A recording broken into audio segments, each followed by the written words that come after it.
1.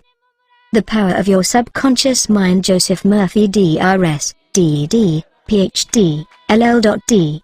Fellow of the Andhra Research University of India. How this book can work miracles in your life. I have seen miracles happen to men and women in all walks of life all over the world. Miracles will happen to you, too, when you begin using the magic power of your subconscious mind. This book is designed to teach you that your habitual thinking and imagery mold, fashion, and create your destiny, for as a man thinketh in his subconscious mind, so is he. Do you know the answers? Why is one man sad and another man happy? Why is one man joyous and prosperous and another man poor and miserable? Why is one man fearful and anxious and another full of faith and confidence? Why does one man have a beautiful, luxurious home while another man lives out a meager existence in a slum? Why is one man a great success and another an abject failure? Why is one speaker outstanding and immensely popular and another mediocre and unpopular? Why is one man a genius in his work or profession while the other man toils and moils all his life without doing or accomplishing anything worthwhile? Why is one man healed of a so-called incurable disease and another isn't? Why is it so many good, kind religious people suffer the tortures of the damned in their mind and body? Why is it many immoral and irreligious people succeed and prosper and enjoy radiant health? Why is one woman happily married and her sister very unhappy and frustrated? Is there an answer to these questions in the workings of your conscious and subconscious minds? There most certainly is. 2. Reason for writing this book. It is for the express purpose of answering and clarifying the above questions and many others of a similar nature that motivated me to write this book. I have endeavored to explain the great fundamental truths of your mind in the simplest language possible.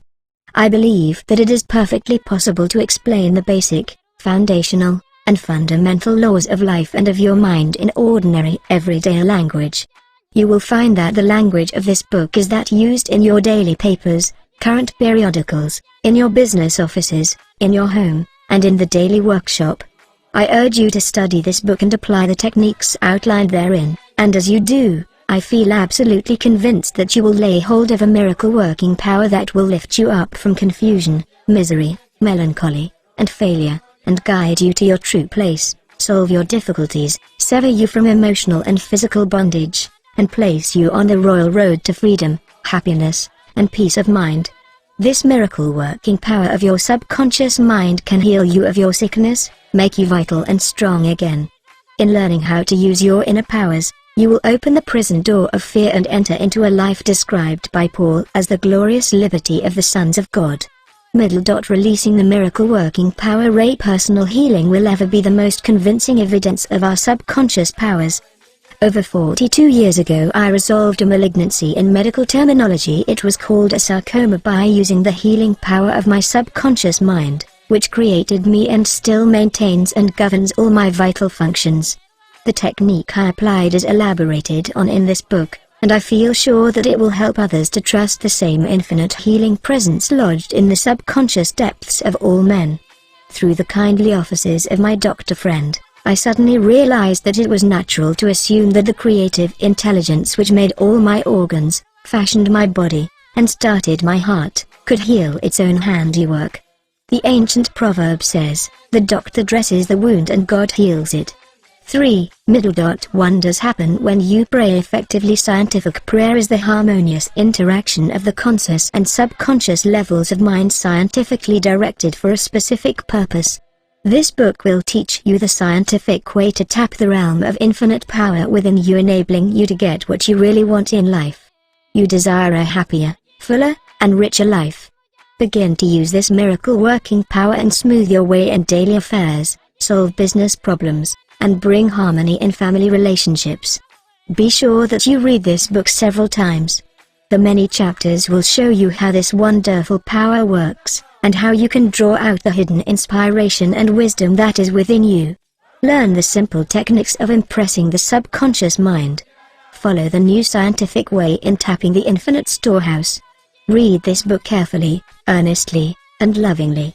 Prove to yourself the amazing way it can help you. It could be, and I believe it will be, the turning point of your life. Everybody prays. Do you know how to pray effectively? How long is it since you prayed as part of your everyday activities? In an emergency, in time of danger or trouble, in illness, and when death lurks, prayers pour forth your own and friends. Just read your daily newspaper. It is reported that prayers are being offered up all over the nation for a child stricken with a so-called incurable ailment, for peace among nations, for a group of miners trapped in a flooded mine.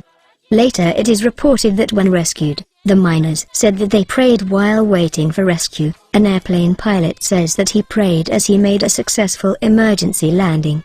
Certainly, prayer is an ever-present help in time of trouble, but you do not have to wait for trouble to make prayer an integral and constructive part of your life. The dramatic answers to prayer make headlines and are the subject of testimonies to the effectiveness of prayer. What of the many humble prayers of children, the simple thanksgiving of grace at the table daily? 4. The faithful devotions wherein the individual seeks only communion with God? My work with people has made it necessary for me to study the various approaches to prayer. I have experienced the power of prayer in my own life, and I have talked and worked with many people who also have enjoyed the help of prayer. The problem usually is how to tell others how to pray. People who are in trouble have difficulty in thinking and acting reasonably. They need an easy formula to follow, an obviously workable pattern that is simple and specific. Often they must be led to approach the emergency. Unique feature of this book. The unique feature of this book is its down-to-earth practicality. Here you are presented with simple, usable techniques and formulas, which you can easily apply in your workaday world.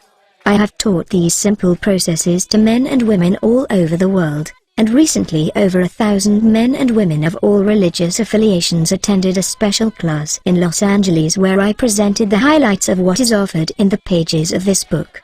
Many came from distances of 200 miles for each class lesson. The special features of this book will appeal to you because they show you why oftentimes you get the opposite of what you prayed for and reveal to you the reasons why. People have asked me in all parts of the world and thousands of times, why is it I have prayed and got no answer? In this book you will find the reasons for this common complaint. The many ways of impressing the subconscious mind and getting the right answers make this an extraordinarily valuable book and an ever-present help in time of trouble. What do you believe? It is not the thing believed in that brings an answer to man's prayer. The answer to prayer results when the individual's subconscious mind responds to the mental picture or thought in his mind. This law of belief is operating in all religions of the world and is the reason why they are psychologically true. The Buddhist, the Christian, the Muslim, and the Hebrew all may get answers to their prayers, not 5, because of the particular creed, religion, affiliation, ritual, ceremony, formula, liturgy, incantation, sacrifices, or offerings, but solely because of belief or mental acceptance and receptivity about that for which they pray. The law of life is the law of belief, and belief could be summed up briefly as a thought in your mind.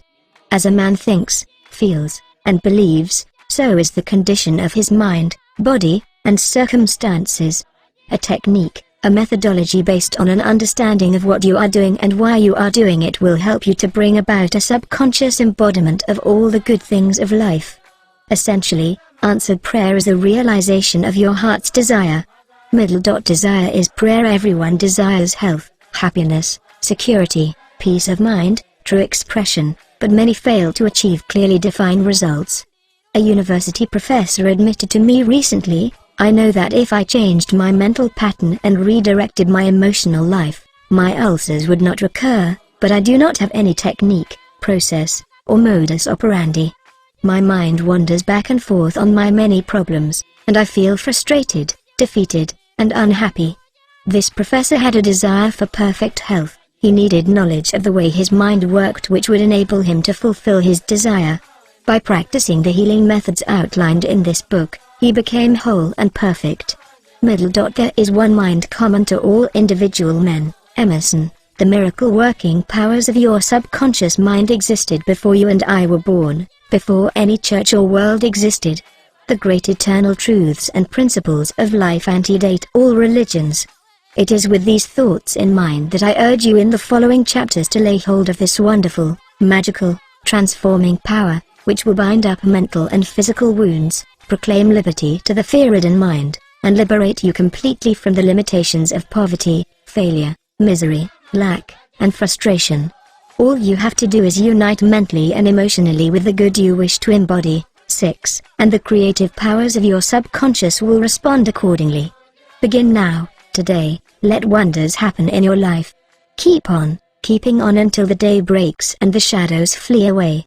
Contents 1. The treasure house within you. 19. The master secret of the age is the marvelous power of your subconscious, necessity of a working basis, the duality of mind, the conscious and subconscious minds, outstanding differences and modes of operation, how a subconscious responded, brief summary of ideas worth remembering. 2. How your own mind works. 30. Conscious and subconscious terms, differentiated experiments by psychologists. The terms objective and subjective mind clarified. The subconscious cannot reason like your conscious mind. The tremendous power of suggestion, different reactions to the same suggestion, how he lost his arm, how autosuggestion banishes fear, how she restored her memory, how he overcame a nasty temper. The constructive and destructive power of suggestion. Have you accepted any of these? You can counteract negative suggestions. How suggestion killed a man, the power of an assumed major premise. The subconscious does not argue. Controversially, review of highlights. 3. The miracle working power of your subconscious. 45. Your subconscious is your book of life. What is impressed in the subconscious is expressed there. Subconscious heals a malignancy of the skin. How the subconscious controls all functions of the body. How to get the subconscious to work for you. Healing principle of the subconscious restores atrophied optic nerves. How to convey the idea of perfect health to your subconscious mind. Ideas worth remembering. 7. 4.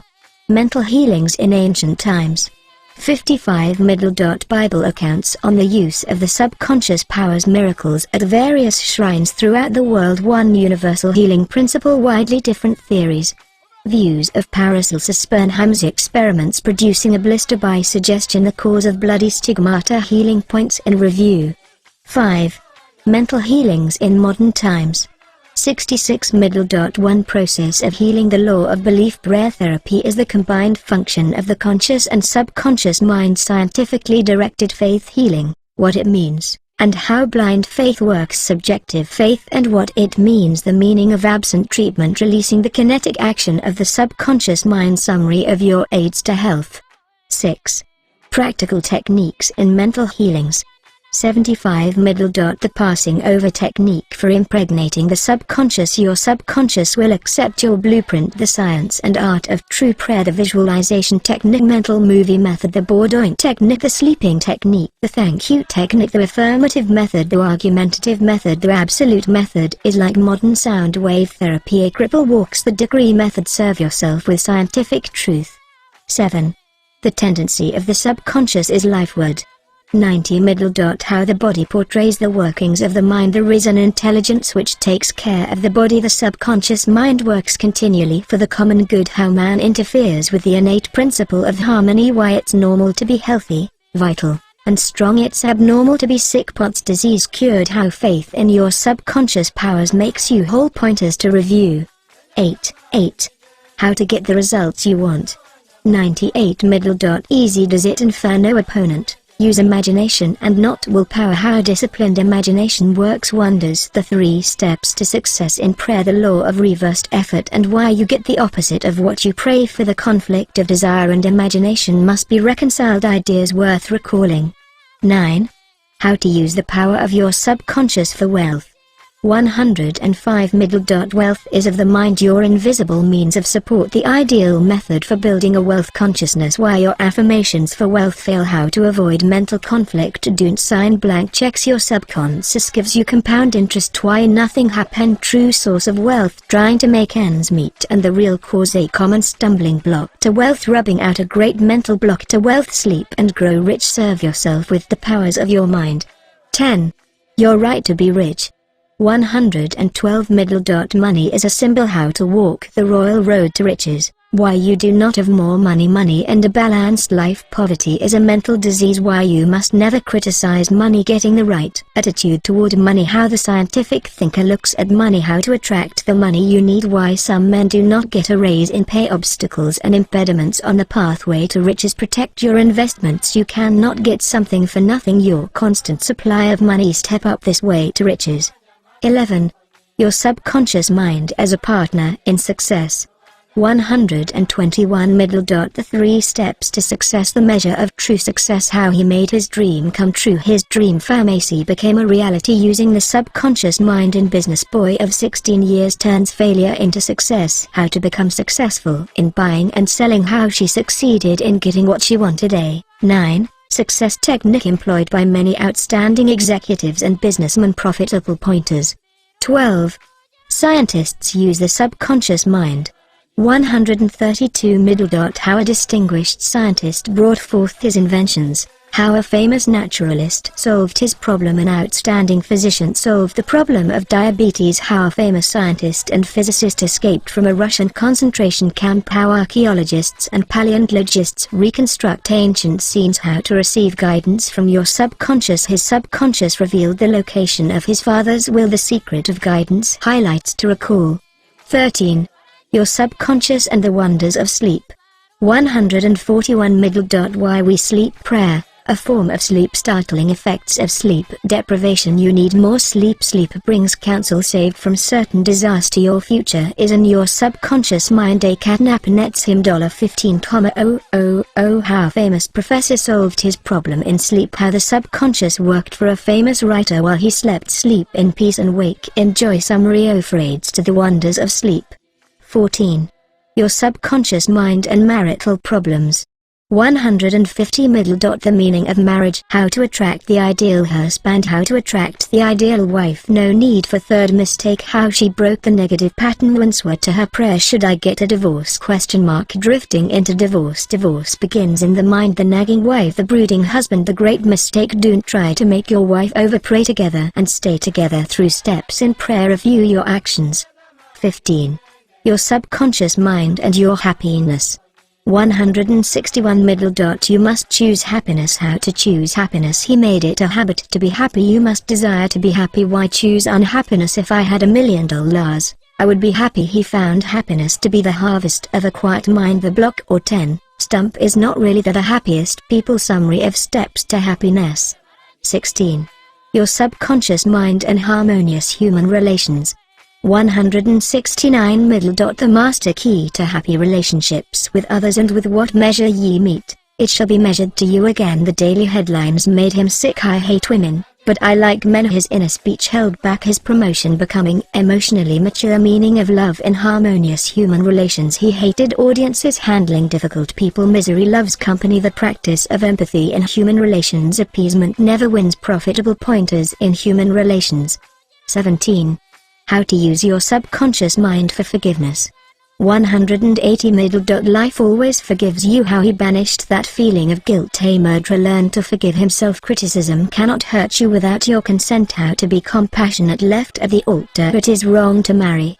Sex is evil and I am evil. Forgiveness is necessary for healing. Forgiveness is love in action. Technique of forgiveness. The acid test of forgiveness. To understand all is to forgive all. Summary of your aids to forgiveness. 18. How your subconscious removes mental blocks. 191 middle dot how to break or build a habit. How he broke a bad habit. The power of his mental picture focused attention. He said a jinx was following him. How much do you want what you want? Why he could not be healed. The explanation and the cure. Refusing to admit it. Building in the idea of freedom. 51% healed. The law of substitution. Cause of alcoholism. 3 magic steps. Keep on keeping on. Review your thought power.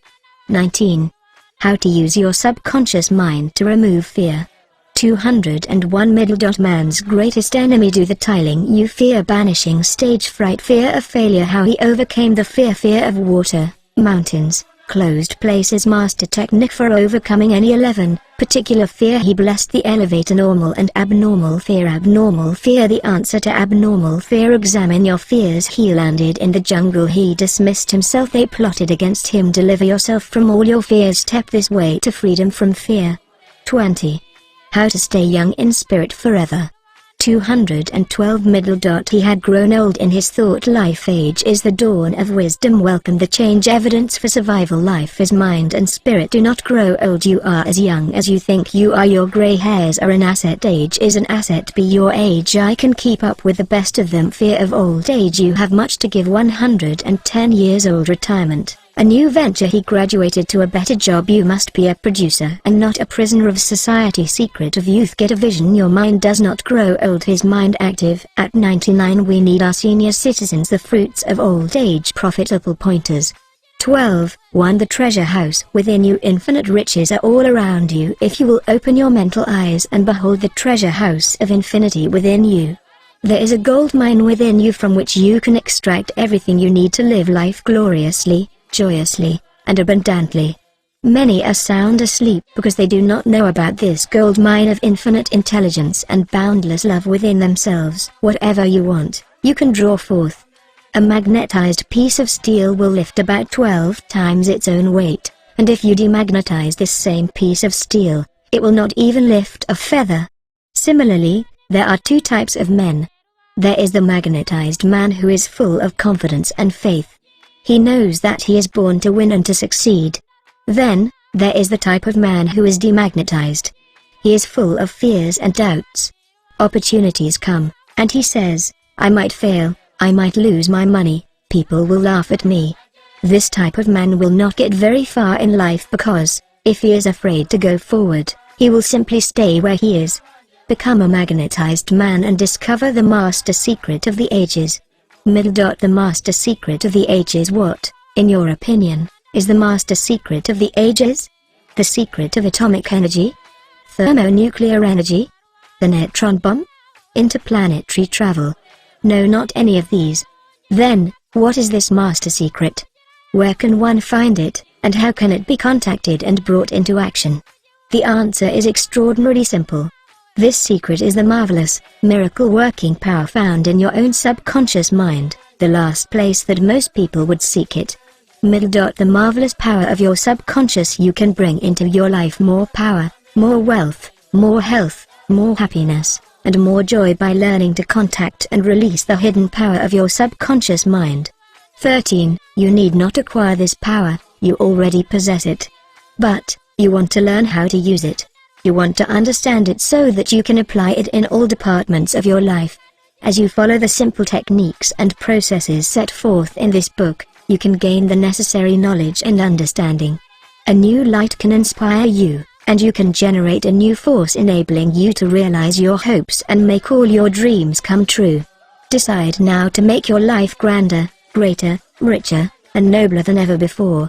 Within your subconscious depths lie infinite wisdom, infinite power, and infinite supply of all that is necessary, which is waiting for development and expression. Begin now to recognize these potentialities of your deeper mind, and they will take form in the world without. The infinite intelligence within your subconscious mind can reveal to you everything you need to know at every moment of time and point of space, provided you are open-minded and receptive. You can receive new thoughts and ideas enabling you to bring forth new inventions, make new discoveries, or write books and plays. Moreover, the infinite intelligence in your subconscious can impart to you wonderful kinds of knowledge of an original nature. It can reveal to you and open the way for perfect expression and true place in your life. Through the wisdom of your subconscious mind you can attract the ideal companion, as well as the right business associate or partner. It can find the right buyer for your home, and provide you with all the money you need, and the financial freedom to be, to do, and to go, as your heart desires. It is your right to discover this inner world of thought, feeling, and power, of light, love, and beauty. Though invisible, its forces are mighty. Within your subconscious mind you will find the solution for every problem, and the cause for every effect.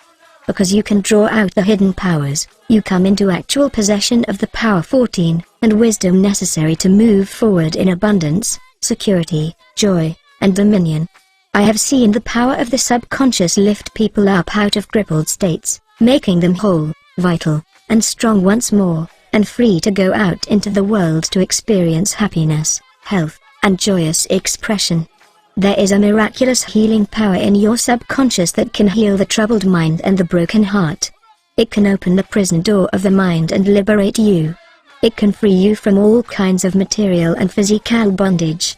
Necessity of a working basis. Substantial progress in any field of endeavor is impossible in the absence of a working basis, which is universal in its application. You can become skilled in the operation of your subconscious mind. You can practice its powers with a certainty of results in exact proportion to your knowledge of its principles and to your application of them for definite specific purposes and goals you wish to achieve. Being a former chemist, I would like to point out that if you combine hydrogen and oxygen in the proportions of 2 atoms of the former to 1 of the latter, water would be the result.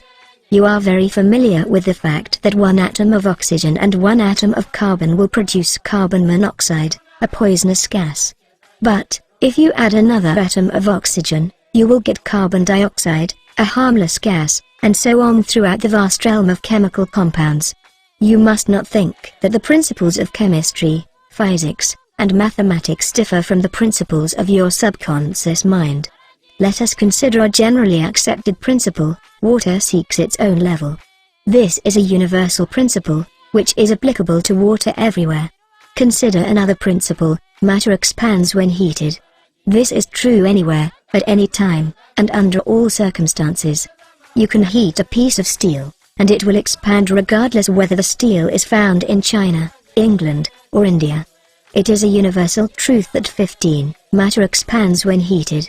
It is also a universal truth that whatever you impress on your subconscious mind is expressed on the screen of space as condition, experience, and event.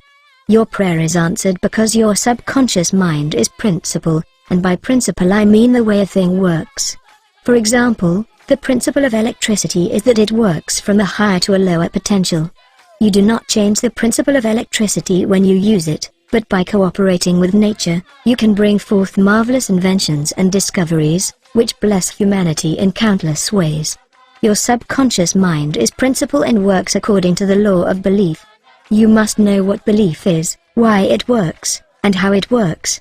Your Bible says in a simple, clear, and beautiful way, "Whosoever shall say unto this mountain, Be thou removed, and be thou cast into the sea, and shall not doubt in his heart, but shall believe that those things which he saith shall come to pass, he shall have whatsoever he saith." Mark 11:23. The law of your mind is the law of belief. This means to believe in the way your mind works, to believe in belief itself. The belief of your mind is the thought of your mind that is simple, just that and nothing else. All your experiences, events, conditions, and acts are the reactions of your subconscious mind to your thoughts. Remember, it is not the thing believed in, but the belief in your own mind, which brings about the result. Cease believing in the false beliefs, opinions, superstitions, and fears of mankind. Begin to believe in the eternal verities and truths of life, which never change. Then, you will move onward, upward, and Godward. Whoever reads this book and applies the principles of the subconscious mind herein set forth, will be able to pray scientifically and effectively for himself and for others. Your prayer is answered according to the universal law of action and reaction. Thought is 16, incipient action. The reaction is the response from your subconscious mind which corresponds with the nature of your thought. Busy your mind with the concepts of harmony, health, peace, and goodwill, and wonders will happen in your life. The duality of mind: you have only one mind, but your mind possesses two distinctive characteristics. The line of demarcation between the two is well known to all thinking men and women today. The two functions of your mind are essentially unlike. Each is endowed with separate and distinct attributes and powers. The nomenclature generally used to distinguish the two functions of your mind is as follows: the objective and subjective mind, the conscious and subconscious mind, the waking and sleeping mind, the surface self and the deep self, the voluntary mind and the involuntary mind, the male and the female. and many other terms. You will find the terms conscious and subconscious used to represent the dual nature of your mind throughout this book. The conscious and subconscious minds. An excellent way to get acquainted with the two functions of your mind is to look upon your own mind as a garden. You are a gardener, and you are planting seeds, thoughts, in your subconscious mind all day long, based on your habitual thinking. As you sow in your subconscious mind, so shall you reap in your body and environment. Begin now to sow thoughts of peace, happiness, right-ascension, goodwill, and prosperity. Think quietly and with interest on these qualities and accept them fully in your conscious reasoning mind. Continue to plant these wonderful seeds, thoughts, in the garden of your mind, and you will reap a glorious harvest. Your subconscious mind may be likened to the soil, which will grow all kinds of seeds, good or bad. Do men gather grapes of thorns, or figs of thistles? Every thought is, therefore, a cause, and every condition is an effect.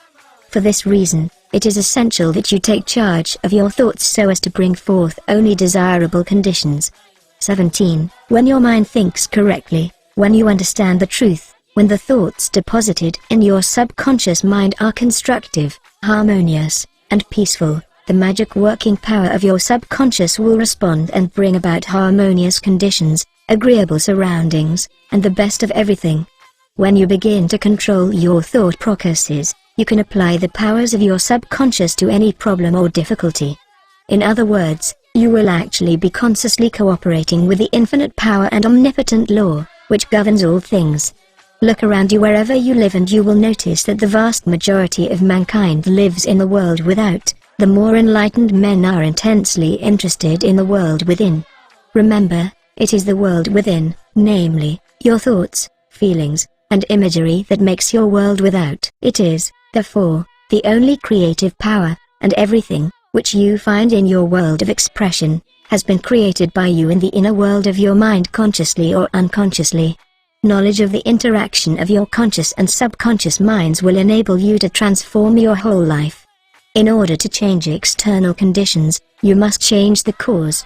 Most men try to change conditions and circumstances by working with conditions and circumstances.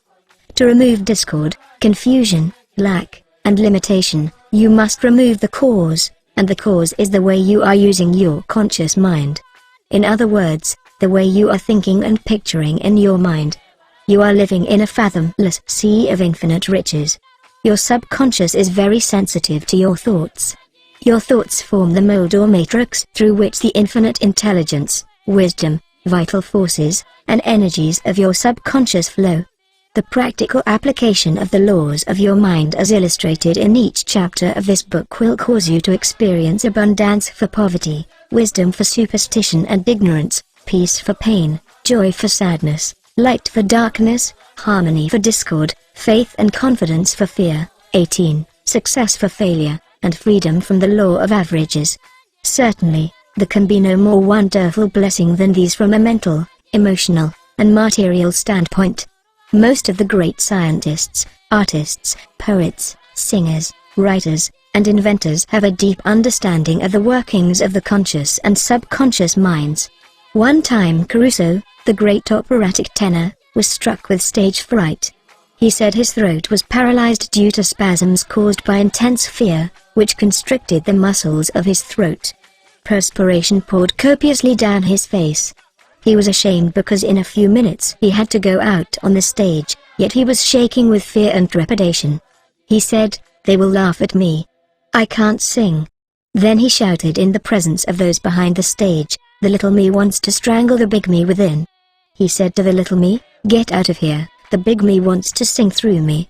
By the big me, he meant the limitless power and wisdom of his subconscious mind, and he began to shout, "Get out, get out, the big me is going to sing." His subconscious mind responded, releasing the vital forces within him.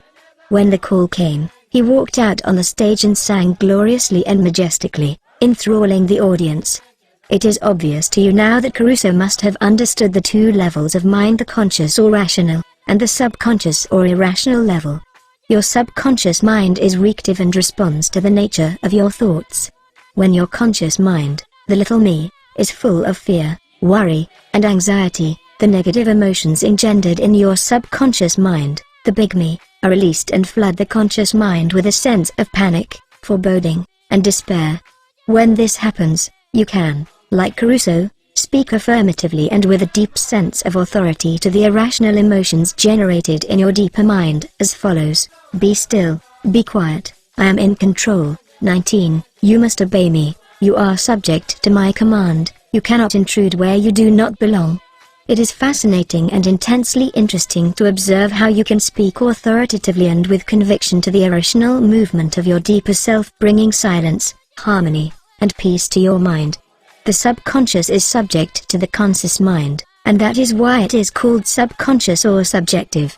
Outstanding differences and modes of operation. You will perceive the main differences by the following illustrations. The conscious mind is like the navigator or captain at the bridge of a ship. He directs the ship and signals orders to men in the engine room, who in turn control all the boilers, instruments, gauges, etc. The men in the engine room do not know where they are going, they follow orders. They would go on the rocks if the man on the bridge issued faulty or wrong instructions based on his findings with the compass, sextant, or other instruments.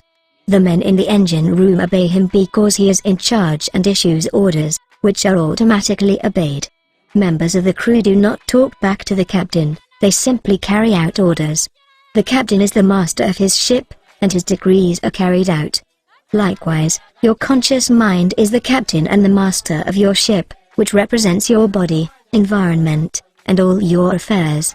Your subconscious mind takes the orders you give it based upon what your conscious mind believes and accepts as true. When you repeatedly say to people, "I can't afford it," then your subconscious mind takes you at your word and sees to it that you will not be in a position to purchase what you want. As long as you persist in saying, "I can't afford that car, that trip to Europe, that home, that fur coat or ermine wrap," you can rest assured that your subconscious mind will follow your orders, and you will go through life experiencing the lack of all these things. 20. Last Christmas Eve, a beautiful young university student looked at an attractive and rather expensive traveling bag in a store window. She was going home to Buffalo, New York, for the holidays. She was about to say, "I can't afford that bag," when she recalled something she had heard at one of my lectures, which was, never finish a negative statement, reverse it immediately, and wonders will happen in your life. She said, "That bag is mine. It is for sale. I accept it mentally, and my subconscious sees to it that I receive it." At 8 o'clock Christmas Eve, her fiancé presented her with a bag exactly the same as the one she had looked at and mentally identified herself with at 10 o'clock the same morning.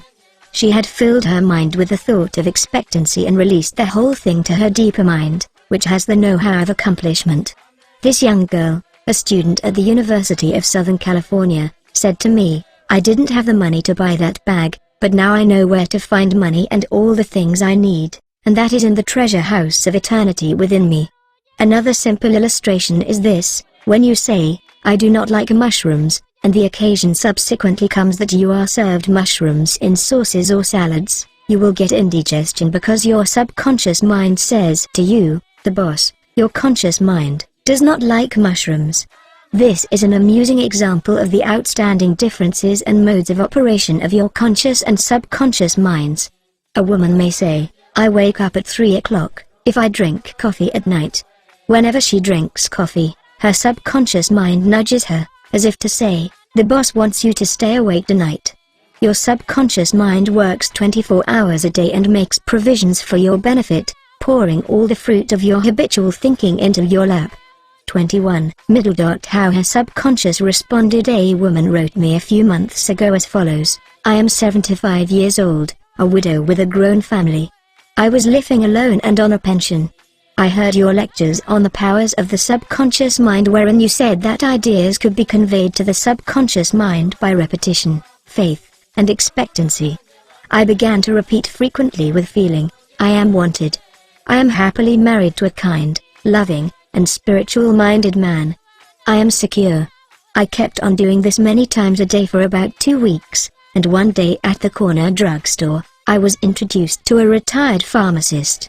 I found him to be kind, understanding, and very religious. He was a perfect answer to my prayer. Within a week he proposed to me, and now we are on our honeymoon in Europe. I know that the intelligence within my subconscious mind brought both of us together in divine order. This woman discovered that the treasure house was within her. Her prayer was felt as true in her heart, and her affirmation sank down by osmosis into her subconscious mind, which is the creative medium. The moment she succeeded in bringing about a subjective embodiment, her subconscious mind brought about the answer through the law of attraction. A deeper mind, full of wisdom and intelligence, brought both of them together in divine order. Be sure that you think on whatsoever things are true, whatsoever things are honest, whatsoever things are just, whatsoever things are pure, whatsoever things are lovely, whatsoever things are of good report, if there be any virtue, and if there be any praise, think on these things. Phil. 4-8. Brief summary of ideas worth remembering. 1. The treasure house is within you. Look within for the answer to your heart's desire. 22. 2. The great secret possessed by the great men of all ages was their ability to contact and release the powers of their subconscious mind. You can do the same. 3. Your subconscious has the answer to all problems. If you suggest to your subconscious prior to sleep, I want to get up at 6 a.m., it will awaken you at that exact time. 4. Your subconscious mind is the builder of your body and can heal you. Lull yourself to sleep every night with the idea of perfect health, and your subconscious, being your faithful servant, will obey you. 5. Every thought is a cause, and every condition is an effect. 6. If you want to write a book, write a wonderful play, give a better talk to your audience, convey the idea lovingly and feelingly to your subconscious mind, and it will respond accordingly. 7. You are like a captain navigating a ship. He must give the right orders, and likewise, you must give the right orders, thoughts and images, to your subconscious mind, which controls and governs all your experiences. 8. Never use the terms, I can't afford it or I can't do this. Your subconscious mind takes you at your word and sees to it that you do not have the money or the ability to do what you want to do. Affirm, I can do all things through the power of my subconscious mind. 9. The law of life is the law of belief. A belief is a thought in your mind. Do not believe in things to harm or hurt you. Believe in the power of your subconscious to heal, inspire, strengthen, and prosper you. According to your belief is it done unto you. 10.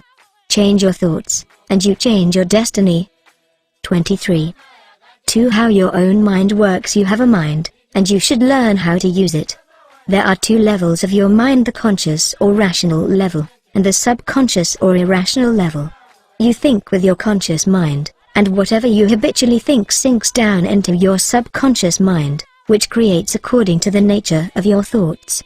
Your subconscious mind is the seat of your emotions and is the creative mind. If you think good, good will follow. If you think evil, evil will follow. This is the way your mind works. The main point to remember is once the subconscious mind accepts an idea, it begins to execute it. It is an interesting and subtle truth that the law of the subconscious mind works for good and bad ideas alike. This law, when applied in a negative way, is the cause of failure, frustration, and unhappiness. However, when your habitual thinking is harmonious and constructive, you experience perfect health, success, and prosperity. Peace of mind and a healthy body are inevitable when you begin to think and feel in the right way. Whatever you claim mentally and feel as true, your subconscious mind will accept and bring forth into your experience. The only thing necessary for you to do is to get your subconscious mind to accept your idea, and the law of your own subconscious mind will bring forth the health, peace, or the position you desire. You give a command or decree, and your subconscious will faithfully reproduce the idea impressed upon it. The law of your mind is this: you will get a reaction or response from your subconscious mind according to the nature of the thought or idea you hold in your conscious mind. Psychologists and psychiatrists point out that when thoughts are conveyed to your subconscious mind, impressions are made in the brain cells. As soon as your subconscious accepts any idea, it proceeds to put it into effect immediately. It works by association of ideas, and 24. uses every bit of knowledge that you have gathered in your lifetime to bring about its purpose. It draws on the infinite power, energy, and wisdom within you. It lines up all the laws of nature to get its way. Sometimes it seems to bring about an immediate solution to your difficulties, but at other times it may take days, weeks, or longer. It sways up past finding out. Conscious and subconscious terms differentiated. You must remember that these are not two minds. They are merely two spheres of activity within one mind. Your conscious mind is the reasoning mind. It is that phase of mind which chooses. For example, you choose your books, your home, and your partner in life. You make all your decisions with your conscious mind. On the other hand, without any conscious choice on your part, your heart is kept functioning automatically, and the process of digestion, circulation, and breathing are carried on by your subconscious mind through processes independent of your conscious control. Your subconscious mind accepts what is impressed upon it or what you consciously believe. It does not reason things out like your conscious mind, and it does not argue with you controversially. Your subconscious mind is like the soil, which accepts any kind of seed, good or bad. Your thoughts are active and might be likened unto seeds. Negative, destructive thoughts continue to work negatively in your subconscious mind, and in due time will come forth into outer experience which corresponds with them. Remember, your subconscious mind does not engage in proving whether your thoughts are good or bad, true or false, but it responds according to the nature of your thoughts or suggestions. For example, if you consciously assume something as true, even though it may be false, your subconscious mind will accept it as true and proceed to bring about results, which must necessarily follow, because you consciously assumed it to be true. 25. Experiments by psychologists. Innumerable experiments by psychologists and others on persons in the hypnotic state have shown that the subconscious mind is incapable of making selections and comparisons, which are necessary for a reasoning process. They have shown repeatedly that your subconscious mind will accept any suggestions, however false. Having once accepted any suggestion, it responds according to the nature of the suggestion given.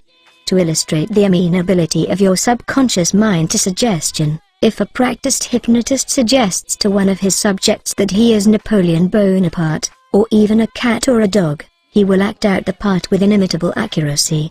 His personality becomes changed for the time being. He believes himself to be whatever the operator tells him he is. A skilled hypnotist may suggest to one of his students in the hypnotic state that his back itches, to another that his nose is bleeding, to another that he is a marble statue, to another that he is freezing and the temperature is below zero. Each one will follow out the line of his particular suggestion, totally oblivious to all his surroundings, which do not pertain to his idea. These simple illustrations portray clearly the difference between your conscious reasoning mind and your subconscious mind, which is impersonal, non-selective, and accepts as true whatever your conscious mind believes to be true. Hence, the importance of selecting thoughts, ideas, and premises, which bless, heal, inspire, and fill your soul with joy. The terms objective and subjective mind clarified. Your conscious mind is sometimes referred to as your objective mind because it deals with outward objects. The objective mind takes cognizance of the objective world. Its media of observation are your 5 physical senses. Your objective mind is your guide and director in your contact with your environment. You gain knowledge through your 5 senses. Your objective mind learns through observation, 26, experience, and education. As previously pointed out, the greatest function of the objective mind is that of reasoning. Suppose you are one of the thousands of tourists who come to Los Angeles annually. You would come to the conclusion that it is a beautiful city based upon your observation of the parks, pretty gardens, majestic buildings, and lovely homes. This is the working of your objective mind. Your subconscious mind is oftentimes referred to as your subjective mind. Your subjective mind takes cognizance of its environment by means independent of the 5 senses. Your subjective mind perceives by intuition. It is the seat of your emotion and the storehouse of memory. Your subjective mind performs its highest functions when your objective senses are in abeyance. In a word, it is that intelligence which makes itself manifest when the objective mind is suspended or in a sleepy, drowsy state. Your subjective mind sees without the use of the natural organs of vision. It has the capacity of clairvoyance and clairaudience. Your subjective mind can leave your body, travel to distant lands, and bring back information oftentimes of the most exact and truthful character. Through your subjective mind you can read the thoughts of others, read the contents of sealed envelopes and closed safes. Your subjective mind has the ability to apprehend the thoughts of others without the use of the ordinary objective means of communication. It is of the greatest importance that we understand the interaction of the objective and subjective mind in order to learn the true art of prayer. The subconscious cannot reason like your conscious mind. Your subconscious mind cannot argue controversially. Hence, if you give it wrong suggestions, it will accept them as true and will proceed to bring them to pass as conditions, experiences, and events. All things that have happened to you are based on thoughts impressed on your subconscious mind through belief. If you have conveyed erroneous concepts to your subconscious mind, the sure method of 27, overcoming them is by the repetition of constructive, harmonious thoughts frequently repeated which your subconscious mind accepts, thus forming new and healthy habits of thought and life, for your subconscious mind is the seat of habit. The habitual thinking of your conscious mind establishes deep grooves in your subconscious mind. This is very favorable for you if your habitual thoughts are harmonious, peaceful, and constructive. If you have indulged in fear, worry, and other destructive forms of thinking, the remedy is to recognize the omnipotence of your subconscious mind and decree freedom, happiness, and perfect health. Your subconscious mind, being creative and one with your divine source, will proceed to create the freedom and happiness, which you have earnestly decreed. The tremendous power of suggestion. You must realize by now that your conscious mind is the watchman at the gate, and its chief function is to protect your subconscious mind from false impressions. You are now aware of one of the basic laws of mind: your subconscious mind is amenable to suggestion. As you know, your subconscious mind does not make comparisons, or contrasts, neither does it reason and think things out for itself. This latter function belongs to your conscious mind. It simply reacts to the impressions given to it by your conscious mind. It does not show a preference for one course of action over another. The following is a classic example of the tremendous power of suggestion. Suppose you approach a timid-looking passenger on board ship and say to him something like this: "You look very ill. How pale you are. I feel certain you are going to be seasick. Let me help you to your cabin." The passenger turns pale. Your suggestion of seasickness associates itself with his own fears and forebodings. He accepts your aid down to the berth, and your negative suggestion, which was accepted by him, is realized. 28. Different reactions to the same suggestion. It is true that different people will react in different ways to the same suggestion because of their subconscious conditioning or belief. For example, if you go to a sailor on the ship and say to him sympathetically, "My dear fellow, you're looking very ill. Aren't you feeling sick? You look to me as if you were going to be seasick." According to his temperament, he either laughs at your joke, or expresses a mild irritation.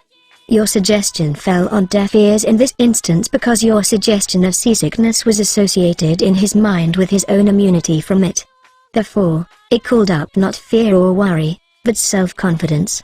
The dictionary says that a suggestion is the act or instance of putting something into one's mind, the mental process by which the thought or idea suggested is entertained, accepted, or put into effect. You must remember that a suggestion cannot impose something on the subconscious mind against the will of the conscious mind. In other words, your conscious mind has the power to reject the suggestion given. In the case of the sailor, he had no fear of seasickness. He had convinced himself of his immunity, and the negative suggestion had absolutely no power to evoke fear. The suggestion of seasickness to the other passenger called forth his indwelling fear of seasickness. Each of us has his own inner fears, beliefs, opinions, and these inner assumptions rule and govern our lives. A suggestion has no power in and of itself except if you accept it mentally. This causes your subconscious powers to flow in a limited and restricted way according to the nature of the suggestion. How he lost his arm. Every 2 or 3 years I give a series of lectures at the London Truth Forum in Caxton Hall. This is a forum I founded a number of years ago. Dr. Evelyn Fleet, the director, told me about an article which appeared in the English newspapers dealing with the power of 29, suggestion. This is the suggestion a man gave to his subconscious mind over a period of about 2 years: I would give my right arm to see my daughter cured. It appeared that his daughter had a crippling form of arthritis together with a so-called incurable form of skin disease. Medical treatments had failed to alleviate the condition, and the father had an intense longing for his daughter's healing, and expressed his desire in the words just quoted. Dr. Evelyn Fleet said that the newspaper article pointed out that one day the family was out riding when their car collided with another. The father's right arm was torn off at the shoulder, and immediately the daughter's arthritis and skin condition vanished. You must make certain to give your subconscious only suggestions which heal, bless, elevate, and inspire you in all your ways. Remember that your subconscious mind cannot take a joke. It takes you at your word. How autosuggestion banishes fear. Illustrations of autosuggestion. Autosuggestion means suggesting something definite and specific to oneself. Herbert Parkin, in his excellent Manual of Autosuggestion, records the following incident.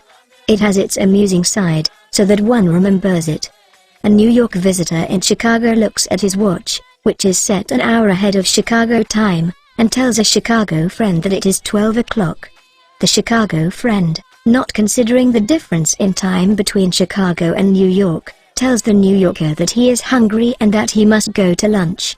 Autosuggestion may be used to banish various fears and other negative conditions.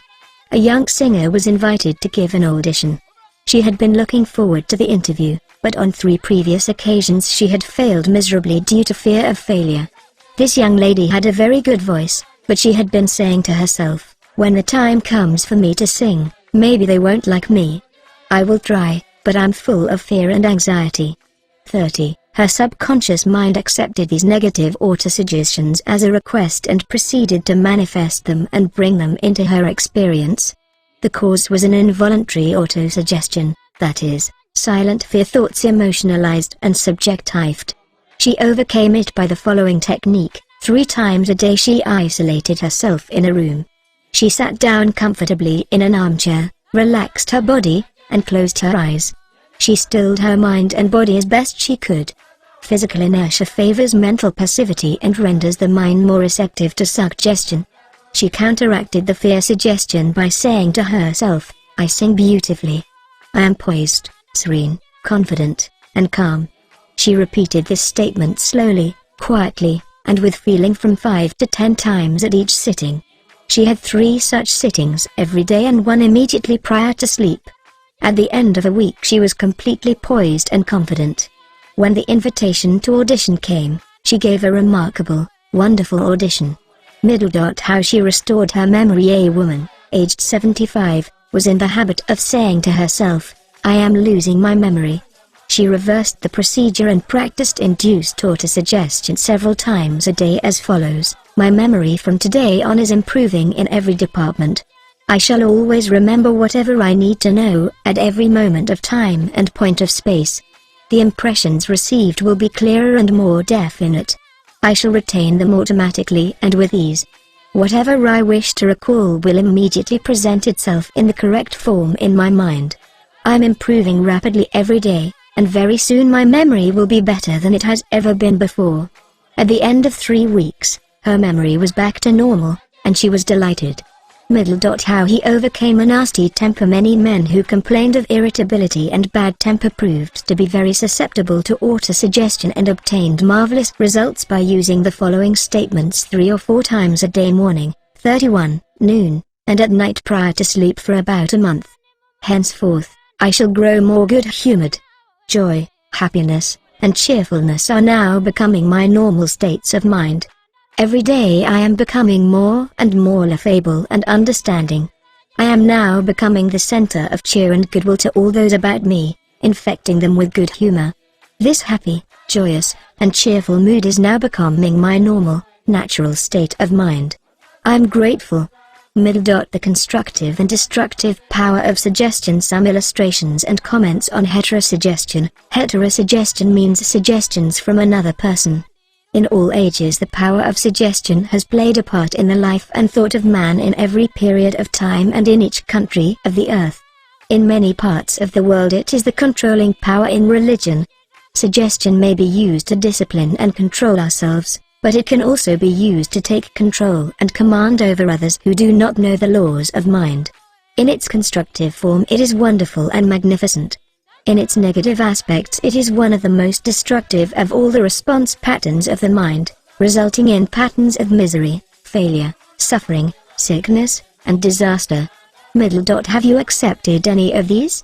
From infancy on, the majority of us have been given many negative suggestions. Not knowing how to thwart them, we unconsciously accepted them. Here are some of the negative suggestions. You can't. You'll never amount to anything. You mustn't. You'll fail. You haven't got a chance. You're all wrong. It's no use. It's not what you know, but who you know. The world is going to the dogs. What's the use? Nobody cares. It's no use trying so hard. You're too old now. Things are getting worse and worse. Life is an endless grind. Love is for the birds. You just can't win. Pretty soon you'll be bankrupt. Watch out, you'll get the virus. 32, you can't trust a soul, etc. Unless, as an adult, you use constructive autosuggestion, which is a reconditioning therapy. The impressions made on you in the past can cause behavior patterns that cause failure in your personal and social life. Autosuggestion is a means releasing you from the mass of negative verbal conditioning that might otherwise distort your life pattern, making the development of good habits difficult. You can counteract negative suggestions. Pick up the paper any day, and you can read dozens of items that could sow the seeds of futility, fear, worry, anxiety, and impending doom. If accepted by you, these thoughts of fear could cause you to lose the will for life. Knowing that you can reject all these negative suggestions by giving your subconscious mind constructive autosuggestions, you counteract all these destructive ideas. Check regularly on the negative suggestions that people make to you. You do not have to be influenced by a destructive heterosuggestion. All of us have suffered from it in our childhood and in our teens. If you look back, you can easily recall how parents, friends, relatives, teachers, and associates contributed in a campaign of negative suggestions. Study the things said to you, and you will discover much of it was in the form of propaganda. The purpose of much of what was said was to control you or instill fear into you. This heterosuggestion process goes on in every home, office, factory, and club. You will find that many of these suggestions are for the purpose of making you think, feel, and act as others want you to, and in ways that are to their advantage. How suggestion killed a man. Here is an illustration of heterosuggestion. A relative of mine went to a crystal gazer in India who told him that he had a bad heart and predicted that he would die at the next new moon. He began to tell all members of his family about this prediction, and he arranged his will. 33. This powerful suggestion entered into his subconscious mind because he accepted it completely. My relative also told me that this crystal gazer was believed to have some strange occult powers, and he could do harm or good to a person. He died as predicted, not knowing that he was the cause of his own death. I suppose many of us have heard similar stupid, ridiculous, superstitious stories. Let us look at what happened in the light of our knowledge of the way the subconscious mind works. Whatever the conscious, reasoning mind of man believes, the subconscious mind will accept and act upon. My relative was happy, healthy, vigorous, and robust when he went to see the fortune teller. She gave him a very negative suggestion, which he accepted. He became terrified, and constantly dwelt upon the fact that he was going to die at the next new moon. He proceeded to tell everyone about it, and he prepared for the end. The activity took place in his own mind, and his own thought was the cause. He brought about his own so-called death, or rather destruction of the physical body, by his fear and expectation of the end. The woman who predicted his death had no more power than the stones and sticks in the field. Her suggestion had no power to create or bring about the end she suggested. If he had known the laws of his mind, he would have completely rejected the negative suggestion and refused to give her words any attention, knowing in his heart that he was governed and controlled by his own thought and feeling. Like tin arrows aimed at a battle airship, her prophecy could have been completely neutralized and dissipated without hurting him. The suggestions of others in themselves have absolutely no power whatever over you except the power that you give them through your own thoughts. You have to give your mental consent, you have to entertain the thought. Then, it becomes your thought, and you do the thinking. Remember, you have the capacity to choose. Choose life. Choose love. Choose health. 34. The power of an assumed major premise. Your mind works like a syllogism. This means that whatever major premise your conscious mind assumes to be true determines the conclusion your subconscious mind comes to in regard to any particular question or problem in your mind. If your premise is true, the conclusion must be true, as in the following example: every virtue is laudable, kindness is a virtue, therefore, kindness is laudable. Another example is as follows: all formed things change and pass away, the pyramids of Egypt are formed things, therefore, someday the pyramids will pass away. The first statement is referred to as the major premise, and the right conclusion must necessarily follow the right premise. A college professor, who attended some of my Science of Mind lectures in May 1962, at Town Hall, New York, said to me, "Everything in my life is topsy-turvy, and I have lost health, wealth, and friends. Everything I touch turns out wrong." I explained to him that he should establish a major premise in his thinking, that the infinite intelligence of his subconscious mind was guiding, directing, and prospering him spiritually, mentally, and materially. Then, his subconscious mind would automatically direct him wisely in his investments, decisions, and also heal his body and restore his mind to peace and tranquility. This professor formulated an overall picture of the way he wanted his life to be, and this was his major premise: infinite intelligence leads and guides me in all my ways. Perfect health is mine, and the law of harmony operates in my mind and body. Beauty, love, peace, and abundance are mine. The principle of right action and divine order govern my entire life. I know my major premise is based on the eternal truths of life, and I know, feel, and believe that my 35 subconscious mind responds according to the nature of my conscious mind thinking. He wrote me as follows: I repeated the above statements slowly, quietly, and lovingly several times a day, knowing that they were sinking deep down into my subconscious mind, and that results must follow. I am deeply grateful for the interview you gave me, and I would like to add that all departments of my life are changing for the better. It works. The subconscious does not argue controversially. Your subconscious mind is all-wise and knows the answers to all questions. It does not argue with you or talks back to you. It does not say, "You must not impress me with that." For example, when you say, "I can't do this. I am too old now. I can't meet this obligation. I was born on the wrong side of the tracks. I don't know the right politician," you are impregnating your subconscious with these negative thoughts, and it responds accordingly. You are actually blocking your own good, thereby bringing lack, limitation, and frustration into your life. When you set up obstacles, impediments, and delays in your conscious mind, you are denying the wisdom and intelligence resident in your subconscious mind. You are actually saying in effect that your subconscious mind cannot solve your problem. This leads to mental and emotional congestion, followed by sickness and neurotic tendencies.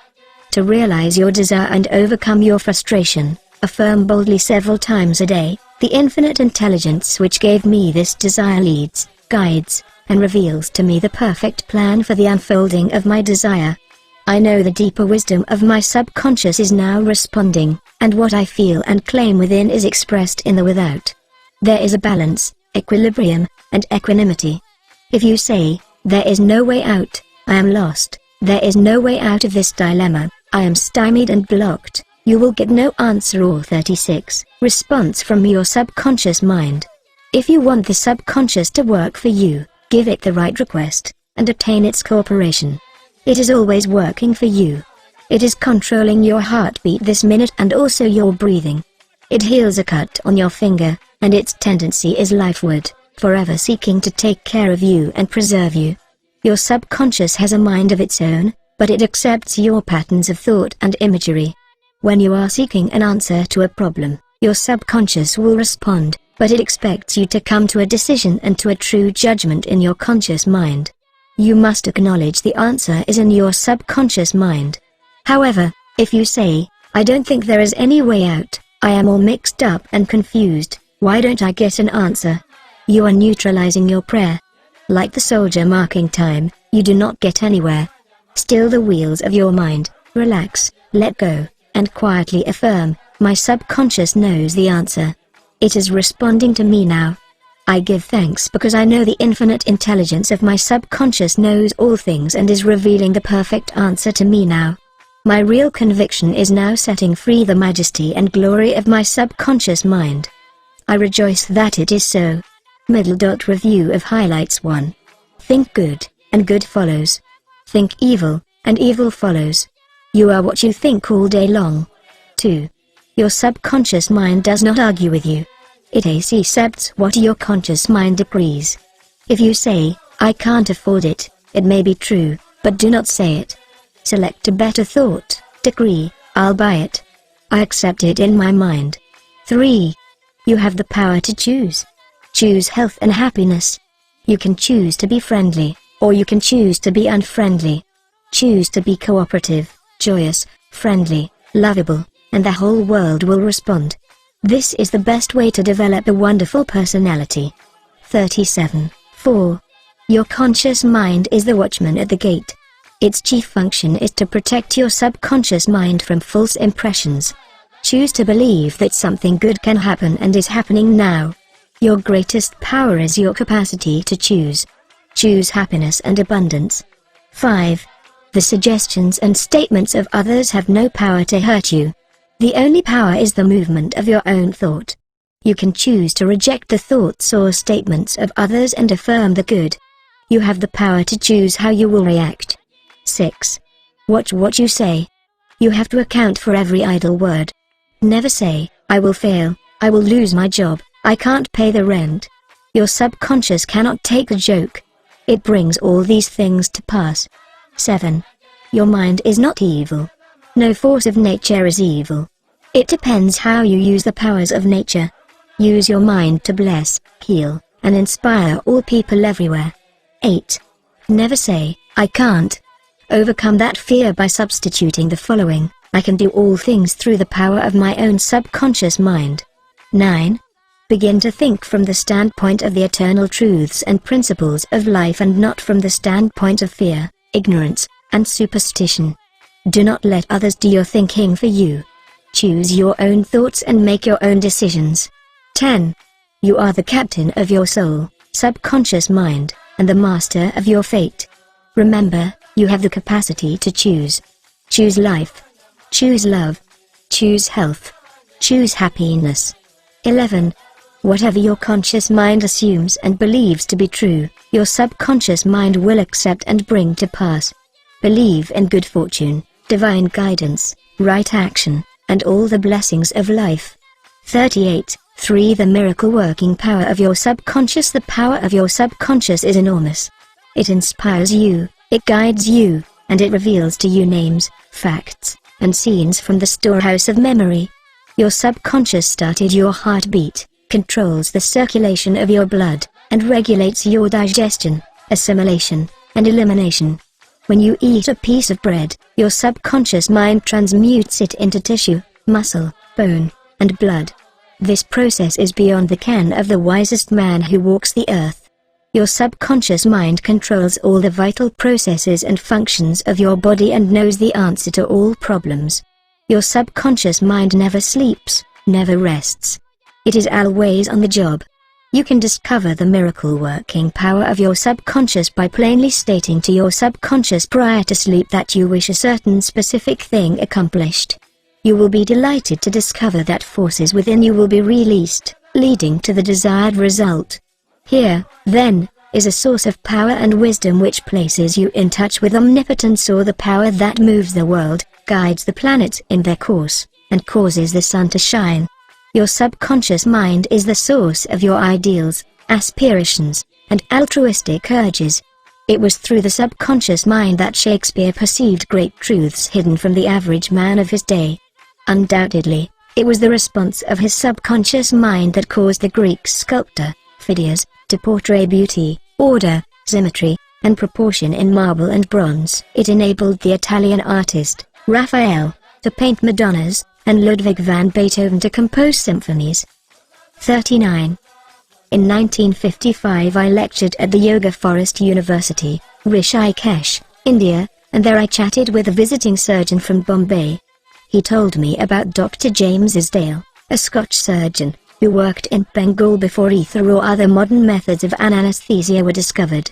Between 1843 and 1846, Dr. Isdale performed about 400 major operations of all kinds, such as amputations, removal of tumors and cancerous growths, as well as operations on the eye, ear, and throat. All operations were conducted under mental anesthesia only. This Indian doctor at Rishikesh informed me that the postoperative mortality rate of patients operated on by Dr. Isdale was extremely low, probably 2 or 3%. Patients felt no pain, and there were no deaths during the operations. Dr. Isdale suggested to the subconscious minds of all his patients, who were in a hypnotic state, that no infection or septic condition would develop.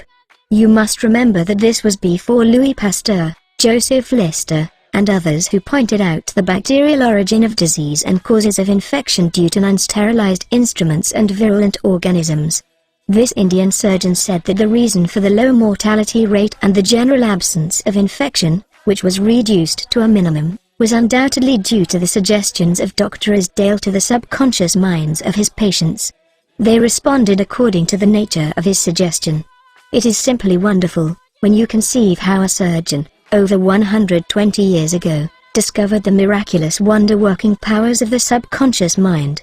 Doesn't it cause you to be seized with a sort of mystic awe when you stop and think of the transcendental powers of your subconscious mind?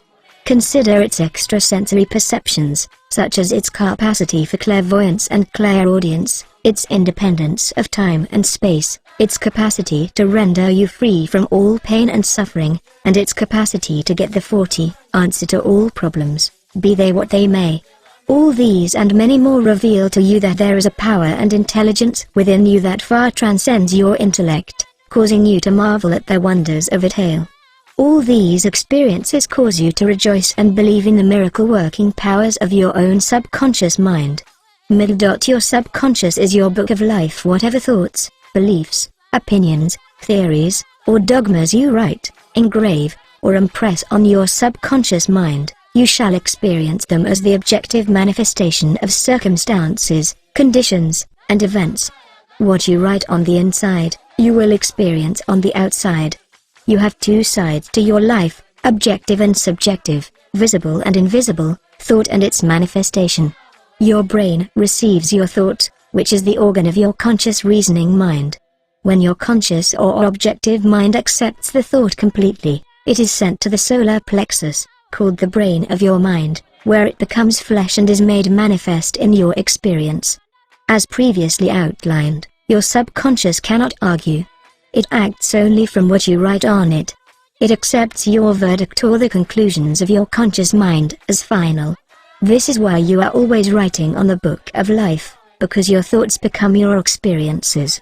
The American essayist, Ralph Waldo Emerson said, "Man is what he thinks all day long." What is impressed in the subconscious is expressed. William James, the father of American psychology, said that the power to move the world is in your subconscious mind. Your subconscious mind is one with infinite intelligence and boundless wisdom. It is fed by hidden springs, and is called the law of life. Whatever you impress upon your subconscious mind, the latter will move heaven and earth to bring it to pass. 41. You must, therefore, impress it with right ideas and constructive thoughts. The reason there is so much chaos and the misery in the world is because people do not understand the interaction of their conscious and subconscious minds.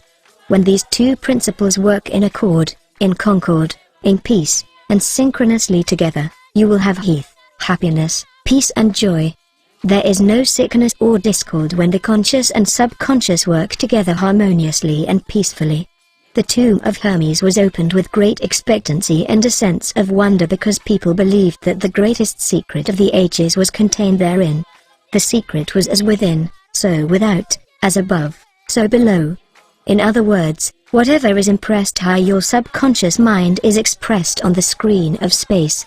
This same truth was proclaimed by Moses, Isaiah, Jesus, Buddha, Zoroaster, Lotz, and all the illumined seers of the ages. Whatever you feel as true subjectively is expressed as conditions, experiences, and events.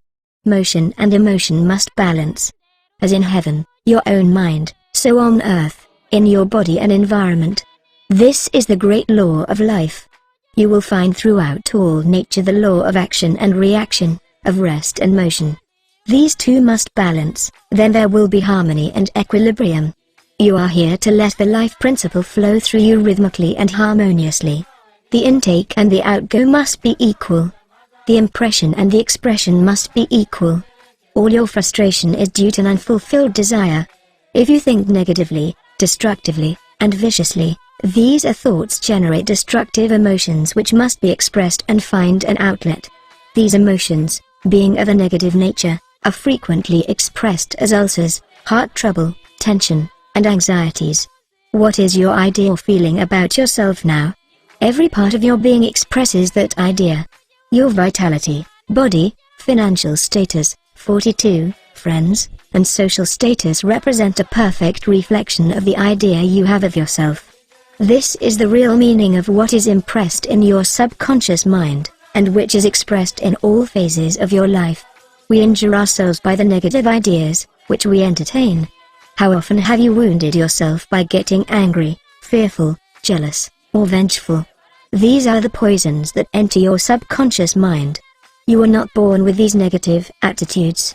Feed your subconscious mind life-giving thoughts, and you will wipe out all the negative patterns lodged therein. As you continue to do this, all the past will be wiped out and remembered no more. The subconscious heals a malignancy of the skin. A personal healing will ever be the most convincing evidence of the healing power of the subconscious mind.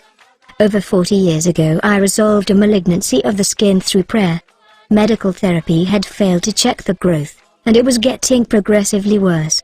A clergyman, with a deep psychological knowledge, explained to me the inner meaning of the 139th Psalm, wherein it says, "In thy book all my members were written, which in continuance were fashioned, when as yet there was none of them." He explained that the term book meant my subconscious mind, which fashioned and molded all my organs from an invisible cell. He also pointed out that inasmuch as my subconscious mind made my body, it could also recreate it and heal it according to the perfect pattern within it. This clergyman showed me his watch and said, this had a maker, and the watchmaker had to have the idea first in mind before the watch became an objective reality, and if the watch was out of order, the watchmaker could fix it. My friend reminded me that the subconscious intelligence, which created my body, was like a watchmaker, and it also knew exactly how to heal, restore, and direct all the vital functions and processes of my body, but that I had to give 43, it the perfect idea of health. This would act as cause, and the effect would be a healing. I prayed in a very simple way as follows: my body and all its organs were created by the infinite intelligence in my subconscious mind. It knows how to heal me. Its wisdom fashioned all my organs, tissues, muscles, and bones. This infinite healing presence within me is now transforming every atom of my being, making me whole and perfect now. I give thanks for the healing I know is taking place now. Wonderful other works of the creative intelligence within me. I prayed aloud for about 5 minutes 2 or 3 times a day, repeating the above simple prayer. In about 3 months my skin was whole and perfect. As you can see, all I did was give life-giving patterns of wholeness, beauty, and perfection to my subconscious mind, thereby obliterating the negative images and patterns of thought lodged in my subconscious mind, which were the cause of all my trouble. Nothing appears on your body except when the mental equivalent is first in your mind, and as you change your mind by drenching it with incessant affirmatives, you change your body. This is the basis of all healing. Marvelous are thy works, and that my soul, subconscious mind, knoweth right well. Psalm 139 hours 14 minutes. How the subconscious controls all functions of the body while you are awake or sound asleep upon your bed. The ceaseless, tireless action of your subconscious mind controls all the vital functions of your body without the help of your conscious mind. For example, while you are asleep your heart continues to beat rhythmically, your lungs do not rest, and the process of inhalation and exhalation, whereby your blood absorbs fresh air, goes on just the same as when you are awake. Your subconscious controls your digestive processes and glandular secretions, as well as all the other mysterious operations of your body. The hair on your face continues to grow whether you are asleep or awake. Scientists tell us that their 44 skin secretes much more perspiration during sleep than during the waking hours. Your eyes, ears, and other senses are active during sleep. For instance, many of our great scientists have received answers to perplexing problems while they were asleep. They saw the answers in a dream. Oftentimes your conscious mind interferes with the normal rhythm of the heart, lungs, and functioning of the stomach and intestines by worry, anxiety, fear, and depression. These patterns of thought interfere with the harmonious functioning of your subconscious mind. When mentally disturbed, the best procedure is to let go, relax, and still the wheels of your thought processes. Speak to your subconscious mind, telling it to take over in peace, harmony, and divine order. You will find that all the functions of your body will become normal again. Be sure to speak to your subconscious mind with authority and conviction, and it will conform to your command. Your subconscious seeks to preserve your life and restore you to health at all costs. It causes you to love your children, which also illustrates an instinctive desire to preserve all life. Let us suppose you accidentally ate some bad food. Your subconscious mind would cause you to regurgitate it. If you inadvertently took some poison, your subconscious powers would proceed to neutralize it. If you completely entrusted yourself to its wonder-working power, you would be entirely restored to health. How to get the subconscious to work for you. The first thing to realize is that your subconscious mind is always working. It is active night and day, whether you act upon it or not. Your subconscious is the builder of your body, but you cannot consciously perceive or hear that in a silent process. Your business is with your conscious mind and not your subconscious mind. Just keep your conscious mind busy with the expectation of the best, and make 45 sure the thoughts you habitually think are based on whatsoever things are lovely, true, just, and of good report. Begin now to take care of your conscious mind, knowing in your heart and soul that your subconscious mind is always expressing, reproducing, and manifesting according to your habitual thinking. Remember, just as water takes the shape of the pipe it flows through, the life principle in you flows through you according to the nature of your thoughts. Claim that the healing presence in your subconscious is flowing through you as harmony, health, peace, joy, and abundance. Think of it as a living intelligence, a lovely companion on the way. Firmly believe it is continually flowing through you, vivifying, inspiring, and prospering you. It will respond exactly this way. It is done unto you as you believe. Healing principle of the subconscious restores atrophied optic nerves. There is the well-known, duly authenticated case of Madame Bayer of France, recorded in the archives of the medical department of Lourdes, France. She was blind, the optic nerves were atrophied and useless. She visited Lourdes and had what she termed a miraculous healing. Ruth Cranston, a Protestant young lady who investigated and wrote about healings at Lourdes in McCall's magazine, November, 1955, writes about Madame Bayer as follows. At Lourdes she regained her sight incredibly, with the optic nerves still lifeless and useless, as several doctors could testify after repeated examinations. A month later, upon re-examination, it was found that the seeing mechanism had been restored to normal. But at first, so far as medical examination could tell, she was seeing with dead eyes.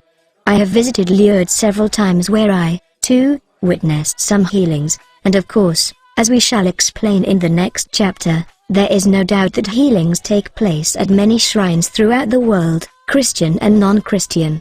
46. The waters of the shrine did not heal Madame Bayer, to whom we just referred, but by her own subconscious mind, which responded to her belief. The healing principle within her subconscious mind responded to the nature of her thought. Belief is a thought in the subconscious mind. It means to accept something as true. The thought accepted executes itself automatically. Undoubtedly, Madame Baya went to the shrine with expectancy and great faith, knowing in her heart she would receive her healing. Her subconscious mind responded accordingly, releasing the ever-present healing forces. The subconscious mind, which created the eye, can certainly bring a dead nerve back to life. What the creative principle created, it can recreate. According to your belief is it done unto you.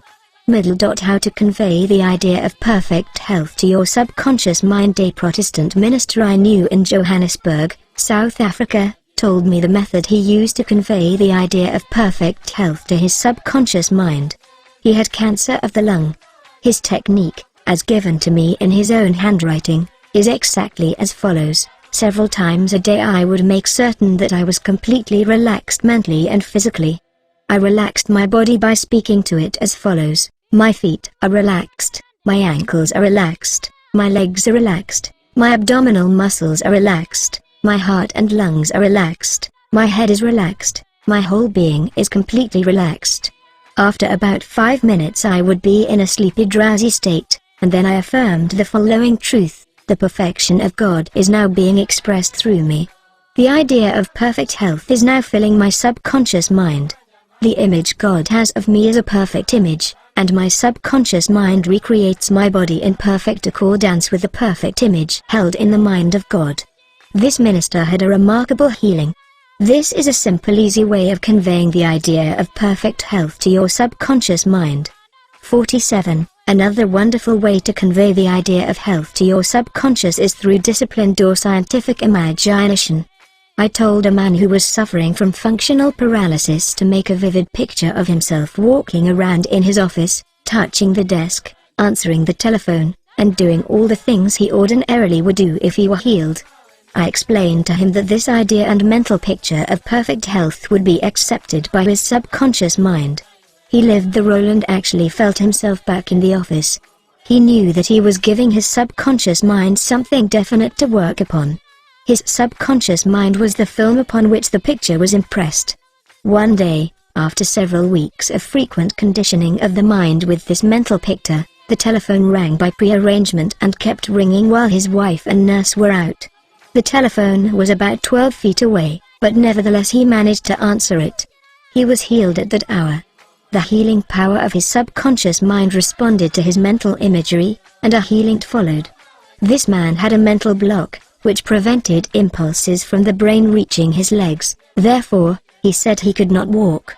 When he shifted his attention to the healing power within him, the power flowed through his focused attention, enabling him to walk.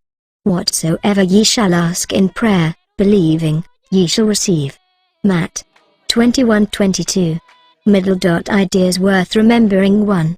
Your subconscious mind controls all the vital processes of your body and knows the answer to all problems. 2. Prior to sleep, turn over a specific request to your subconscious mind and prove its miracle working power to yourself. 48. 3. Whatever you impress on your subconscious mind is expressed on the screen of space as conditions, experiences, and events. Therefore, you should carefully watch all ideas and thoughts entertained in your conscious mind. 4. The law of action and reaction is universal. Your thought is action, and the reaction is the automatic response of your subconscious mind to your thought. Watch your thoughts. 5. All frustration is due to unfulfilled desires. If you dwell on obstacles, delays, and difficulties, your subconscious mind responds accordingly, and you are blocking your own good. 6. The life principle will flow through you rhythmically and harmoniously if you consciously affirm, I believe that the subconscious power which gave me this desire is now fulfilling it through me. This dissolves all conflicts. 7. You can interfere with the normal rhythm of your heart, lungs, and other organs by worry, anxiety, and fear.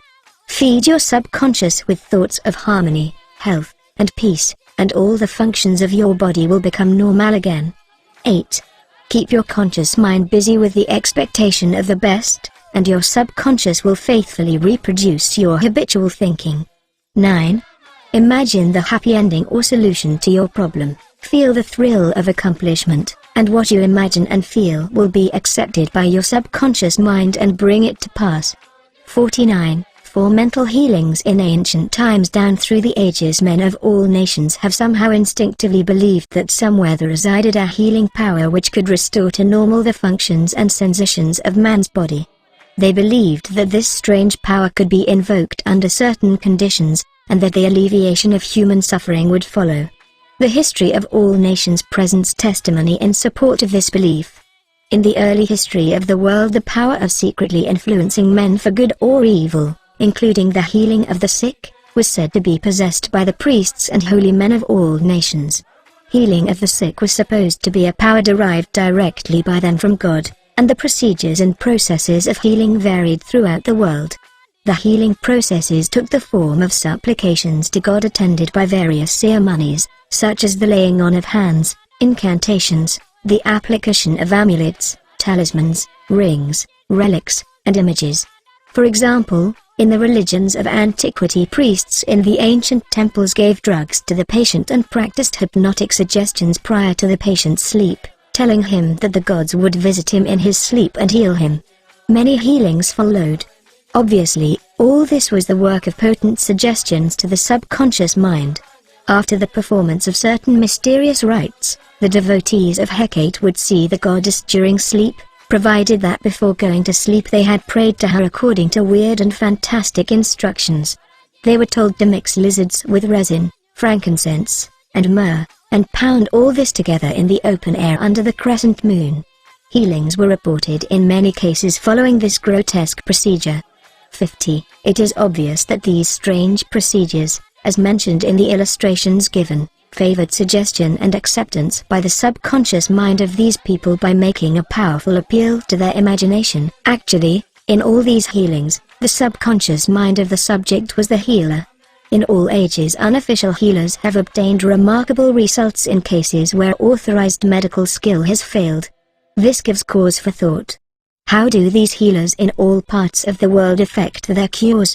The answer to all these healings is due to the blind belief of the sick person, which released the healing power resident in his subconscious mind. Many of the remedies and methods employed were rather strange and fantastic, which fired the imagination of the patients, causing an aroused emotional state. This state of mind facilitated the suggestion of health, and was accepted both by the conscious and subconscious mind of the sick. This will be elaborated on further in the next chapter. Biblical accounts on the use of the subconscious powers. What things soever ye desire, when ye pray, believe that ye receive them, and ye shall have them. Mark 11:24. Note the difference in tenses. The inspired writer tells us to believe and accept as true the fact that our desire has already been accomplished and fulfilled, that it is already completed, and that its realization will follow as a thing in the future. The success of this technique depends on the confident conviction that the thought, the idea, the picture is already a fact in mind. In order for anything to have substance in the realm of mind, it must be thought of as actually existing there. Here, in a few cryptic words, is a concise and specific direction for making use of the creative power of thought by impressing upon the subconscious the particular thing which you desire. Your thought, idea, plan, or purpose is as real on its own plane as your hand or your 51 heart. In following the biblical technique, you completely eliminate from your mind all consideration of conditions, circumstances, or anything which might imply adverse contingencies. You are planting a seed, concept, in the mind, which, if you leave it undisturbed, will infallibly germinate into external fruition. The prime condition, which Jesus insisted upon, was faith. Over and over again you read in the Bible, according to your faith is it done unto you. If you plant certain types of seeds in the ground, you have faith they will grow after their kind. This is the way of seeds, and trusting the laws of growth and agriculture, you know that the seeds will come forth after their kind. Faith, as mentioned in the Bible, is a way of thinking, an attitude of mind, an inner certitude, knowing that the idea you fully accept in your conscious mind will be embodied in your subconscious mind and made manifest. Faith is, in a sense, accepting as true what your reason and senses deny, that is, a shutting out of the little, rational, analytical, subconscious mind and embracing an attitude of complete reliance on the inner power of your subconscious mind. A classical instance of Bible technique is recorded in Matthew 9:28-30. And when he was come into the house, the blind men came to him, and Jesus saith unto them, Believe ye that I am able to do this? They said unto him, Yea, Lord. Then touched he their eyes, saying, According to your faith be it unto you. And their eyes were opened, and Jesus straitly charged them, saying, See that no man know it. In the words according to your faith be it unto you, you can see that Jesus was actually appealing to the cooperation of the subconscious mind of the blind men. Their faith was their great expectancy, their inner feeling, their inner conviction that something miraculous would happen, and that their prayer would be answered, and it was. This is the time-honored technique of healing, utilized alike by all healing groups throughout the world regardless of religious affiliation. In the words see that no man know it, Jesus enjoins the newly healed 52 patients not to discuss their healing because they might be subjected to the skeptical and derogatory criticisms of the unbelieving. This might tend to undo the benefits they had received at the hand of Jesus by depositing thoughts of fear, doubt, and anxiety in the subconscious mind. For with authority and power he commandeth the unclean spirits, and they came out. Luke 4:36. When the sick came to Jesus to be healed, they were healed by their faith together with his faith and understanding of the healing power of the subconscious mind. Whatever he decreed, he felt inwardly to be true. He and the people needing help were in the one universal subjective mind, and his silent inner knowing and conviction of the healing power changed the negative destructive patterns in the patient's subconscious. The resultant healings were the automatic response to the internal mental change. His command was his appeal to the subconscious mind of the patients plus his awareness, feeling, and absolute trust in the response of the subconscious mind to the words which he spoke with authority. Miracles at various shrines throughout the world. It is an established fact that cures have taken place at various shrines throughout the world, such as in Japan, India, Europe, and America. I have visited several of the famous shrines in Japan. At the world-famous shrine called Daibutsu is a gigantic divinity of bronze where Buddha is seated with folded hands, and the head is inclined in an attitude of profound contemplative ecstasy. It is 42 feet in height and is called the Great Buddha. Here I saw young and old making offerings at its feet. Money, fruit, rice, and oranges were offered. Candles were lit, incense was burned, and prayers of petition recited. The guide explained the chant of a young girl as she murmured a prayer, bowed low, and placed 2 oranges as an offering. She also lit a candle. He said she had lost her voice, and it was restored at the shrine. She was thanking Buddha for restoring her voice. She had the simple faith that Buddha would give her back her singing voice if she 53, followed a certain ritual, fasted, and made certain offerings. All this helped to kindle faith and expectancy, resulting in a conditioning of her mind to the point of belief. Her subconscious mind responded to her belief. To illustrate further the power of imagination and blind belief, I will relate the case of a relative of mine who had tuberculosis. His lungs were badly diseased. His son decided to heal his father. He came home to Perth, Western Australia, where his father lived, and said to him that he had met a monk who had returned from one of the healing shrines in Europe. This monk sold him a piece of the true cross. He said that he gave the monk the equivalent of $500 for it. This young man had actually picked up a splinter of wood from the sidewalk, went to the jeweler's, and had it set in a ring so that it looked real. He told his father that just touching the ring or the cross healed many. He inflamed and fired his father's imagination to the point that the old gentleman snatched the ring from him, placed it over his chest, prayed silently, and went to sleep. In the morning he was healed. All the clinic's tests proved negative. Of course, it was not the splinter of wood from the sidewalk that healed him. It was his imagination aroused to an intense degree, plus the confident expectancy of a perfect healing. Imagination was joined to faith or subjective feeling, and the union of the two brought about a healing. The father never learned of the trick that had been played upon him. If he had, he probably would have had a relapse. He remained completely cured and passed away 15 years later at the age of 89. One Universal healing principle. It is a well-known fact that all of the various schools of healing effect cures of the most wonderful character. The most obvious conclusion, which strikes your mind, is that there must be some underlying principle, which is common to them all, namely, the subconscious mind, and the one process of healing is faith. 54. It will now be in order to recall to your mind once more the following fundamental truths. First, that you possess mental functions, which have been distinguished by designating one the conscious mind and the other the subconscious mind. Secondly, your subconscious mind is constantly amenable to the power of suggestion.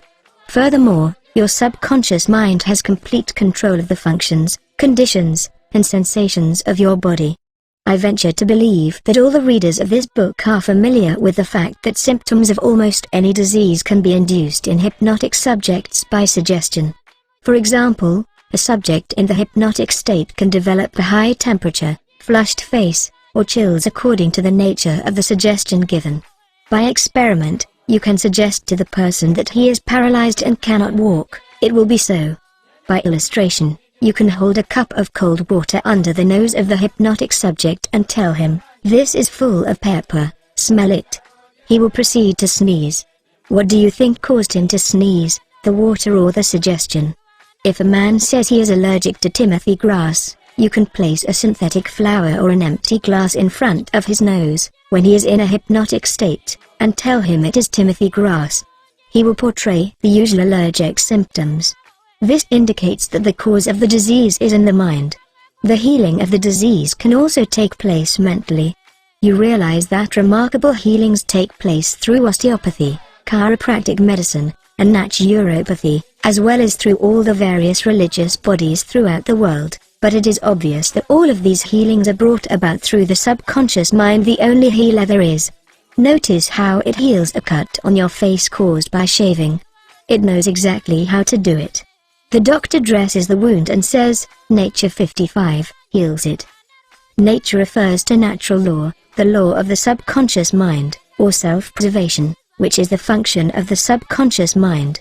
The instinct of self-preservation is the first law of nature.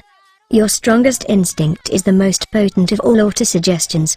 Widely different theories. It would be tedious and unprofitable to discuss to any great extent the numerous theories advanced by different religious sects and prayer therapy groups. There are a great number who claim that because their theory produces results it is, therefore, the correct one.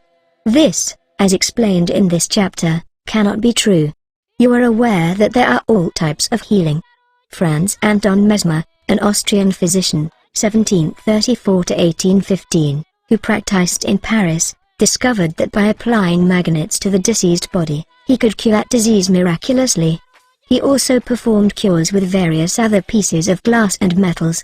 He discontinued this form of healing and claimed that his cures were due to animal magnetism, theorizing that this substance was projected from the healer to the patient. His method of treating disease from then on was by hypnotism, which was called mesmerism in his day. Other physicians said that all his healings were due to suggestion and nothing else. All of these groups, such as psychiatrists, psychologists, osteopaths, chiropractors, physicians, and all the churches are using the one universal power resident in the subconscious mind. Each may proclaim the healings are due to their theory. The process of all healing is a definite, positive, mental attitude, an inner attitude, or a way of thinking, called faith. Healing is due to a confident expectancy, which acts as a powerful suggestion to the subconscious mind, releasing its healing potency. One man does not heal by a different power than another. It is true he may have his own theory or method. There is only one process of healing, and that is faith. There is only one healing power, namely, 56, your subconscious mind. Select the theory and method you prefer. You can rest assured, if you have faith, you shall get results. Views of Paracelsus. Philippus Paracelsus, a famous Swiss alchemist and physician, who lived from 1493 to 1541, was a great healer in his day. He stated what is now an obvious scientific fact when he uttered these words: "Whether the object of your faith be real or false, you will nevertheless obtain the same effects."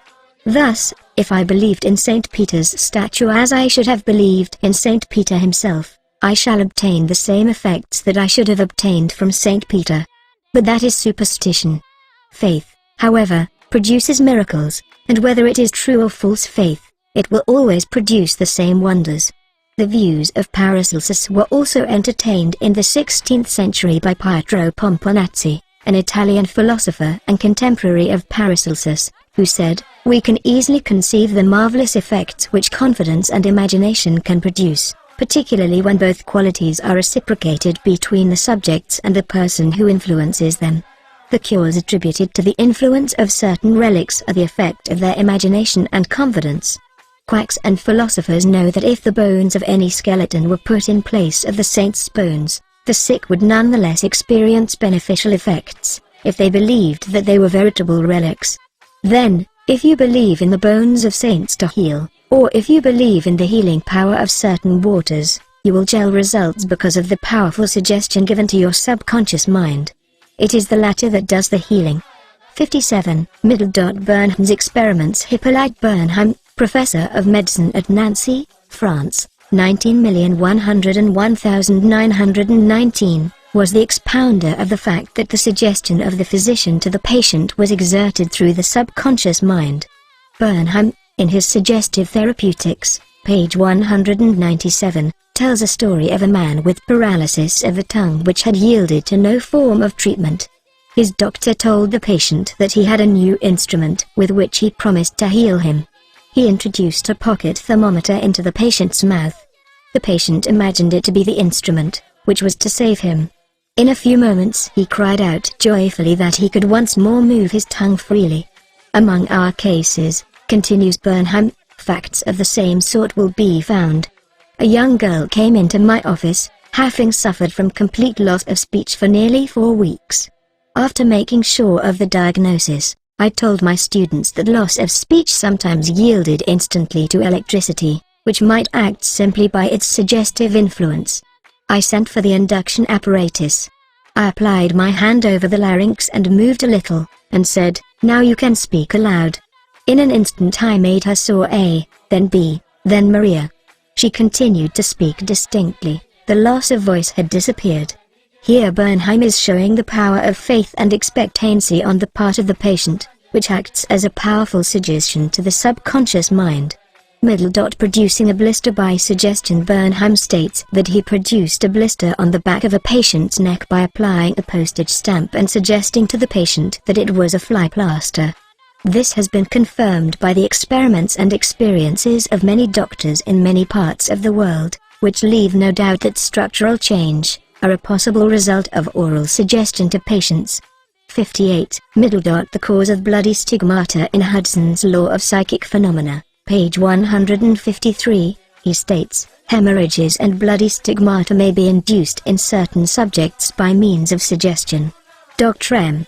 Brew put a subject into the somnambulistic condition, and gave him the following suggestion: "At 4 o'clock this afternoon, after the hypnosis, you will come into my office, sit down in the armchair, cross your arms upon your breast, and your nose will begin to bleed." At the hour appointed the young man did as directed. Several drops of blood came from the left nostril. On another occasion the same investigator traced the patient's name on both his forearms with the dull point of an instrument. Then when the patient was in the somnambulistic condition, he said, "At 4 o'clock this afternoon you will go to sleep, and your arms will bleed along the lines which I have traced, and your name will appear written on your arms in letters of blood." He was watched at 4 o'clock and seen to fall asleep. On the left arm the letters stood out in bright relief, and in several places there were drops of blood. The letters were still visible 3 months afterward, although they had gradually grown faint.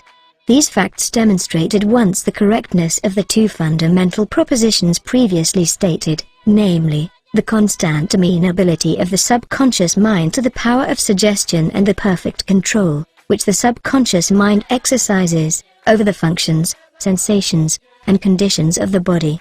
All the foregoing phenomena dramatize vividly abnormal conditions induced by suggestion, and are conclusive proof that as a man thinketh in his heart, subconscious mind, so is he. Healing points in Review 1. Remind yourself frequently that the healing power is in your own subconscious mind. 59. 2. Know that faith is like a seed planted in the ground, it grows after its kind. Plant the idea, seed, in your mind, water and fertilize it with expectancy, and it will manifest. 3. The idea you have for a book, new invention, or play is real in your mind. This is why you can believe you have it now. Believe in the reality of your idea, plan, or invention, and as you do, it will become manifest. 4. In praying for another, know that your silent inner knowing of wholeness, beauty, and perfection can change the negative patterns of the other's subconscious mind and bring about wonderful results. 5. The miraculous healings you hear about at various shrines are due to imagination and blind faith which act on the subconscious mind, releasing the healing power. 6. All disease originates in the mind. Nothing appears on the body unless there is a mental pattern corresponding to it. 7. The symptoms of almost any disease can be induced in you by hypnotic suggestion. This shows you the power of your thought. 8. There is only one process of healing, and that is faith. There is only one healing power, namely, your subconscious mind. 9. Whether the object of your faith is real or false, you will get results. Your subconscious mind responds to the thought in your mind. Look upon faith as a thought in your mind, and that will suffice. 65 mental healings in modern times. Everyone is definitely concerned with the healing of bodily conditions and human affairs. What is it that heals? Where is this healing power? These are questions asked by everyone. The answer is that this healing power is the subconscious mind of each person, and a changed mental attitude on the part of the sick person releases this healing power. No mental or religious science practitioner, psychologist, psychiatrist, or medical doctor ever healed a patient. There is an old saying, the doctor dresses the wound, but God heals it. The psychologist or psychiatrist proceeds to remove the mental blocks in the patient so that the healing principle may be released, restoring the patient to health. Likewise, the surgeon removes the physical block, enabling the healing currents to function normally. No physician, surgeon, or mental science practitioner claims he healed the patient. The one healing power is called by many names: nature, life, God, creative intelligence, and subconscious power. As previously outlined, there are many different methods used to remove the mental, emotional, and physical blocks which inhibit the flow of the healing life principle animating all of us. The healing principle resident in your subconscious mind can and will, if properly directed by you or some other person, heal your mind and body of all disease. This healing principle is operative in all men regardless of creed, color, or race. You do not have to belong to some particular church in order to use and participate in this healing process. Your subconscious will heal the burn or cut on your hand even though you profess to be an atheist or agnostic. The modern mental therapeutic procedure is based on the truth that the infinite intelligence and power of your subconscious mind responds according to your faith. The mental science practitioner or minister follows the injunction of the Bible, that is, he goes into his closet 61 and shuts the door, which means he stills his mind, relaxes, lets go, and thinks of the infinite healing presence within him. He closes the door of his mind to all outside distractions as well as appearances, and then he quietly and knowingly turns over his request or desire to his subconscious mind, realizing that the intelligence of his mind will answer him according to his specific needs. The most wonderful thing to know is this: imagine the end desired and feel its reality, then the infinite life principle will respond to your conscious choice and your conscious request. This is the meaning of believe you have received, and you shall receive. This is what the modern mental scientist does when he practices prayer therapy. One process of healing. There is only one universal healing principle operating through everything: the cat, the dog, the tree, the grass, the wind, the earth, for everything is alive. This life principle operates through the animal, vegetable, and mineral kingdoms as instinct and the law of growth. Man is consciously aware of this life principle, and he can consciously direct it to bless himself in countless ways. There are many different approaches, techniques, and methods in using the universal power, but there is only one process of healing, which is faith, for according to your faith is it done unto you. The law of belief. All religions of the world represent forms of belief, and these beliefs are explained in many ways. The law of life is belief. What do you believe about yourself, life, and the universe? It is done unto you, as you believe. Belief is a thought in your mind, which causes the power of your subconscious to be distributed into all phases of your life according to your thinking habits. You must realize the Bible is not talking about your belief in some ritual, ceremony, form, institution, man, or formula. It is talking about belief itself. The belief of your mind is, 62, simply the thought of your mind. If thou canst believe, all things are possible to him that believeth. Mark 9:23. It is foolish to believe in something to hurt or harm you. Remember, it is not the thing believed in that hurts or harms you, but the belief or thought in your mind, which creates the result. All your experiences, all your actions, and all the events and circumstances of your life are but the reflections and reactions to your own thought. Prayer therapy is the combined function of the conscious and subconscious mind. Scientifically directed prayer therapy is the synchronized, harmonious, and intelligent function of the conscious and subconscious levels of mind specifically directed for a definite purpose. In scientific prayer or prayer therapy, you must know what you are doing and why you are doing it. You trust the law of healing. Prayer therapy is sometimes referred to as mental treatment, and another term is scientific prayer. In prayer therapy you consciously choose a certain idea, mental picture, or plan which you desire to experience. You realize your capacity to convey this ideal mental image to your subconscious by feeling the reality of the state assumed. As you remain faithful in your mental attitude, your prayer will be answered. Prayer therapy is a definite mental action for a definite specific purpose. Let us suppose that you decide to heal a certain difficulty by prayer therapy. You are aware that your problem or sickness, whatever it may be, must be caused by negative thoughts charged with fear and lodged in your subconscious mind, and that if you can succeed in cleansing your mind of these thoughts, you will get a healing. You, therefore, turn to the healing power within your own subconscious mind and remind yourself of its infinite power and intelligence and its capacity to heal all conditions.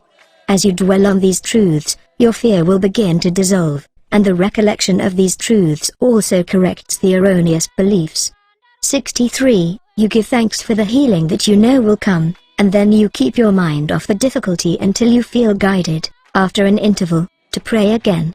While you are praying, you absolutely refuse to give any power to the negative conditions or to admit for a second that the healing will not come.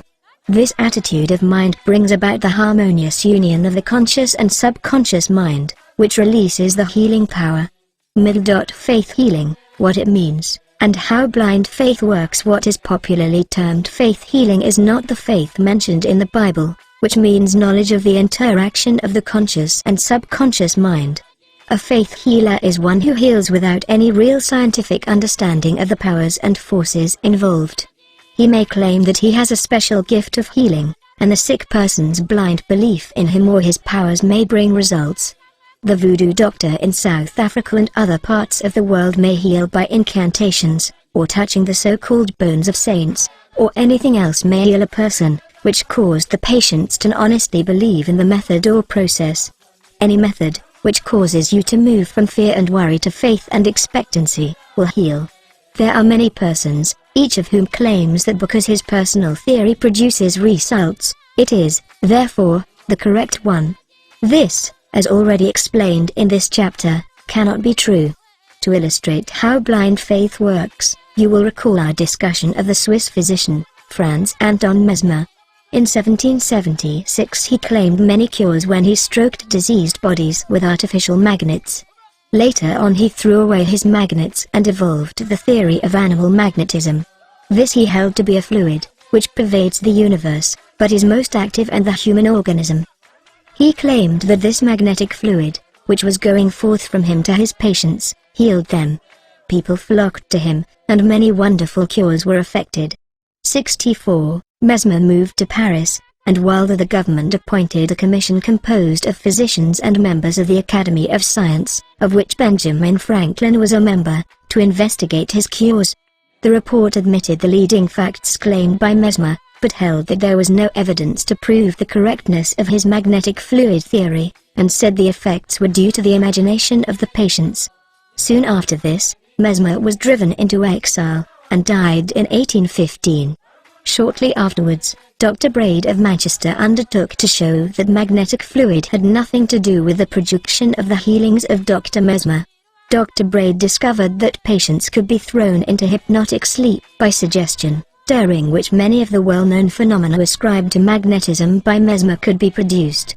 You can readily see that all these cures were undoubtedly brought about by the active imagination of the patients together with a powerful suggestion of health to their subconscious minds. All this could be termed blind faith, as there was no understanding in those days as to how the cures were brought about. Subjective faith and what it means. You will recall the proposition, which need not be repeated at length, that the subjective or subconscious mind of an individual is as amenable to the control of his own conscious or objective mind as it is by the suggestions of another. It follows that whatever may be your objective belief, if you will assume to have faith actively or passively, your subconscious mind will be controlled by the suggestion, and your desire will be fulfilled. The faith required in mental healings is a purely subjective faith, and it is attainable upon the cessation of active opposition on the part of the objective or conscious mind.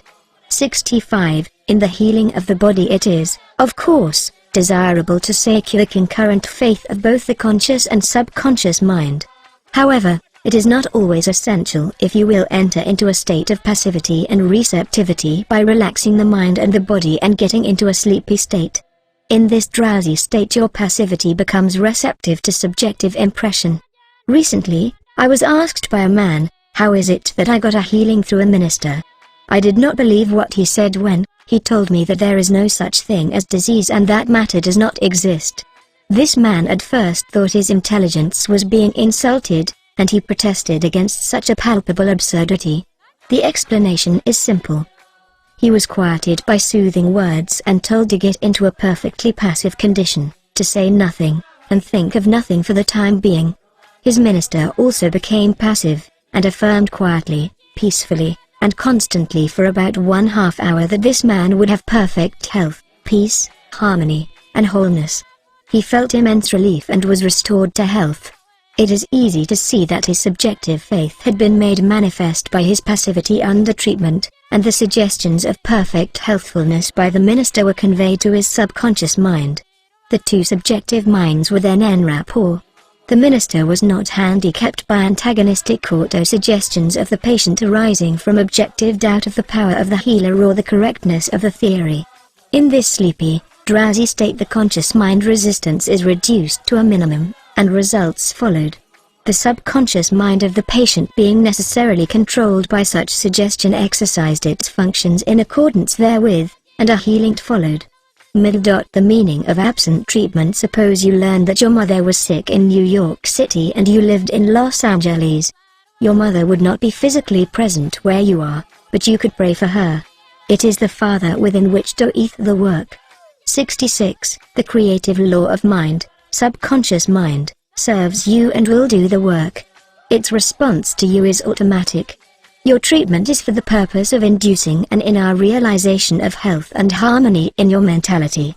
This inner realization, acting through the subconscious mind, operates through your mother's subconscious mind as there is but one creative mind.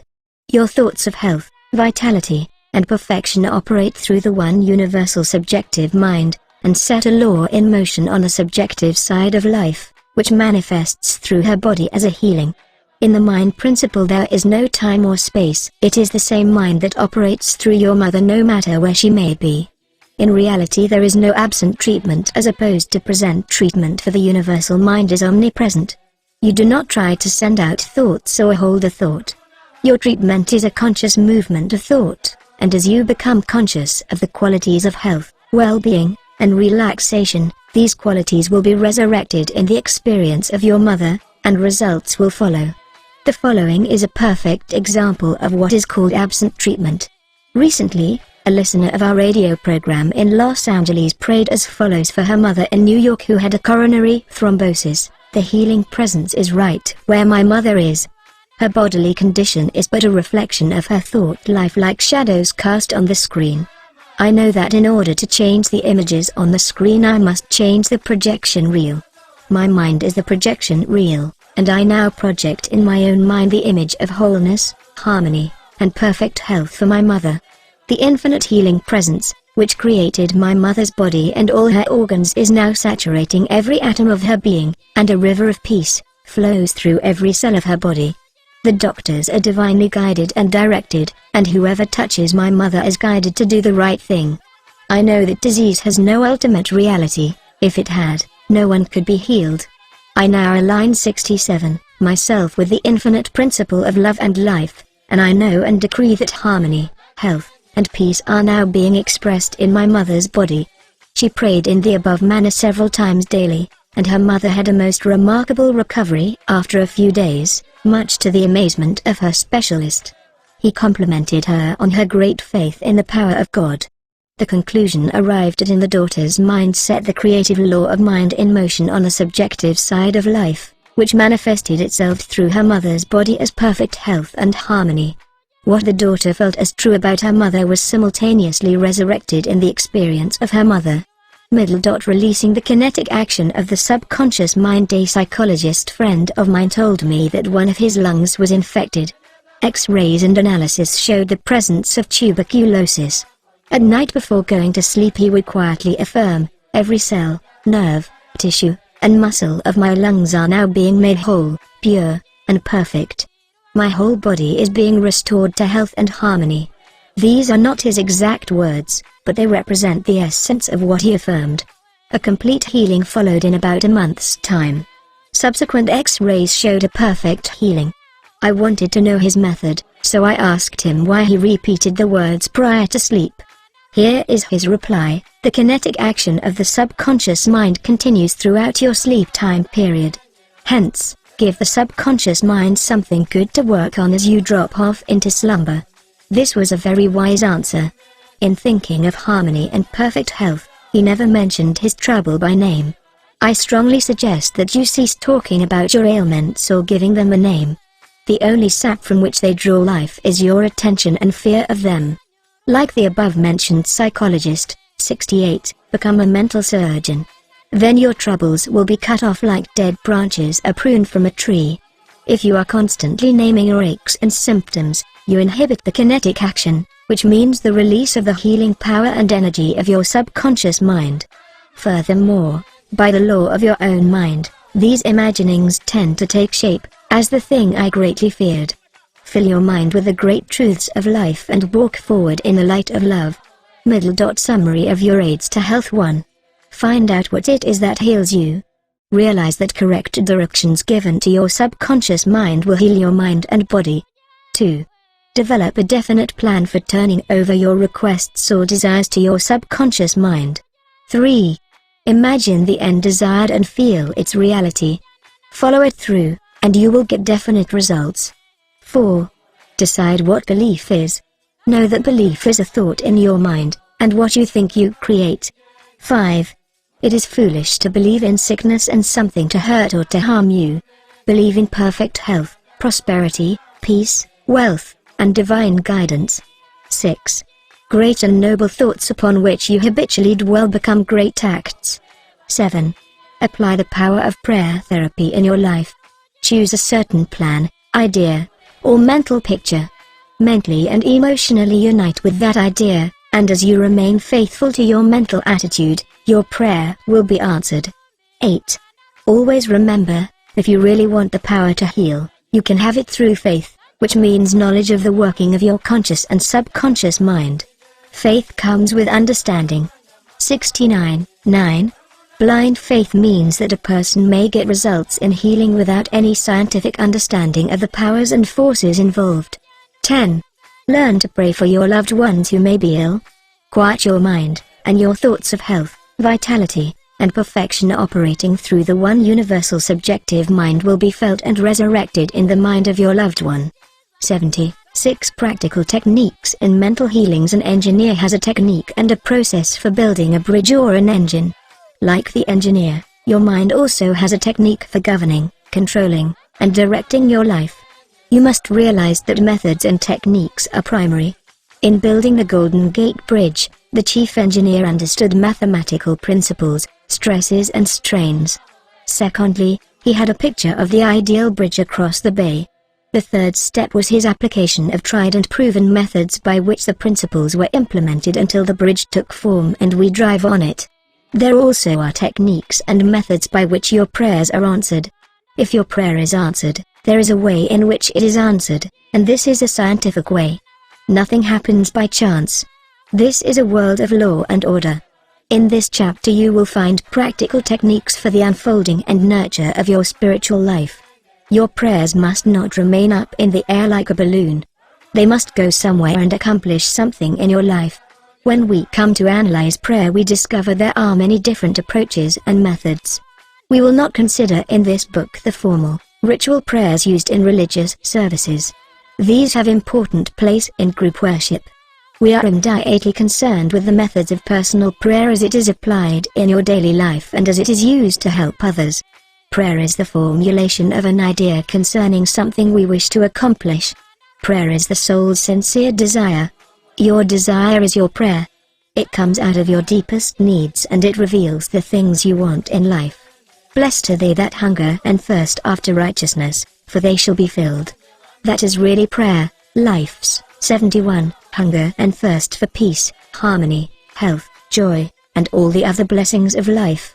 The passing over technique for impregnating the subconscious. This consists essentially in inducing the subconscious mind to take over your request as handed it by the conscious mind. This passing over is best accomplished in the reverie-like state. Know that in your deeper mind are infinite intelligence and infinite power. Just calmly think over what you want, see it coming into fuller fruition from this moment forward. Be like the little girl who had a very bad cough and a sore throat. She declared firmly and repeatedly, "It is passing away now. It is passing away now." It passed away in about an hour. Use this technique with complete simplicity and naivete. Your subconscious will accept your blueprint. If you are building a new home for yourself and family, you know that you would be intensely interested in regard to the blueprint for your home. You would see to it that the builders conform to the blueprint. You would watch the material and select only the best wood, steel, in fact, the best of everything. What about your mental home and your mental blueprint for happiness and abundance? All your experiences and everything that enters into your life depend upon the nature of the mental building blocks, which you use in the construction of your mental home. If your blueprint is full of mental patterns of fear, worry, anxiety, or lack, and if you are despondent, doubtful, and cynical, then the texture of the mental material you are weaving into your mind will come forth as more toil, care, tension, anxiety, and limitation of all kinds. The most fundamental and the most far-reaching activity in life is that which you build into your mentality every waking hour. Your word is silent and invisible, nevertheless, it is real. You are building your mental home all the time, and your thought and mental imagery represent your blueprint. Hour by hour, moment 72, by moment, you can build radiant health, success, and happiness by the thoughts you think, the ideas which you harbor, the beliefs that you accept, and the scenes that you rehearse in the hidden studio of your mind. This stately mansion, upon the construction of which you are perpetually engaged, is your personality, your identity in this plane, your whole life story on this earth. Get a new blueprint, build silently by realizing peace, harmony, joy, and goodwill in the present moment. By dwelling upon these things and claiming them, your subconscious will accept your blueprint and bring all these things to pass. By their fruits ye shall know them. The science and art of true prayer. The term science means knowledge, which is coordinated, arranged, and systematized. Let us think of the science and art of true prayer as it deals with the fundamental principles of life and the techniques and processes by which they can be demonstrated in your life, as well as in the life of every human being when he applies them faithfully. The art is your technique or process, and the science behind it is the definite response of creative mind to your mental picture or thought. Ask, and it shall be given you, seek, and ye shall find, knock, and it shall be opened unto you. Matthew 7:7. Here you are told you shall receive that for which you ask. It shall be opened to you when you knock, and you shall find that for which you are searching. This teaching implies the definiteness of mental and spiritual laws. There is always a direct response from the infinite intelligence of your subconscious mind to your conscious thinking. If you ask for bread, you will not receive a stone. You must ask believing, if you are to receive. Your mind moves from the thought to the thing. Unless there is first an image in the mind, it cannot move, for there would be nothing for it to move toward. Your prayer, which is your mental act, must be accepted as an image in your mind before the power from your subconscious will 73 play upon it and make it productive. You must reach a point of acceptance in your mind, an unqualified and undisputed state of agreement. This contemplation should be accompanied by a feeling of joy and restfulness in foreseeing the certain accomplishment of your desire. The sound basis for the art and science of true prayer is your knowledge and complete confidence that the movement of your conscious mind will gain a definite response from your subconscious mind, which is one with boundless wisdom and infinite power. By following this procedure, your prayers will be answered. The visualization technique. The easiest and most obvious way to formulate an idea is to visualize it, to see it in your mind's eye as vividly as if it were alive. You can see with the naked eye only what already exists in the external world. In a similar way, that which you can visualize in your mind's eye already exists in the invisible realms of your mind. Any picture, which you have in your mind, is the substance of things hoped for and the evidence of things not seen. What you form in your imagination is as real as any part of your body. The idea and the thought are real and will one day appear in your objective world if you are faithful to your mental image. This process of thinking forms impressions in your mind. These impressions in turn become manifested as facts and experiences in your life. The builder visualizes the type of building he wants. He sees it as he desires it to be completed. His imagery and thought processes become a plastic mold from which the building will emerge, a beautiful or an ugly one, a skyscraper or a very low one. His mental imagery is projected as it is drawn on paper. Eventually, the contractor and his workers gather the essential materials, and the building progresses until it stands finished, conforming perfectly to the mental patterns of the architect. 74. I use the visualization technique prior to speaking from the platform. I quiet the wheels of my mind in order that I may present to the subconscious mind my images of thought. Then, I picture the entire auditorium and the seats filled with men and women, and each one of them illumined and inspired by the infinite healing presence within each one. I see them as radiant, happy, and free. Having first built up the idea in my imagination, I quietly sustain it there as a mental picture while I imagine I hear men and women saying, "I am healed, I feel wonderful, I've had an instantaneous healing, I'm transformed." I keep this up for about 10 minutes or more, knowing and feeling that each person's mind and body are saturated with love, wholeness, beauty, and perfection. My awareness grows to the point where in my mind I can actually hear the voices of the multitude proclaiming their health and happiness. Then I release the whole picture and go onto the platform. Almost every Sunday some people stop and say that their prayers were answered. Mental movie method. The Chinese say, a picture is worth 1,000 words. William James, the father of American psychology, stressed the fact that the subconscious mind will bring to pass any picture held in the mind and backed by faith. Act as though I am, and I will be.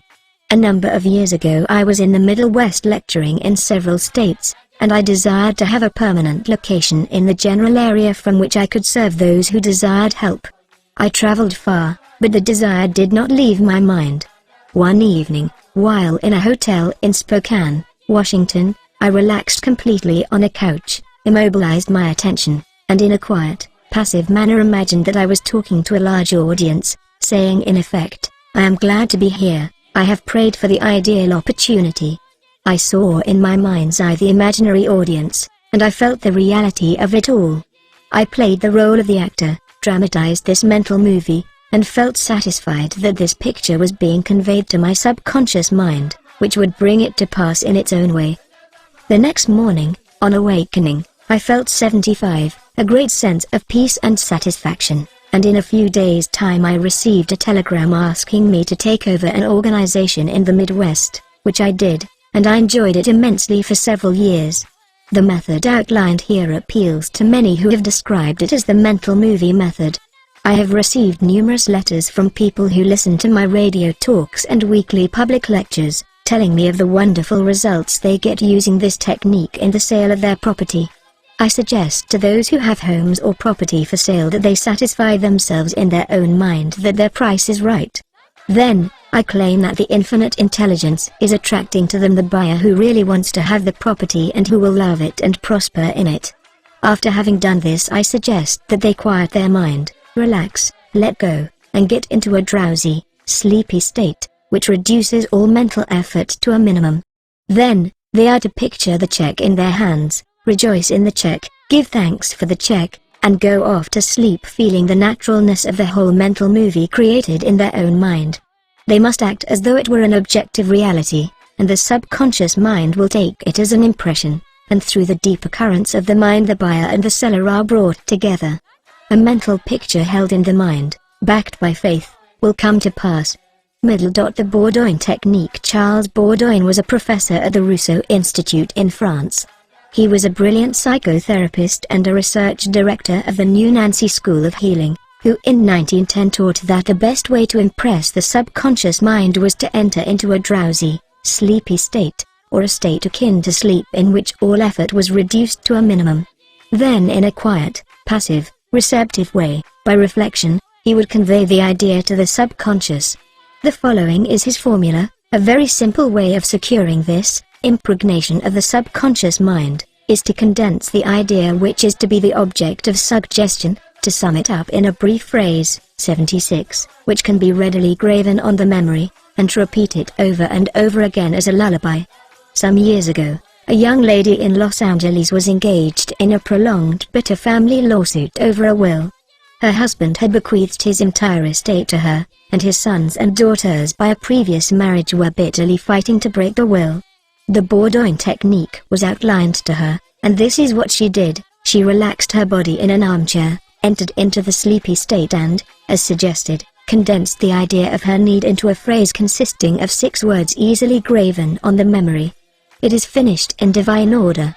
The significance to her of these words meant that infinite intelligence operating through the laws of her subconscious mind would bring about a harmonious adjustment through the principle of harmony. She continued this procedure every night for about 10 nights. After she got into a sleepy state, she would affirm slowly, quietly, and feelingly the statement, "It is finished in divine order," over and over again, feeling a sense of inner peace and an all-pervading tranquility. Then she went off into her deep, normal sleep. On the morning of the 11th day, following the use of the above technique, she awakened with a sense of well-being, a conviction that it was finished. Her attorney called her the same day, saying that the opposing attorney and his clients were willing to settle. A harmonious agreement was reached, and litigation was discontinued. The sleeping technique. By entering into a sleepy, drowsy state, effort is reduced to a minimum. The conscious mind is submerged to a great extent when in a sleepy state. The reason for this is that the highest degree of outcropping of the subconscious occurs prior to sleep and just after we awaken. In this state the negative thoughts, which tend to neutralize your desire and so prevent acceptance by your subconscious mind, are no longer present. Suppose you want to get rid of a destructive habit. Assume a comfortable posture, relax your body, and be still. Get into a sleepy 77 state, and in that sleepy state, say quietly, over and over again as a lullaby, "I am completely free from this habit, harmony and peace of mind reign supreme." Repeat the above slowly, quietly, and lovingly for 5 or 10 minutes night and morning. Each time you repeat the words the emotional value becomes greater. When the urge comes to repeat the negative habit, repeat the above formula out loud by yourself. By this means you induce the subconscious to accept the idea, and a healing follows. The thank you technique. In the Bible, Paul recommends that we make known our requests with praise and thanksgiving. Some extraordinary results follow this simple method of prayer. The thankful heart is always close to the creative forces of the universe, causing countless blessings to flow toward it by the law of reciprocal relationship, based on a cosmic law of action and reaction. For instance, a father promises his son a car for graduation, The boy has not yet received the car, but he is very thankful and happy, and is as joyous as though he had actually received the car. He knows his father will fulfill his promise, and he is full of gratitude and joy even though he has not yet received the car. Objectively speaking, he has, however, received it with joy and thankfulness in his mind. I shall illustrate how Mr. Broke applied this technique with excellent results. He said, "Bills are piling up, I am out of work, I have 3 children and no money. What shall I do?" Regularly every night and morning, for a period of about 3 weeks, he repeated the words, "Thank you, Father, for my wealth," in a relaxed, peaceful manner until the feeling or mood of thankfulness dominated his mind. He imagined he was addressing the infinite power and intelligence within him, knowing, of course, that he could not see the creative intelligence or infinite mind. He was seeing with the inner eye of spiritual perception, realizing that his thought image of wealth was the first cause, relative to the money, position, and food he needed. His thought feeling was the substance of wealth untrammeled by 78 antecedent conditions of any kind. By repeating, "Thank you, Father," over and over again, his mind and heart were lifted up to the point of acceptance, and when fear, thoughts of lack, poverty, and distress came into his mind, he would say, "Thank you, Father," as often as necessary. He knew that as he kept up the thankful attitude he would recondition his mind to the idea of wealth, which is what happened. The sequel to his prayer is very interesting. After praying in the above-mentioned manner, he met a former employer of his on the street whom he had not seen for 20 years.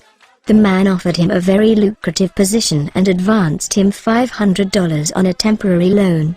Today, Mr. Broke is vice president of the company for which he works. His recent remark to me was, "I shall never forget the wonders of thank you, Father. It has worked wonders for me." The affirmative method. The effectiveness of an affirmation is determined largely by your understanding of the truth and the meaning back of the words, cubed in praying use, not vain repetition. Therefore, the power of your affirmation lies in the intelligent application of definite and specific positives. For example, a boy adds 3 and 3 and puts down 7 on the blackboard. The teacher affirms with mathematical certainty that 3 and 3 are 6, therefore, the boy changes his figures accordingly. The teacher's statement did not make 3 and 3 equal 6 because the latter was already a mathematical truth. The mathematical truth caused the boy to rearrange the figures on the blackboard. It is abnormal to be sick, it is normal to be healthy. Health is the truth of your being.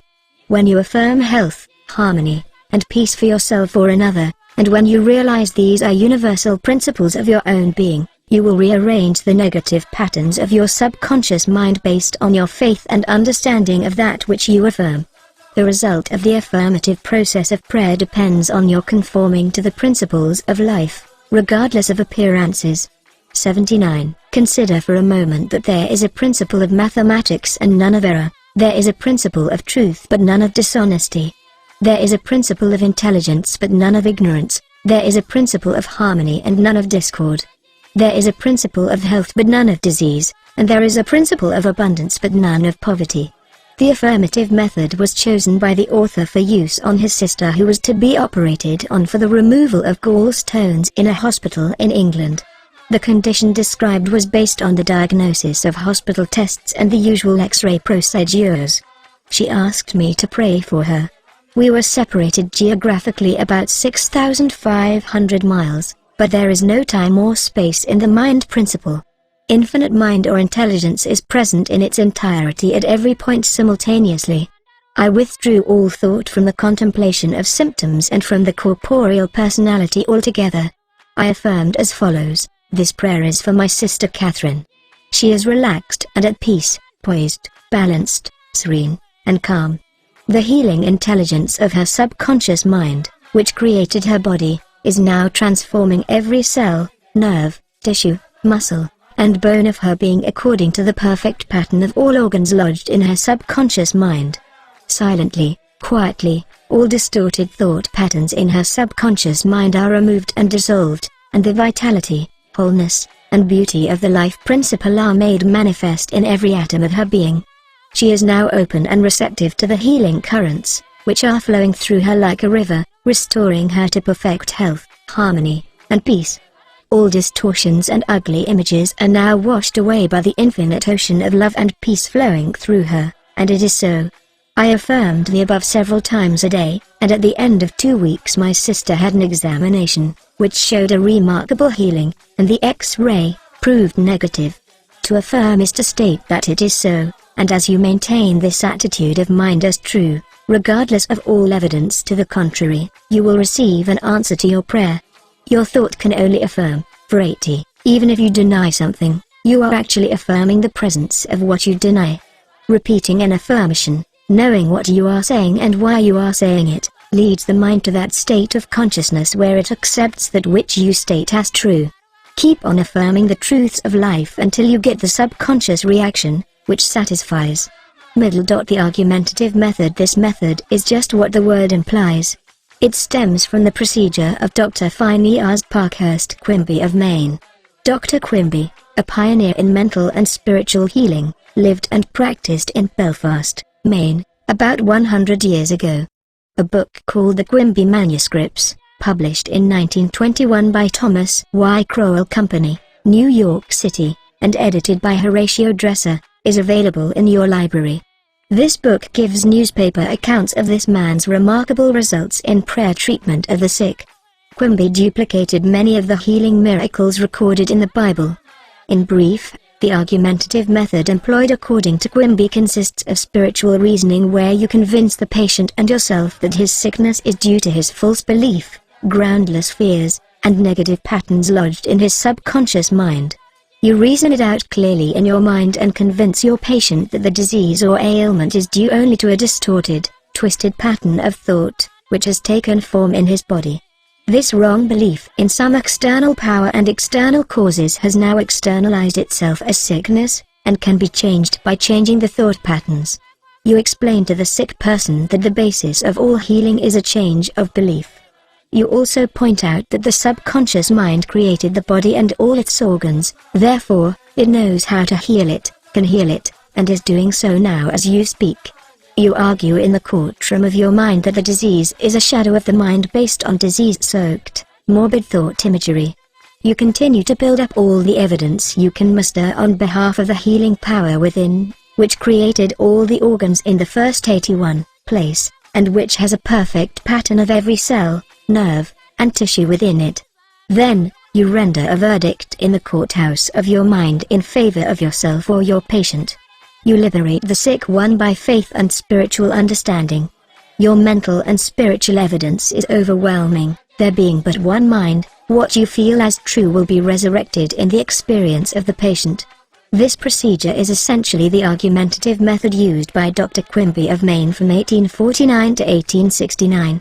The absolute method is like modern sound wave therapy. Many people throughout the world practice this form of prayer treatment with wonderful results.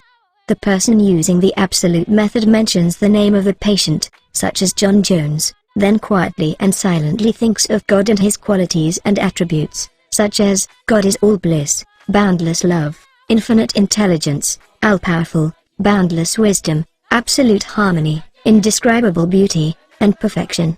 As he quietly thinks along these lines, he is lifted up in consciousness into a new spiritual wavelength, at which times he feels the infinite ocean of God's love is now dissolving everything unlike itself in the mind and body of John Jones for whom he is praying. He feels all the power and love of God are now focused on John Jones, and whatever is bothering or vexing him is now completely neutralized in the presence of the infinite ocean of life and love. The absolute method of prayer might be likened to the sound wave or sonic therapy recently shown me by a distinguished physician in Los Angeles. He has an ultrasound wave machine, which oscillates at a tremendous speed and sends sound waves to any area of the body to which it is directed. These sound waves can be controlled, and he told me of achieving remarkable results in dissolving arthritic calcareous deposits, as well as the healing and removal of other disturbing conditions. To the degree that we rise in consciousness by contemplating qualities and attributes of God, do we generate spiritual electronic 82 waves of harmony, health, and peace. Many remarkable healings follow this technique of prayer. A cripple walks. Dr. Phineas Parkhurst Quimby, of whom we spoke previously in this chapter, used the absolute method in the latter years of his healing career. He was really the father of psychosomatic medicine and the first psychoanalyst. He had the capacity to diagnose clairvoyantly the cause of the patient's trouble, pains, and aches. The following is a condensed account of the healing of a cripple as recorded in Quimby's manuscripts. Quimby was called on to visit a woman who was lame, aged, and bedridden. He states that her ailment was due to the fact that she was imprisoned by a greed so small and contracted that she could not stand upright and move about. She was living in the tomb of fear and ignorance. Furthermore, she was taking the Bible literally, and it frightened her. In this tomb, Quimby said, was the presence and power of God trying to burst the bands, break through the bonds, and rise from the dead. When she would ask others for an explanation of some passage of the Bible, the answer would be a stone. Then she would hunger for the bread of life.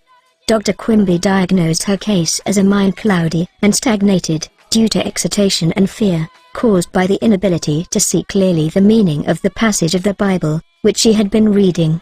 This showed itself in the body by her heavy and sluggish feeling, which would terminate as paralysis. At this point Quimby asked her what was meant in the Bible verses, "Yet a little while am I with you, and then I go unto him that sent me. Ye shall seek me, and shall not find me, and where I am, thither ye cannot come." John 7:33-34. She replied that it meant Jesus went to heaven. Quimby explained what it really meant by telling her that being with her a little while meant his explanation of her symptoms, feelings, and 83, their causes, that is, he had compassion and sympathy for her momentarily, but he could not remain in that mental state. The next step was to go to him that sent us, which, as Quimby pointed out, was the creative power of God in all of us. Quimby immediately traveled in his mind and contemplated the divine ideal, that is, the vitality, intelligence, harmony, and power of God functioning in the sick person. This is why he said to the woman, "Therefore, where I go you cannot come, for you are in your narrow, restricted belief, and I am in health." This prayer and explanation produced an instantaneous sensation, and a change came over her mind. She walked without her crutches. Quimby said it was one of the most singular of all his healings. She was, as it were, dead to error, and to bring her to life or truth was to raise her from the dead. Quimby quoted the resurrection of Christ and applied it to her own Christ or health. This produced a powerful effect on her. He also explained to her that the truth, which she accepted, was the angel or idea, which rolled away the stone of fear, ignorance, and superstition, thereby releasing the healing power of God, which made her whole. The decree method power goes into our word according to the feeling and faith behind it. When we realize the power that moves the world is moving on our behalf and is backing up our word, our confidence and assurance grow. You do not try and add power to power, therefore, there must be no mental striving, coercion, force, or mental wrestling. A young girl used the decree method on a young man who was constantly phoning her, pressing her for dates, and meeting her at her place of business. She found it very difficult to get rid of him.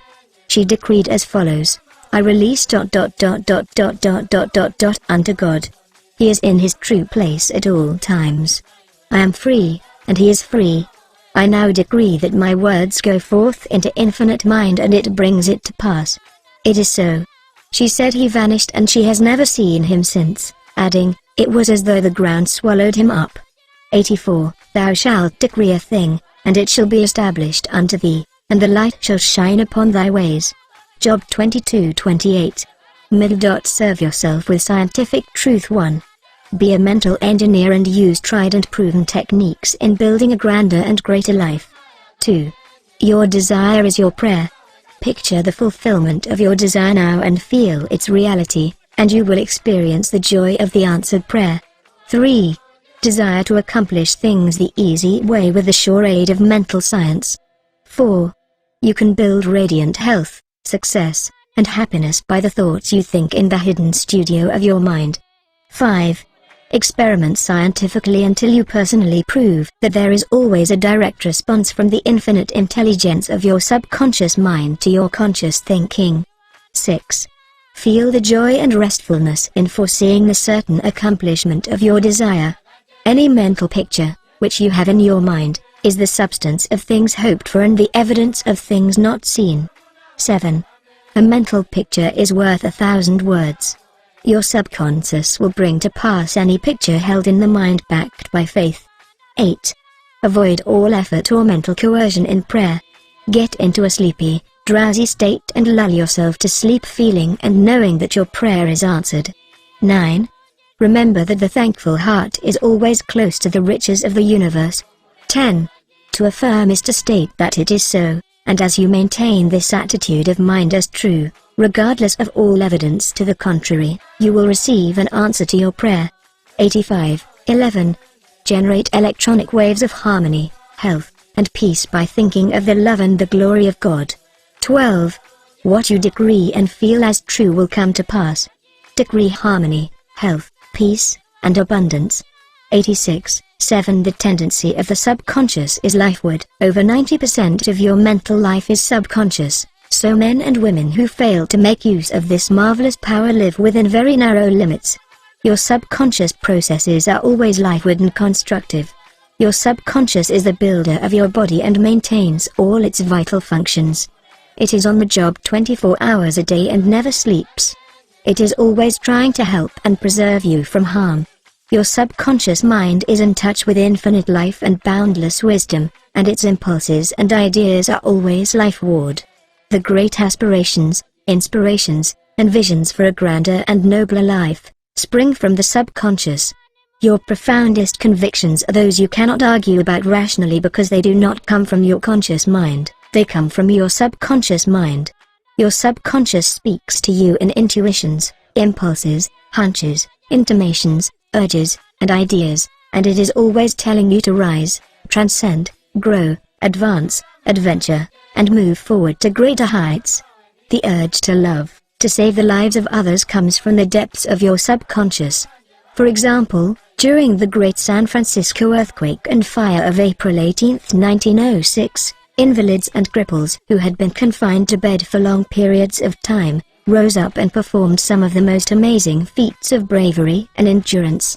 The intense desire welled up within them to save others at all costs, and their subconscious responded accordingly. Great artists, musicians, poets, speakers, and writers tune in with their subconscious powers and become animated and inspired.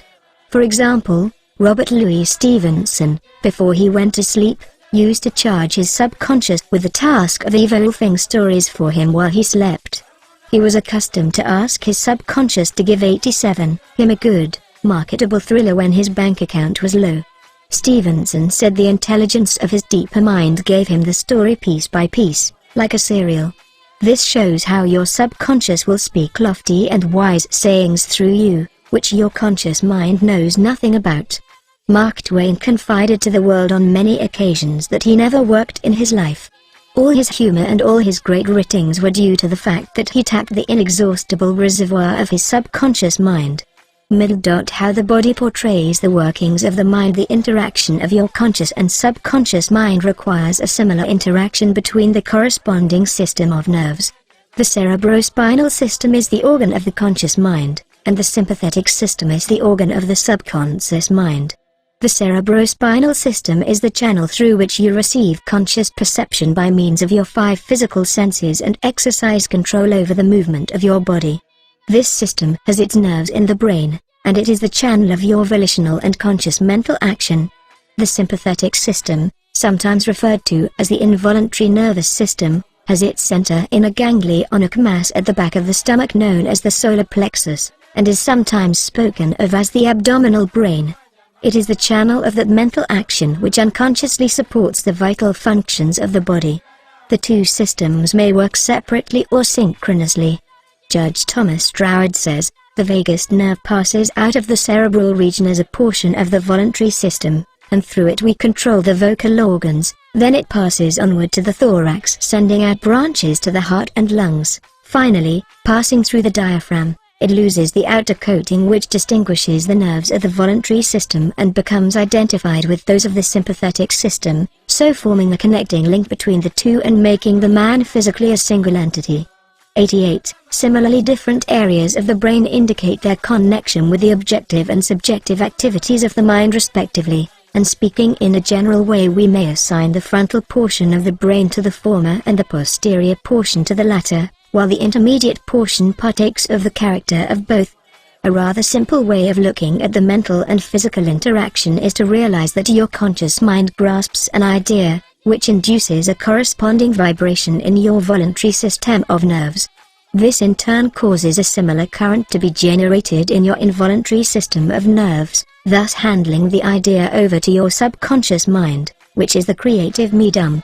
This is how your thoughts become things. Every thought entertained by your conscious mind and accept as true is sent by your brain to your solar plexus, the brain of your subconscious mind, to be made into your flesh, and to be brought forth into your world as a reality.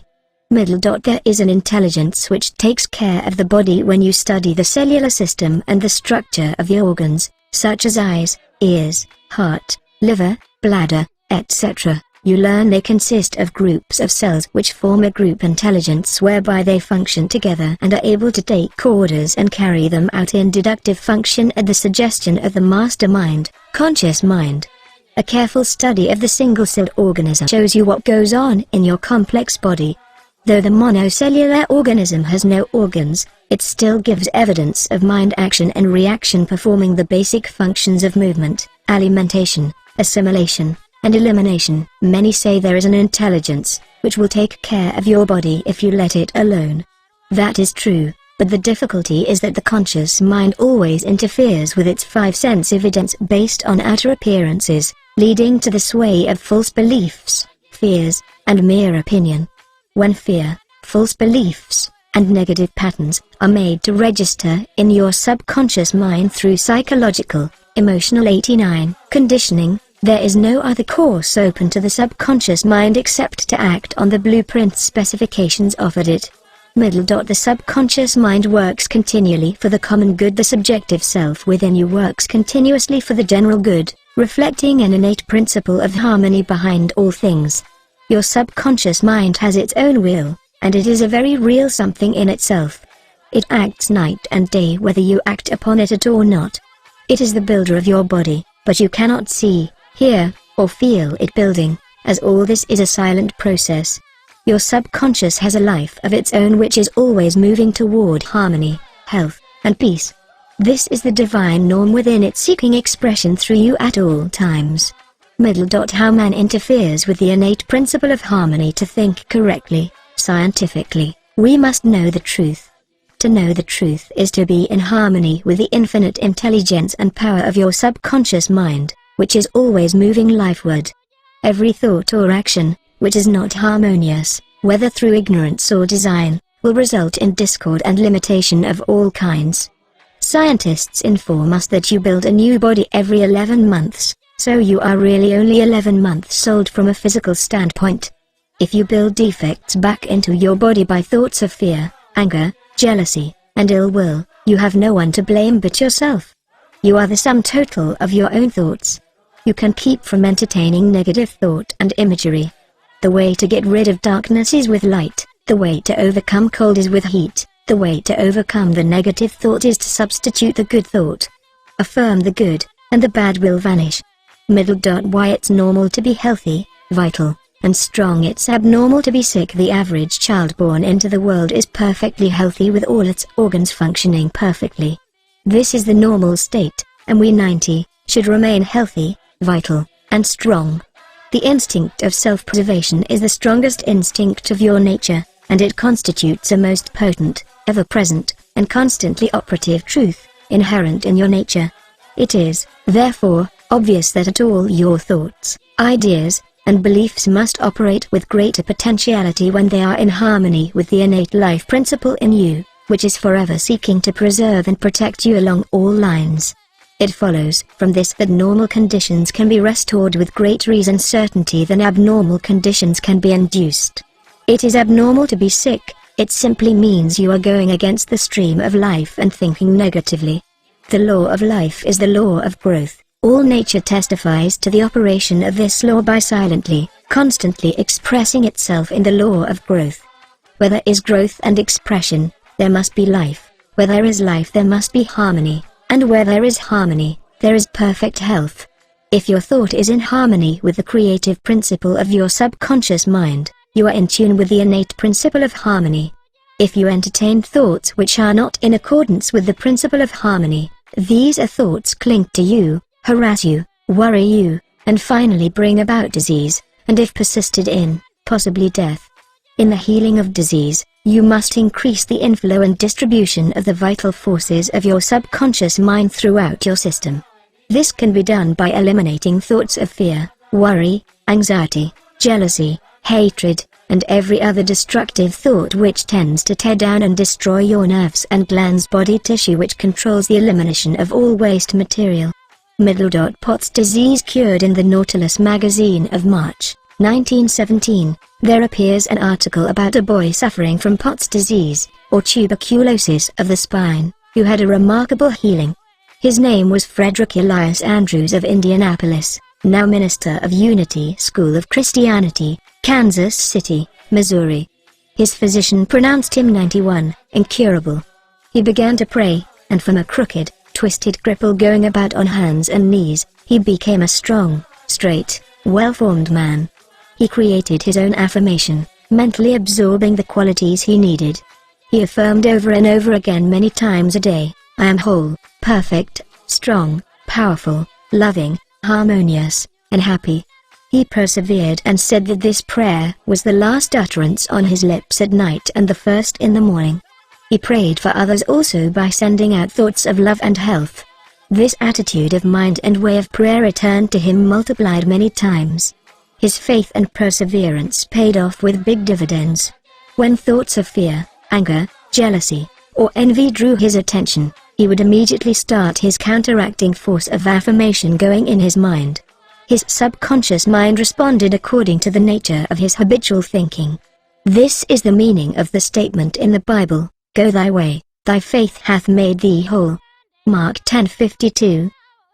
How faith in your subconscious powers makes you whole. A young man, who came to my lectures on the healing power of the subconscious mind, had severe eye trouble, which his doctor said necessitated an operation. He said to himself, "My subconscious made my eyes, and it can heal me." Each night, as he went to sleep, he entered into a drowsy, meditative state, the condition akin to sleep. His attention was immobilized and focused on the eye doctor. He imagined the doctor was in front of him, and he plainly heard, or imagined he heard, the doctor saying to him, "A miracle has happened." He heard this over and over again every night for perhaps 5 minutes or so before going to sleep. At the end of 3 weeks he again went to the ophthalmologist who had previously examined his eyes, and the physician said to this man, "This is a miracle." What happened? This man impressed his subconscious mind using the doctor as an instrument or a means of convincing it or conveying the idea. 92. Through repetition, faith, and expectancy he impregnated his subconscious mind. His subconscious mind made his eye, within it was the perfect pattern, and immediately it proceeded to heal the eye. This is another example of how faith in the healing power of your subconscious can make you whole. Pointers to review. 1. Your subconscious is the builder of your body and is on the job 24 hours a day. You interfere with its life-giving patterns by negative thinking. 2. Charge your subconscious with the task of evolving an answer to any problem, prior to sleep, and it will answer you. 3. Watch your thoughts. Every thought accepted as true is sent by your brain to your solar plexus, your abdominal brain, and is brought into your world as a reality. 4. Know that you can remake yourself by giving a new blueprint to your subconscious mind. 5. The tendency of your subconscious is always lifeward. Your job is with your conscious mind. Feed your subconscious mind with premises, which are true. Your subconscious is always reproducing according to your habitual mental patterns. 6. You build a new body every 11 months. Change your body by changing your thoughts and keeping them changed. 7. It is normal to be healthy. It is abnormal to be ill. There is within the innate principle of harmony. 8. Thoughts of jealousy, fear, worry, and anxiety tear down and destroy your nerves and glands, bringing about mental and physical diseases of all kinds. 9. What you affirm consciously and feel as true will be made manifest in your mind, body and affairs. Affirm the good and enter into the joy of living. 93. 8. How to get the results you want. The principal reasons for failure are lack of confidence and too much effort. Many people block answers to their prayers by failing to fully comprehend the workings of their subconscious mind. When you know how your mind functions, you gain a measure of confidence.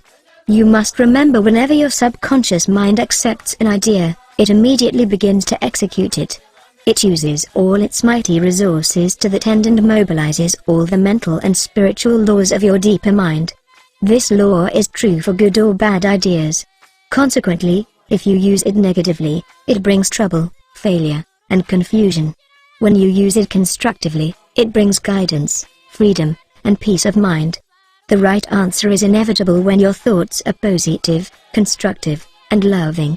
From this, it is perfectly obvious that the only thing you have to do in order to overcome failure is to get your subconscious to accept your ideal request by feeling its reality now, and the law of your mind will do the rest. Turn over your request with faith and confidence, and your subconscious will take over an answer for you. You will always fail to get results by trying to use mental coercion. Your subconscious mind does not respond to coercion, it responds to your faith or conscious mind acceptance. Your failure to get results may also arise from such statements as, "Things are getting worse. I will never get an answer. I see no way out. It is hopeless. I don't know what to do. I'm all mixed up." When you use such statements, you get no response or cooperation from your subconscious mind. Like a soldier marking time, you neither go forward nor backward. In other words, you don't get anywhere. 94. If you get into a taxi and give half dozen different directions to the driver in 5 minutes, he would become hopelessly confused and probably would refuse to take you anywhere. It is the same when working with your subconscious mind. There must be a clear-cut idea in your mind. You must arrive at the definite decision that there is a way out, a solution to the vexing problem in sickness. Only the infinite intelligence within your subconscious knows the answer. When you come to that clear-cut conclusion in your conscious mind, your mind is then made up, and according to your belief is it done unto you. Easy does it. A house owner once remonstrated with a furnace repairman for charging $200 for fixing the boiler. The mechanic said, "I charged 5 cents for the missing bolt and $199.95 for knowing what was wrong." Similarly, your subconscious mind is the master mechanic, the all-wise one, who knows ways and means of healing any organ of your body, as well as your affairs. Decree health, and your subconscious will establish it, but relaxation is the key. Easy does it. Do not be concerned with details and means, but know the end result. Get the feel of the happy solution to your problem, whether it is health, finances, or employment. Remember how you felt after you had recovered from a severe state of illness. Bear in mind that your feeling is the touchstone of all subconscious demonstration. Your new idea must be felt subjectively in a finished state, not the future, but as coming about now. Inferno opponent, use imagination and not willpower in using your subconscious mind. You inferno opponent, you use no willpower. You imagine the end and the freedom state. You will find your intellect trying to get in the way, but persist in maintaining a simple, childlike, miracle-making faith. Picture yourself without the ailment or problem. Imagine the emotional accompaniment of the 95, freedom state you crave. Cut out all red tape from the process. The simple way is the best. How disciplined imagination works wonders. A wonderful way to get a response from your subconscious mind is through disciplined or scientific imagination. As previously pointed out, your subconscious mind is the builder of the body and controls all its vital functions. The Bible says, "Whatsoever ye shall ask in prayer, believing, ye shall receive." To believe is to accept something as true, or to live in the state of being it. As you sustain this mood, you shall experience the joy of the answered prayer. The 3 steps to success in prayer. The usual procedure is as follows. 1. Take a look at the problem. 2. Turn to the solution or way out known only to the subconscious mind. 3. Rest in a sense of deep conviction that it is done. Do not weaken your prayer by saying, "I wish I might be healed. I hope so." Your feeling about the work to be done is the boss. Harmony is yours. Know that health is yours. Become intelligent by becoming a vehicle for the infinite healing power of the subconscious mind. Pass on the idea of health to your subconscious mind to the point of conviction, then relax. Get yourself off your hands. Say to the condition and circumstance, this, too, shall pass. Through relaxation you impress your subconscious mind, enabling the kinetic energy behind the idea to take over and bring it into concrete realization. 96. The law of reversed effort and why you get the opposite of what you pray for. The famous psychologist from France who visited America about 40 years ago, defined the law of reversed effort as follows: when your desires and imagination are in conflict, your imagination invariably gains the day. If, for example, you were asked to walk a plank on the floor, you would do so without question. Now suppose the same plank were placed 20 feet up in the air between two walls. Would you walk it? Your desire to walk it would be counteracted by your imagination or fear of falling. Your dominant idea, which would be the picture of falling, would conquer. Your desire, will, or effort to walk on the plank would be reversed, and the dominant idea of failure would be reinforced. Mental effort is invariably self-defeated, eventuating always in the opposite of what is desired. The suggestions of powerlessness to overcome the condition dominate the mind. Your subconscious is always controlled by the dominant idea. Your subconscious will accept the stronger of two contradictory propositions. The effortless way is the better. If you say, I want a healing, but I can't get it, I try so hard, I force myself to pray, I use all the willpower I have, you must realize that your error lies in your effort. Never try to compel the subconscious mind to accept your idea by exercising willpower. Such attempts are doomed to failure, and you get the opposite of what you prayed for. The following is a rather common experience. Students, when taking examinations and reading through their papers, find that all their knowledge has suddenly deserted them. Their minds become appalling blanks, and they are unable to recall one relevant thought. The more they grit their teeth and summon the powers of the will, the further the answers seem to flee. But, when they have left the 97 examination room and the mental pressure relaxes, the answers they were seeking flow tantalizingly back into their minds. Trying to force themselves to remember was the cause of their failure. This is an example of the law of reversed effort, whereby you get the opposite of what you asked or prayed for. The conflict of desire and imagination must be reconciled. To use mental force is to presuppose that there is opposition. When your mind is concentrated on the means to overcome a problem, it is no longer concerned with the obstacle. Matt. 18:19 says, if two of you shall agree on earth as touching anything that they shall ask, it shall be done for them of my Father which is in heaven. Who are these two? It means the harmonious union or agreement between your conscious and subconscious on any idea, desire, or mental image. When there is no longer any quarrel in either part of your mind, your prayer will be answered. The two agreeing may also be represented as you and your desire, your thought and feeling, your idea and emotion, your desire and imagination. You avoid all conflict between your desires and imagination by entering into a drowsy, sleepy state which brings all effort to a minimum.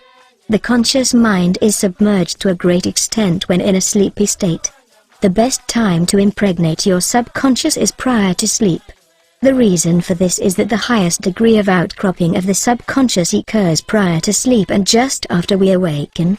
In this state the negative thoughts and imagery, which tend to neutralize your desire and so prevent acceptance by your subconscious mind, no longer present themselves. When you imagine the reality of the fulfilled desire and feel the thrill of accomplishment, your subconscious brings about the realization of your desire. 98. A great many people solve all their dilemmas and problems by the play of their controlled, directed, and disciplined imagination, knowing that whatever they imagine and feel as true will and must come to pass. The following will clearly illustrate how a young girl overcame the conflict between her desire and her imagination. She desired a harmonious solution to her legal problem, yet her mental imagery was constantly on failure, loss, bankruptcy, and poverty. It was a complicated lawsuit and there was one postponement after another with no solution in sight. At my suggestion, she got into a sleepy, drowsy state each night prior to sleep, and she began to imagine the happy ending, feeling it to the best of her ability. She knew that the image in her mind had to agree with her heart's desire. Prior to sleep she began to dramatize as vividly as possible her lawyer having an animated discussion with her regarding the outcome. She would ask him questions, and he would answer her appropriately. He would say to her over and over again, "There has been a perfect, harmonious solution. The case has been settled out of court." During the day when fear thoughts came into her mind, she would run her mental movie with gestures, voice, and sound equipment. She could easily imagine the sound of his voice, smile, and mannerism. She ran this mental picture so often, it became a subjective pattern, a regular train track. At the end of a few weeks her attorney called her and confirmed objectively what she had been imagining and feeling as true subjectively.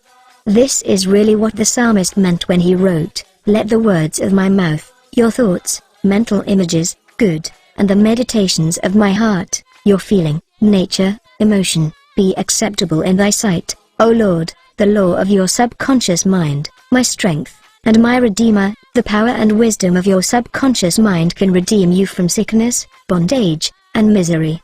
Psalm 19:14. 99. Ideas worth recalling. 1. Mental coercion or too much effort shows anxiety and fear, which block your answer. Easy does it. 2. When your mind is relaxed and you accept an idea, your subconscious goes to work to execute the idea. 3. Think and plan independently of traditional methods. Know that there is always an answer and a solution to every problem. 4. Do not be overly concerned with the beating of your heart, with the breathing of your lungs, or the functions of any part of your anatomy. Lean heavily upon your subconscious and proclaim frequently that divine right action is taking place. 5. The feeling of health produces health, the feeling of wealth produces wealth. How do you feel? 6. Imagination is your most powerful faculty. Imagine what is lovely and of good report. You are what you imagine yourself to be. 7. You avoid conflict between your conscious and subconscious in the sleepy state. Imagine the fulfillment of your desire over and over again prior to sleep. Sleep in peace and wake in joy. 109. How to use the power of your subconscious for wealth. If you are having financial difficulties, if you are trying to make ends meet, it means you have not convinced your subconscious mind that you will always have plenty and some to spare. You know men and women who work a few hours a week and make fabulous sums of money. They do not strive or slave hard. Do not believe the story that the only way you can become wealthy is by the sweat of your brow and hard labor. It is not so. The effortless way of life is the best. Do the thing you love to do, and do it for the joy and thrill of it. I know an executive in Los Angeles who receives a salary of $75,000 yearly. Last year, he went on a 9-month cruise seeing the world and its beauty spots. He said to me that he had succeeded in convincing his subconscious mind that he is worth that much money.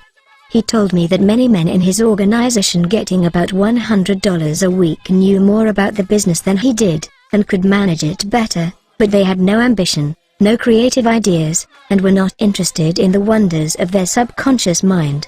Wealth is of the mind. Wealth is simply a subconscious conviction on the part of the individual. You will not become a millionaire by saying, "I am a millionaire, I am a millionaire."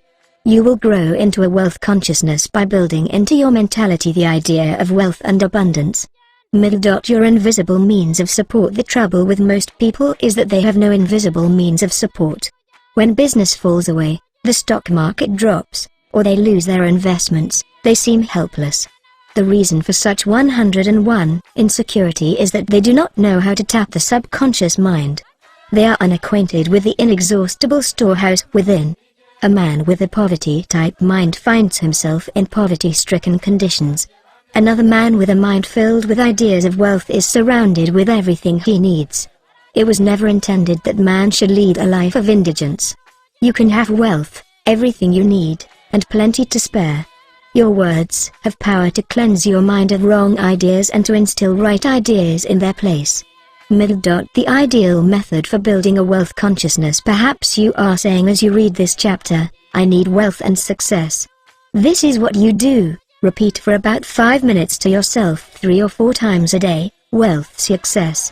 These words have tremendous power. They represent the inner power of the subconscious mind. Anchor your mind on this substantial power within you, then conditions and circumstances corresponding to their nature and quality will be manifested in your life. You are not saying, "I am wealthy," you are dwelling on real powers within you. There is no conflict in the mind when you say, wealth. Furthermore, the feeling of wealth will well up within you as you dwell on the idea of wealth. The feeling of wealth produces wealth. Keep this in mind at all times. Your subconscious mind is like a bank, a sort of universal financial institution. It magnifies whatever you deposit or impress upon it, whether it is the idea of wealth or of poverty. Choose wealth. Why your affirmations for wealth fail? I have talked to many people during the past 35 years whose usual complaint is, "I have said for weeks and months, I am wealthy, I am prosperous, and nothing has happened." I discovered that when they said, "I am prosperous, I am wealthy," they felt within that they were lying to themselves. One man told me, "I have affirmed that I am prosperous until I am tired. Things are now worse." I knew when I made the statement that it 102 was obviously not true. His statements were rejected by the conscious mind, and the very opposite of what he outwardly affirmed and claimed was made manifest. Your affirmation succeeds best when it is specific and when it does not produce a mental conflict or argument. Hence the statements made by this man made matters worse because they suggested his lack. Your subconscious accepts what you really feel to be true, not just idle words or statements. The dominant idea or belief is always accepted by the subconscious mind. How to avoid mental conflict? The following is the ideal way to overcome this conflict for those who have this difficulty. Make this practical statement frequently, particularly prior to sleep. By day and by night I am being prospered in all of my interests. This affirmation will not arouse any argument because it does not contradict your subconscious mind's impression of financial lack. I suggested to one businessman whose sales and finances were very low and who was greatly worried, that he sit down in his office, become quiet, and repeat this statement over and over again, "My sales are improving every day." This statement engaged the cooperation of the conscious and subconscious mind. Results followed. Don't sign blank checks. You sign blank checks when you make such statements as, "There is not enough to go around. There is a shortage. I will lose the house because of the mortgage," etc. If you are full of fear about the future, you are also writing a blank check and attracting negative conditions to you.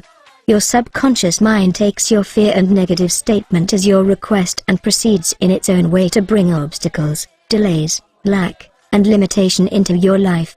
Your subconscious gives you compound interest. To him that hath the feeling of wealth, more wealth shall be added, to him that hath the feeling of lack, more lack shall be added. Your 103 subconscious multiplies and magnifies whatever you deposit in it. Every morning as you awaken, deposit thoughts of prosperity, success, wealth, and peace. Dwell upon these concepts. Busy your mind with them as often as possible. These constructive thoughts will find their way as deposits in your subconscious mind, and bring forth abundance and prosperity. Why nothing happened? I can hear you saying, "Oh, I did this and nothing happened." You did not get results because you indulged in fear thoughts perhaps 10 minutes later and neutralized the good you had affirmed. When you place a seed in the ground, you do not dig it up. You let it take root and grow. Suppose, for example, you are going to say, "I shall not be able to make that payment." Before you get further than, "I shall," stop the sentence and dwell on a constructive statement, such as, "By day and by night I am prospered in all my ways." True source of wealth. Your subconscious mind is never short of ideas. There are within it an infinite number of ideas ready to flow into your conscious mind and appear as cash in your pocketbook in countless ways. This process will continue to go on in your mind regardless of whether the stock market goes up or down, or whether the pound sterling or dollar drops in value. Your wealth is never truly dependent on bonds, stocks, or money in the bank. These are really only symbols, necessary and useful, of course, but only symbols. The point I wish to emphasize is that if you convince your subconscious mind that wealth is yours, and that it is always circulating in your life, you will always and inevitably have it, regardless of the form it takes. Trying to make ends meet and the real cause. There are people who claim that they are always trying to make ends meet. They seem to have a great struggle to meet their 104 obligations. Have you listened to their conversation? In many instances their conversation runs along this vein. They are constantly condemning those who have succeeded in life and who have raised their heads above the crowd. Perhaps they are saying, "Oh, that fellow has racket, he is ruthless, he is a crook." This is why they lack. They are condemning the thing they desire and want. The reason they speak critically of their more prosperous associates is because they are envious and covetous of the other's prosperity. The quickest way to cause wealth to take wings and fly away is to criticize and condemn others who have more wealth than you. A common stumbling block to wealth. There is one emotion, which is the cause of the lack of wealth in the lives of many. Most people learn this the hard way. It is envy. For example, if you see a competitor depositing large sums of money in the bank, and you have only a meager amount to deposit, does it make you envious? The way to overcome this emotion is to say to yourself, "Isn't it wonderful? I rejoice in that man's prosperity. I wish for him greater and greater wealth." To entertain envious thoughts is devastating because it places you in a very negative position. Therefore, wealth flows from you instead of to you. If you are ever annoyed or irritated by the prosperity or great wealth of another, claim immediately that you truly wish for him greater wealth in every possible way. This will neutralize the negative thoughts in your mind and cause an ever greater measure of wealth to flow to you by the law of your own subconscious mind. Rubbing out a great mental block to wealth. If you are worried and critical about someone whom you claim is making money dishonestly, cease worrying about him. You know such a person is using the law of mind negatively. The law of mind takes care of him. Be careful not to criticize him for the reasons previously indicated. 105. Remember, the block or obstacle to wealth is in your own mind. You can now destroy that mental block. This you may do by getting on mental good terms with everyone. Sleep and grow rich. As you go to sleep at night, practice the following technique. Repeat the word, wealth, quietly, easily, and feelingly. Do this over and over again, just like a lullaby. Lull yourself to sleep with the one word, wealth. You should be amazed at the result. Wealth should flow to you in avalanches of abundance. This is another example of the magic power of your subconscious mind. Serve yourself with the powers of your mind. 1. Decide to be wealthy the easy way, with the infallible aid of your subconscious mind. 2. Trying to accumulate wealth by the sweat of your brow and hard labor is one way to become the richest man in the graveyard. You do not have to strive or slave hard. 3. Wealth is a subconscious conviction. Build into your mentality the idea of wealth. 4. The trouble with most people is that they have no invisible means of support. 5. Repeat the word, wealth, to yourself slowly and quietly for about 5 minutes prior to sleep, and your subconscious will bring wealth to pass in your experience. 6. The feeling of wealth produces wealth. Keep this in mind at all times. 7. Your conscious and subconscious mind must agree. Your subconscious accepts what you really feel to be true. The dominant idea is always accepted by your subconscious mind.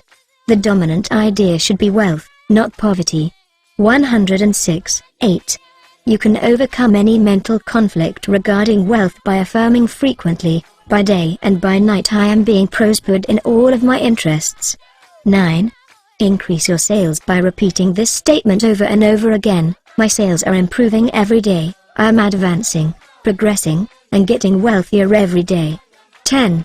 Stop writing blank checks, such as, "There is not enough to go around," or "There is a shortage," etc. Such statements magnify and multiply your loss. 11. Deposit thoughts of prosperity, wealth, and success in your subconscious mind, and the latter will give you compound interest. 12. What you consciously affirm, you must not mentally deny a few moments later.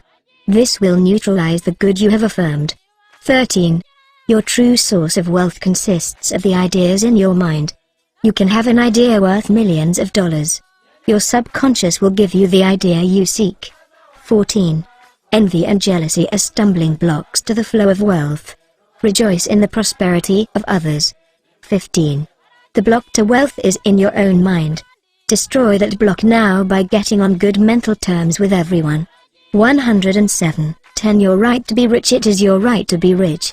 You are here to lead the abundant life and be happy, radiant, and free. You should, therefore, have all the money you need to lead a full, happy, and prosperous life. You are here to grow, expand, and unfold spiritually, mentally, and materially. You have the inalienable right to fully develop and express yourself along all lines. You should surround yourself with beauty and luxury. Why be satisfied with just enough to go around when you can enjoy the riches of your subconscious mind? In this chapter you can learn to make friends with money, and you should always have a surplus. Your desire to be rich is a desire for a fuller, happier, more wonderful life. It is a cosmic urge. It is not only good, but also very good. Money is a symbol of exchange. It means to you not only freedom from want, but beauty, luxury, abundance, and refinement. It is merely a symbol of the economic health of the nation. When your blood is circulating freely in your body, you are healthy. When money is circulating freely in your life, you are economically healthy. When people begin to hoard money, to put it away in tin boxes, and become charged with fear, there is economic illness. Money has taken many forms as a medium of exchange down through the centuries, such as salt, beads, and trinkets of various kinds. In early times a man's wealth was determined by the number of sheep and oxen he had. Now we use currency, and other negotiable instruments, as it is much more convenient to write a check than carry some sheep around with you to pay bills. 108. How to walk the royal road to riches. Knowledge of the powers of your subconscious mind is the means to the royal road to riches of all kinds, spiritual, mental, or financial. The student of the laws of mind believes and knows definitely that regardless of economic situations, stock market fluctuation, depression, strikes, war, other conditions or circumstances, he will always be amply supplied, regardless of what form money takes. The reason for this is that he has conveyed the idea of wealth to his subconscious mind, and it keeps him supplied wherever he may be. He has convinced himself in his mind that money is forever flowing freely in his life and that there is always a wonderful surplus. Should there be a financial collapse of government tomorrow and all the man's present holdings become valueless, as the German marks did after the First World War, he would still attract wealth and be cared for, regardless of the form the new currency took. Why you do not have more money? As you read this chapter, you are probably saying, I'm worthy of a higher salary than I am receiving. I believe most people are inadequately compensated. One of the causes many people does not have more money is that they are silently or openly condemning it. They refer to money as filthy lucre, or the love of money is the root of all evil. Another reason they do not prosper is that they have a sneaky subconscious feeling there is some virtue in poverty. This subconscious pattern may be due to early childhood training, superstition, or it could be based on a false interpretation of scriptures. Money and a balanced life. One time a man said to me, I am broke. I do not like money. It is the root of all evil. These statements represent a confused neurotic mind. Love of money to the exclusion of everything else will cause you to become lopsided and unbalanced. You are here to use your 109 power or authority wisely. Some men crave power, others crave money. If you set your heart on money exclusively and say, money is all I want, I am going to give all my attention to amassing money, nothing else matters, you can get money and attain a fortune, but you have forgotten that you are here to lead a balanced life. You must also satisfy the hunger for peace of mind, harmony, love, joy, and perfect health. By making money your sole aim, you simply made a wrong choice. You thought that was all you wanted, but you found after all your efforts that it was not only the money you needed.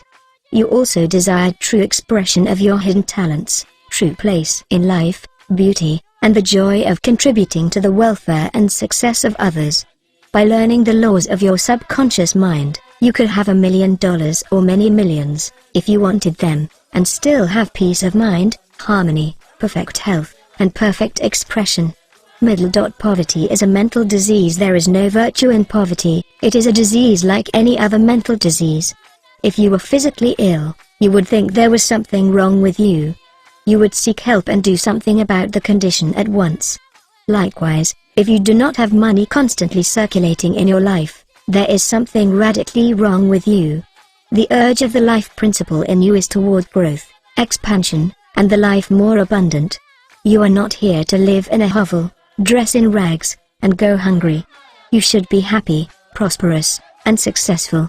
Why you must never criticize money. Cleanse your mind of all weird and superstitious beliefs about money. Do not ever regard money as evil or filthy. If you do, you cause it to take wings and fly away from you. Remember that you lose what you condemn. You cannot attract what you criticize. 110. Getting the right attitude toward money. Here is a simple technique you may use to multiply money in your experience.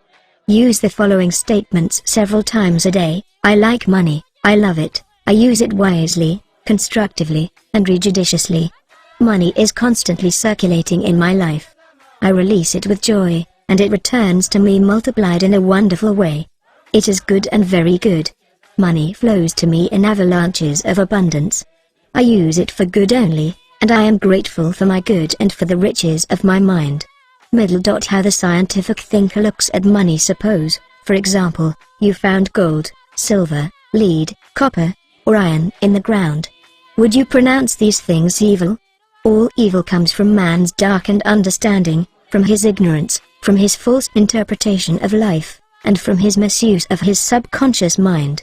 Uranium, lead, or some other metal could have been used as a medium of exchange.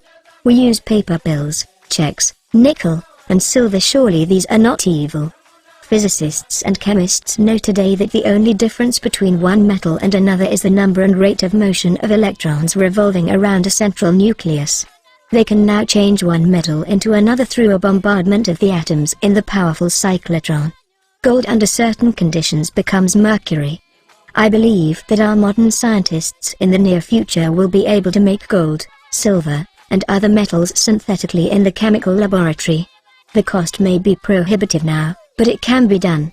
I cannot imagine any intelligent person seeing anything evil in electrons, neutrons, protons, and isotopes. The piece of paper in your pocket is composed of atoms and molecules with their electrons and protons arranged differently. Their number and rate of motion are different. That is the only way the paper differs from the silver in your pocket. How to attract the money you need. Many years ago I met a young boy in Australia who wanted to become a physician and surgeon, but he had no money. I explained to him how a seed deposited in the soil attracts to itself everything 111 necessary for its unfolding, and that all he had to do was to take a lesson from the seed and deposit the required idea in his subconscious mind. For expenses, this young, brilliant boy used to clean out doctors' offices, wash windows, and do odd repair jobs. He told me that every night, as he went to sleep, he used to picture in his mind's eye a medical diploma on a wall with his name on it in big, bold letters. He used to clean and shine the framed diplomas in the medical building where he worked. It was not hard for him to engrave the image of a diploma in his mind and develop it there. Definite results followed as he persisted with his mental picture every night for about 4 months. The sequel of this story was very interesting. One of the doctors took a great liking to this young boy, and after training him in the art of sterilizing instruments, giving hypodermic injections, and other miscellaneous first aid work, he employed him as a technical assistant in his office. The doctor later sent him to medical school at his own expense. Today, this young man is a prominent medical doctor in Montreal, Canada. He discovered the law of attraction by using his subconscious mind the right way. He operated an age-old law, which says, having seen the end, you have willed the means to the realization of the end. The end in this case was to become a medical doctor. This young man was able to imagine, see, and feel the reality of being a doctor. He lived with that idea, sustained it, nourished it, and loved it until through his imagination it penetrated the layers of his subconscious mind and became a conviction, thereby attracting to him everything necessary for the fulfillment of his dream. Why some men do not get a raise in pay. If you are working in a large organization and you are silently thinking of and resenting the fact you are underpaid, that you are not appreciated, and that you deserve more money and greater recognition, you are subconsciously severing your ties with that organization. You are setting a law in motion, and the superintendent or manager will say to you, "We have to let you go." Actually, you 112 dismissed yourself. The manager was simply the instrument through which your own negative mental state was confirmed. It was an example of the law of action and reaction. The action was your thought, and the reaction was the response of your subconscious mind. Obstacles and impediments on the pathway to riches. I am sure you have heard men say, "That fellow has a racket. He is a racketeer. He is getting money dishonestly. He is a faker. I knew him when he had nothing. He is a crook, a thief, and a swindler." If you analyze the man who talks like that, you discover he is usually in want or suffering from some financial or physical illness. Perhaps his former college friends went up the ladder of success and excelled him. Now he is bitter and envious of their progress. In many instances this is the cause of his downfall. Thinking negatively of these classmates and condemning their wealth causes the wealth and prosperity he is praying for to vanish and flee away. He is condemning the thing he is praying for. He is praying two ways. On the one hand he is saying, "Wealth is flowing to me now," and in the next breath, silently or audibly, he is saying, "I resent that fellow's wealth." Always make it a special point to rejoice in the wealth of the other person. Protect your investments. If you are seeking wisdom regarding investments, or if you are worried about your stocks or bonds, quietly claim, "Infinite intelligence governs and watches over all my financial transactions, and whatsoever I do shall prosper." Do this frequently and you will find that your investments will be wise. Moreover, you will be protected from loss, as you will be prompted to sell your securities or holdings before any loss accrues to you. You cannot get something for nothing in large stores. The management employs store detectives to prevent people from stealing. They catch a number of people every day trying 113 to get something for nothing. All such people are living in the mental atmosphere of lack and limitation and are stealing from themselves peace, harmony, faith, honesty, integrity, goodwill, and confidence. Furthermore, they are attracting to themselves all manner of loss, such as loss of character, prestige, social status, and peace of mind. These people lack faith in the source of supply and the understanding of how their minds work. If they would mentally call on the powers of their subconscious mind and claim that they are guided to their true expression, they would find work and constant supply. Then by honesty, integrity, and perseverance, they would become a credit to themselves and to society at large.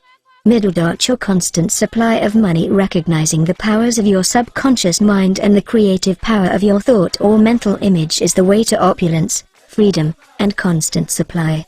Accept the abundant life in your own mind. Your mental acceptance and expectancy of wealth has its own mathematics and mechanics of expression. As you enter into the mood of opulence, all things necessary for the abundant life will come to pass. Let this be your daily affirmation. Write it in your heart. I am one with the infinite riches of my subconscious mind. It is my right to be rich, happy, and successful. Money flows to me freely, copiously, and endlessly. I am forever conscious of my true worth. I give of my talents freely, and I am wonderfully blessed financially. It is wonderful. Step up this way to riches. 1. Be bold enough to claim that it is your right to be rich and your deeper mind will honor your claim. 2. You don't want just enough to go around. You want all the money you need to do all the things you want to do and when you want to do them. Get acquainted with the riches of your subconscious mind. 114. 3. When money is circulating freely in your life, you are economically healthy. Look at money like the tide and you will always have plenty of it. The ebb and flow of the tide is constant. When the tide is out, you are absolutely sure that it will return. 4. Knowing the laws of your subconscious mind, you will always be supplied regardless of what form money takes. 5. One reason many people simply make ends meet and never have enough money is that they condemn money. What you condemn takes wings and flies away. 6. Do not make a god of money. It is only a symbol. Remember that the real riches are in your mind. You are here to lead a balanced life. This includes acquiring all the money you need. 7. Don't make money your sole aim. Claim wealth, happiness, peace, true expression, and love, and personally radiate love and goodwill to all. Then your subconscious mind will give you compound interest in all these fields of expression. 8. There is no virtue in poverty. It is a disease of the mind, and you should heal yourself of this mental conflict or malady at once. 9. You are not here to live in a hovel, to dress in rags, or to go hungry. You are here to lead the life more abundant. 10. Never use the terms filthy lucre or I despise money. You lose what you criticize. There is nothing good or bad, but thinking of it in either light makes it so. 11. Repeat frequently, I like money. I use it wisely, constrictively, and judiciously. I release it with joy, and it returns 1,000-fold. 12. Money is not evil any more so than copper, lead, tin, or iron which you may find in the ground. All evil is due to ignorance and misuse of the mind's powers. 13. To picture the end result in your mind causes your subconscious to respond and fulfill your mental picture. 115. 14. Stop trying to get something for nothing. There is no such thing as a free lunch. You must give to receive. You must give mental attention to your goals, ideals, and enterprises, and your deeper mind will back you up. The key to wealth is application of the laws of the subconscious mind by impregnating it with the idea of wealth. 116. 11. Your subconscious mind as a partner in success. Success means successful living. A long period of peace, joy, and happiness on this plane may be termed success. The eternal experience of these qualities is the everlasting life spoken of by Jesus. The real things of life, such as peace, harmony, integrity, security, and happiness are intangible. They come from the deep self of man. Meditating on these qualities builds these treasures of heaven in our subconscious. It is where moth and rust do not consume, and where thieves do not break through and steal. Matt. 6:20. The 3 steps to success. Let us discuss 3 steps to success. The first step to success is to find out the thing you love to do, then do it. Success is in loving your work. Although, if a man is a psychiatrist, it is not adequate for him to get a diploma and place it on the wall. He must keep up with the times, attend conventions, and continue studying the mind and its workings. The successful psychiatrist visits clinics and reads the latest scientific articles. In other words, he is informed in the most advanced methods of alleviating human suffering. The successful psychiatrist or doctor must have the interest of his patients at heart. Someone may say, how can I put the first step into operation? I do not know what I should do. In such a case, pray for guidance as follows. The infinite intelligence of my subconscious mind reveals to me my true place in life. Repeat this prayer quietly, positively, and lovingly to your deeper mind. As you persist with faith and confidence, the answer will come to you as a feeling, a hunch, or a tendency in a certain direction. It will come to you clearly and in peace, and as an inner silent awareness. 117. The second step to success is to specialize in some particular branch of work and know more about it than anyone else. For example, if a young man chooses chemistry as his profession, he should concentrate on one of the many branches in this field. He should give all of his time and attention to his chosen specialty. He should become sufficiently enthusiastic to try to know all there is available about his field. If possible, he should know more than anyone else. The young man should become ardently interested in his work and should desire to serve the world. He that is greatest among you, let him become your servant. There is a great contrast in this attitude of mind in comparison to that of the man who only wants to make a living or just get by. Getting by is not true success. Man's motive must be greater, nobler, and more altruistic. He must serve others, thereby casting his bread upon the waters. The third step is the most important one. You must be sure that the thing you want to do does not redound to your success only. Your desire must not be selfish, it must benefit humanity. The path of a complete circuit must be formed. In other words, your idea must go forth with the purpose of blessing or serving the world. It will then come back to you pressed down, shaken together, and running over.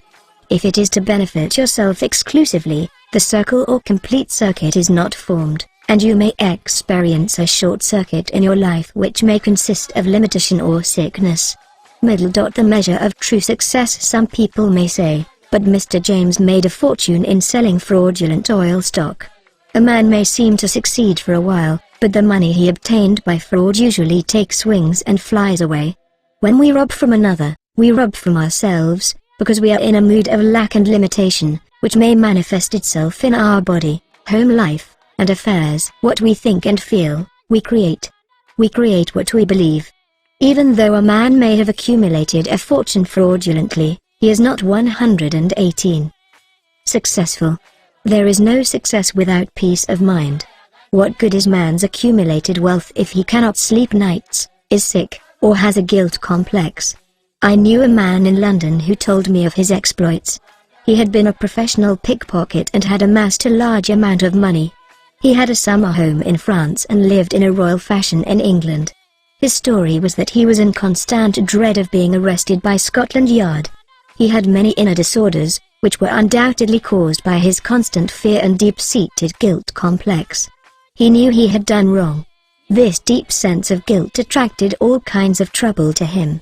Subsequently, he voluntarily surrendered to the police and served a prison sentence. After his release from prison, he sought psychological and spiritual counsel and became transformed. He went to work and became an honest, law-abiding citizen. He found what he loved to do and was happy. A successful person loves his work and expresses himself fully. Success is contingent upon a higher ideal than the mere accumulation of riches.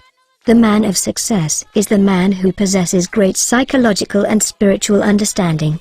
Many of the great industrialists today depend upon the correct use of their subconscious minds for their success. There was an article published some years ago about Flagler, an oil magnate.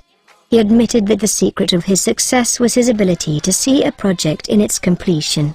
For instance, in his case, he closed his eyes, imagined a big oil industry, saw trains running on tracks, heard whistles blowing, and saw smoke. Having seen and felt the fulfillment of his prayer, his subconscious mind brought about its realization. If you imagine an objective clearly, you will be provided with the necessities, in ways you know not of, through the wonder-working power of your subconscious mind. In considering the 3 steps to success, you must never forget the underlying power of the creative forces of your subconscious mind. This is the energy in back of all steps in any plan of success. Your 119 thought is creative. Thought fused with feeling becomes a subjective faith or belief, and according to your belief is it done unto you. Matt. 9:29. Knowledge of a mighty force in you, which is capable of bringing to pass all your desires, gives you confidence and a sense of peace. Whatever your field of action may be, you should learn the laws of your subconscious mind. When you know how to apply the powers of your mind, and when you are expressing yourself fully and giving of your talents to others, you are on the sure path to true success. If you are about God's business, or any part of it, God, by his very nature, is for you, so who can be against you? With this understanding, there is no power in heaven or on earth to withhold success from you. How he made his dream come true. A movie actor told me that he had very little education, but he had a dream as a boy of becoming a successful movie actor. Out in the field mowing hay, driving the cows home, or even when milking them, he said, I would constantly imagine I saw my name in big lights at a large theater. I kept this up for years until finally I ran away from home. I got extra jobs in the motion picture field, and the day finally came when I saw my name in great, big lights as I did when I was a boy. Then he added, I know the power of sustained imagination to bring success. His dream pharmacy became a reality 30 years ago. I knew a young pharmacist who was resaving $40 a week plus commission on sales. After 25 years, he said to me, I will get a pension and retire. I said to this young man, why don't you own your own store? Get out of this place. Raise your sights. Have a dream for your children. Maybe your son wants to be a doctor, perhaps your daughter desires to be a great musician. His answer was that he had no money. He began to awaken to the fact that whatever he could conceive is true, he could give conception. 120. The first step toward his goal was his awakening to the powers of his subconscious mind, which I briefly elaborated on for his benefit. His second step was his realization that if he could succeed in conveying an idea to his subconscious mind, the latter would somehow bring it to pass. He began to imagine that he was in his own store. He mentally arranged the bottles, dispensed prescriptions, and imagined several clerks in the store waiting on customers. He also visualized a big bank balance. Mentally he worked in that imaginary store. Like a good actor he lived the role. Act as though I am, and I will be. This pharmacist put himself wholeheartedly into the act, living, moving, and acting on the assumption that he owned the store. The sequel was interesting. He was discharged from his position. He found new employment with a large chain store, became manager, and later on, district manager. He saved enough money in 4 years to provide a down payment on a drugstore of his own. He called it his dream pharmacy. It was, he said, exactly the store I saw in my imagination. He became a recognized success in his chosen field, and was happy doing what he loved to do. Using the subconscious mind in business. Some years ago I gave a lecture to a group of businessmen on the powers of imagination and the subconscious mind. In this lecture I pointed out how Goethe used his imagination wisely when confronted with difficulties and predicaments. His biographers point out that he was accustomed to fill many hours quietly holding imaginary conversations. It is well known that his custom was to imagine one of his friends before him in a chair answering him in the right way. In other words, if he were concerned over any problems, he imagined his friend giving him the right or appropriate answer, accompanied with the usual gestures and tonal qualities of the voice, and he made the entire imaginary scene as real and as vivid as possible. 121. One of the men present at this lecture was a young stockbroker. He proceeded to adopt the technique of Goethe. He began to have mental, imaginary conversations with a multimillionaire banker friend of his who used to congratulate him on his wise and sound judgment, and compliment him on his purchase of the right stocks. He used to dramatize this imaginary conversation until he had psychologically fixed it as a form of belief in his mind. This broker's inner talking and controlled imagination certainly agreed with his aim, which was to make sound investments for his clients. His main purpose in life was to make money for his clients and to see them prosper financially by his wise counsel.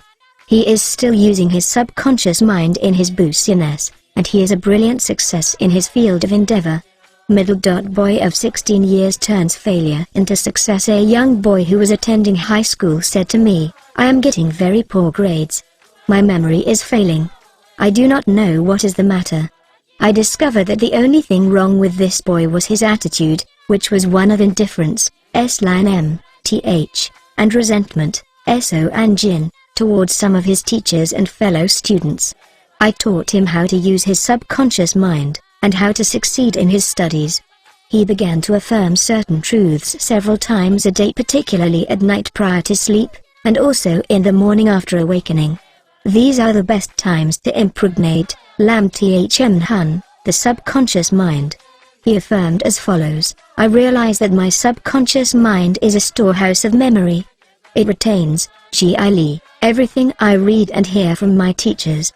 I have a perfect memory, and the infinite, intelligence in my subconscious mind constantly reveals to me everything I need to know at all my examinations, whether written or oral. I radiate love and goodwill to all my teachers and fellow students. I sincerely wish for them success and all good things." 122. This young man is now enjoying a greater freedom than he has ever known. He is now receiving all A's. He constantly imagines the teachers and his mother congratulating him on his success in his studies. How to become successful in buying and selling. Remember that your conscious mind is the starter and your subconscious mind is the motor. You must start the motor to enable it to perform its work. Your conscious mind is the dynamo that awakens the power of your subconscious mind. The first step in conveying your clarified desire, idea, or image to the deeper mind is to relax, immobilize the attention, get still, and be quiet. This quiet, relaxed, and peaceful attitude of mind prevents extraneous matter and false ideas from interfering with your mental absorption of your ideal. Furthermore, in the quiet, passive, and receptive attitude of mind, effort is reduced to a minimum. The second step is to begin to imagine the reality of that which you desire.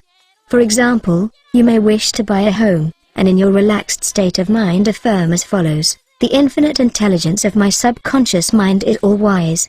It reveals to me now the ideal home, which is central, ideal, is in a lovely environment, meets with all my requirements, and is commensurate with my income.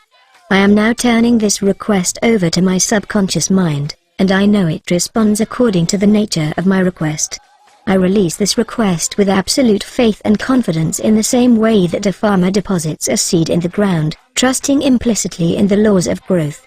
The answer to your prayer may come through an advertisement in the paper, through a friend, or you may be guided directly to a particular home, which is exactly what you are seeking. There are many ways by which your prayer may be answered.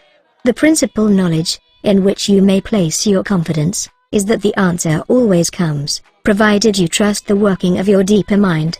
123. You may wish to sell a home, land, or any kind of property.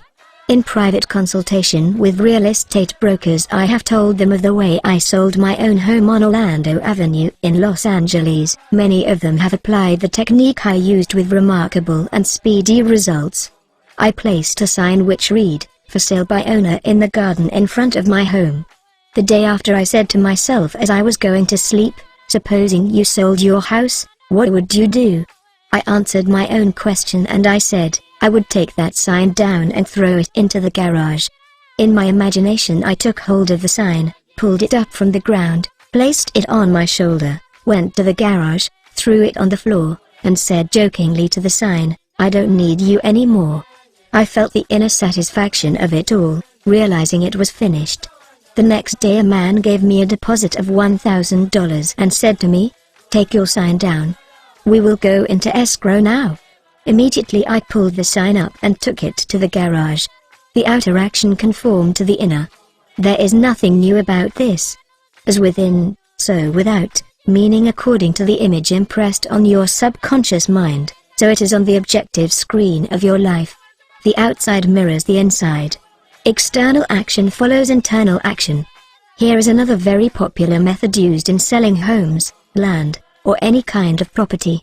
Affirm slowly, quietly, and feelingly as follows: infinite intelligence attracts to me the buyer for this home who wants it and who prospers in it. This buyer is being sent to me by the creative intelligence of my subconscious mind, which makes no mistakes. This buyer may look at many other homes, but mine is the only one he wants and will buy, because he is guided by the infinite intelligence within him. I know the buyer is right, the time is right, and the price is right. Everything about it is right. The deeper currents of my subconscious mind are now in operation, bringing both of us together in divine order. I know that it is so. Remember always, that what you are seeking is also seeking you, and whenever you want to sell a home or property of any kind, there is 124, always someone who wants what you have to offer. By using the powers of your subconscious mind correctly, you free your mind of all sense of competition and anxiety in buying and selling.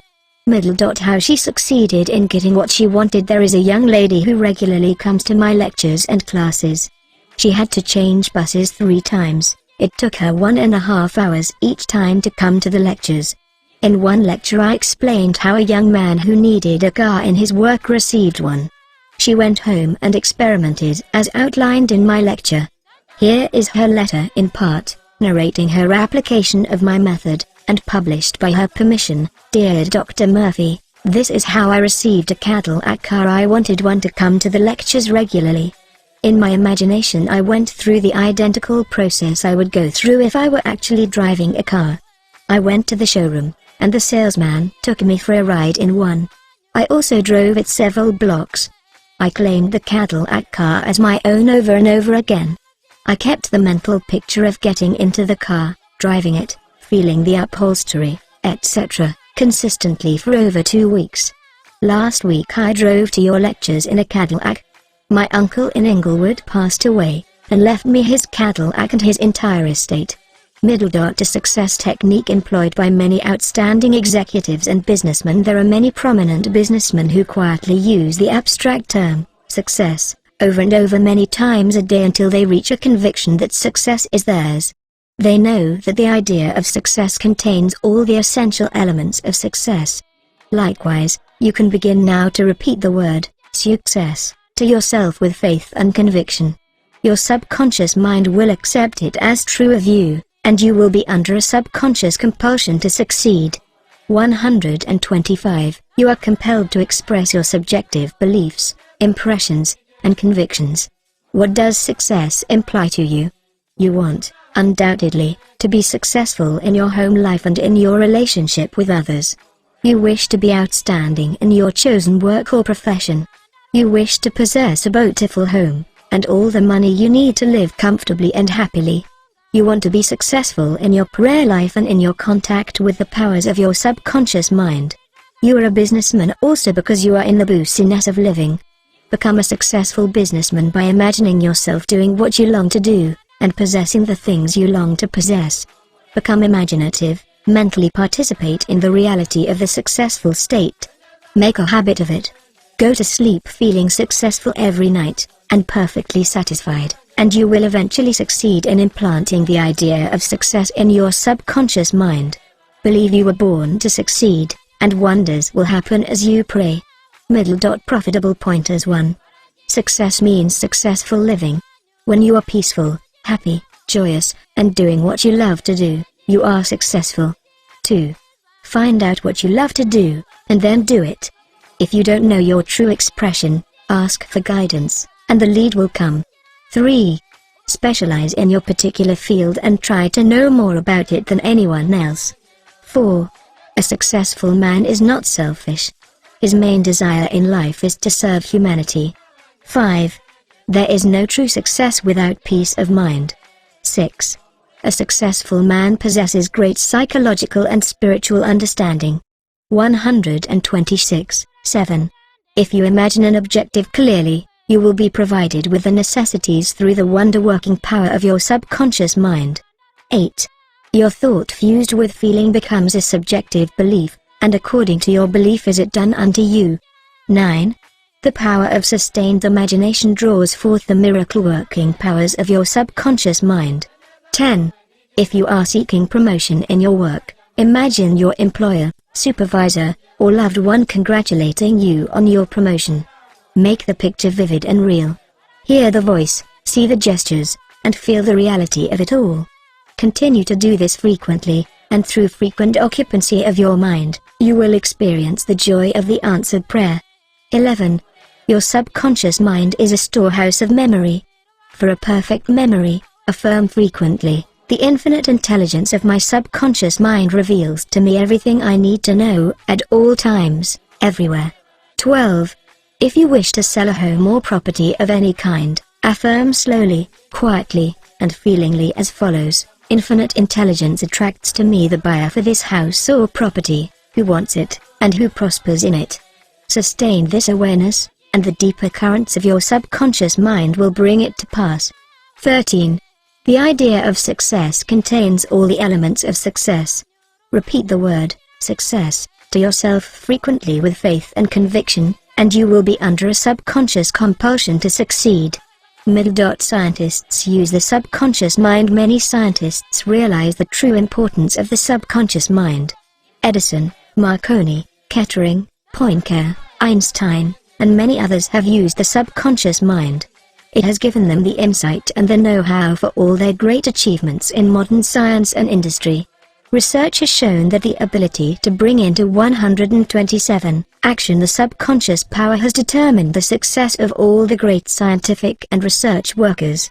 An instance of how famous chemist, Friedrich von Stradnitz, used his subconscious mind to solve his problem is as follows. He had been working laboriously for a long time trying to rearrange the 6 carbon and the 6 hydrogen atoms of the benzene formula, and he was constantly perplexed and unable to solve the matter.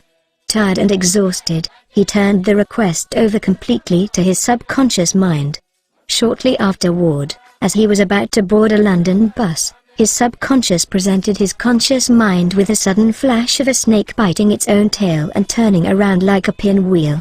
This answer, from his subconscious mind, gave him the long-sought answer of the circular rearrangement of the atoms that is known as the benzene ring.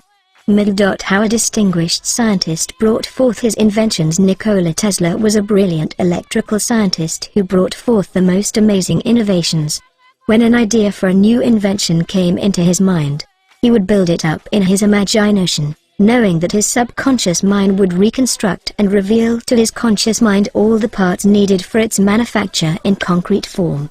Through quietly contemplating every possible improvement, he spent no time in correcting defects, and was able to give the technicians the perfect product of his mind. He said, invariably, "My device works as I imagined it should." In 20 years there has not been a single exception. How a famous naturalist solved his problem. Professor Agassiz, a distinguished American naturalist, discovered the indefatigable activities of his subconscious mind while he slept. His widow in her biography of her famous husband has reported the following. 128. He had been for 2 weeks striving to decipher the somewhat obscure impression of a fossil fish on the stone slab in which it was preserved. Weary and perplexed, he put his work aside at last, and tried to dismiss it from his mind. Shortly after, he waked one night persuaded that while asleep he had seen his fish with all the missing features perfectly restored. But when he tried to hold and make fast the image, it escaped him. Nevertheless, he went early to the Jardin des Plantes, thinking that on looking anew at the impression he should see something, which would put him on the track of his vision. In vain, the blurred record was as black as ever. The next night he saw the fish again, but with no more satisfactory result. When he awoke, it disappeared from his memory as before. Hoping that the same experience might be repeated, on the third night he placed a pencil and paper beside his bed before going to sleep. Accordingly, toward morning the fish reappeared in his dream, confusedly at first, but at last with such distinctness that he had no longer any doubt as to its zoological characters. Still half dreaming, in perfect darkness, he traced these characters on the sheet of paper at the bedside. In the morning he was surprised to see in his nocturnal sketch features, which he thought it impossible the fossil itself should reveal.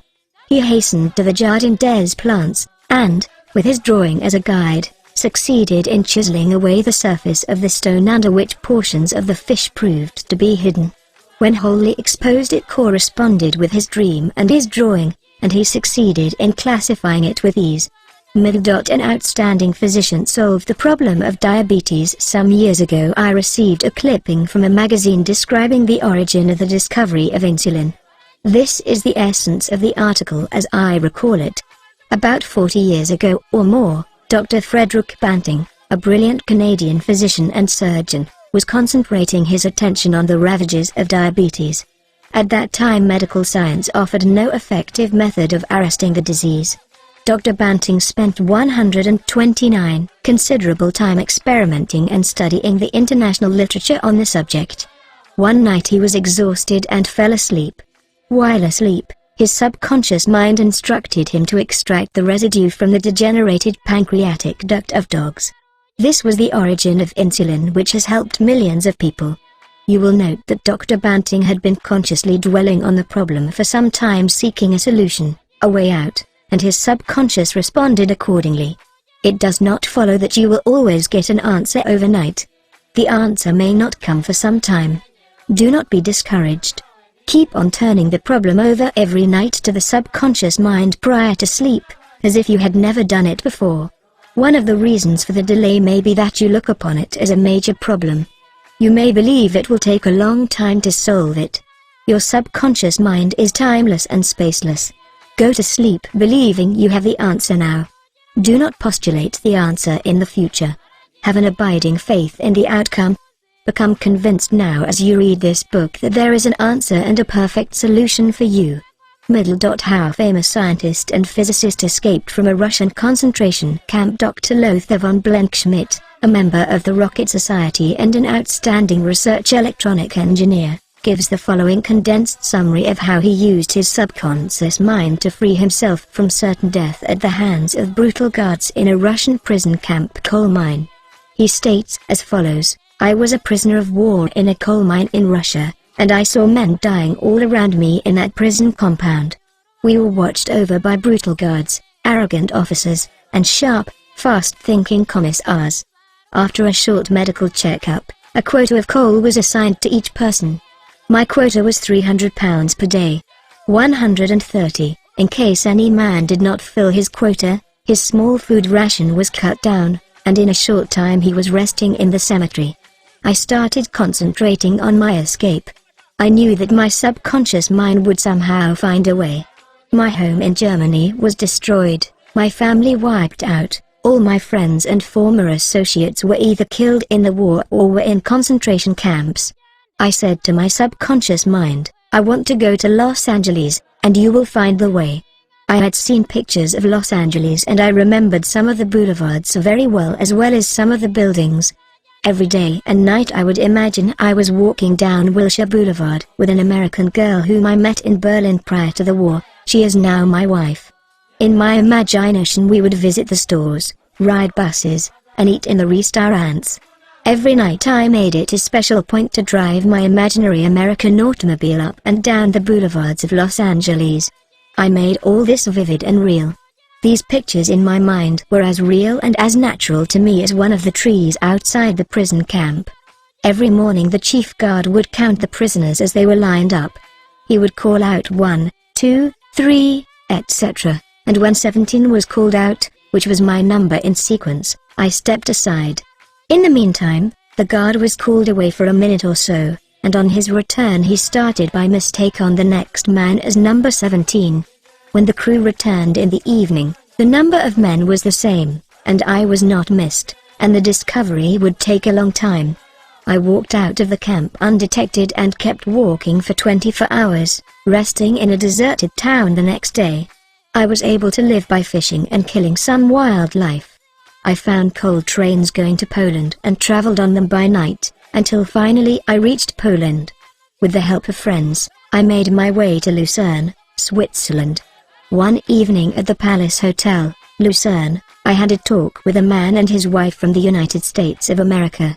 This man asked me if 131, I would care to be a guest at his home in Santa Monica, California. I accepted, and when I arrived in Los Angeles, I found that their chauffeur drove me along Wilshire Boulevard and many other boulevards, which I had imagined so vividly in the long months in the Russian coal mines. I recognized the buildings, which I had seen in my mind so often. It actually seemed as if I had been in Los Angeles before. I had reached my goal. I will never cease to marvel at the wonders of the subconscious mind. Truly, it has ways we know not of. How archaeologists and paleontologists reconstruct ancient scenes. These scientists know that their subconscious mind has a memory of everything that has ever transpired.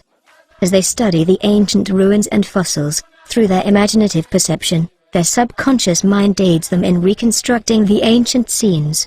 The dead past becomes alive and audible once more. Looking at these ancient temples and studying the pottery, statuary, tools, and household utensils of these ancient times, the scientist tells us of an age when there was no language.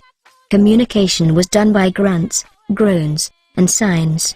The keen concentration and disciplined imagination of the scientist awakens the latent powers of his subconscious mind, enabling him to clothe the ancient temples with roofs, and surround them with gardens, pools, and fountains. The fossil remains are clothed with eyes, sinews, and muscles, and they again walk and talk.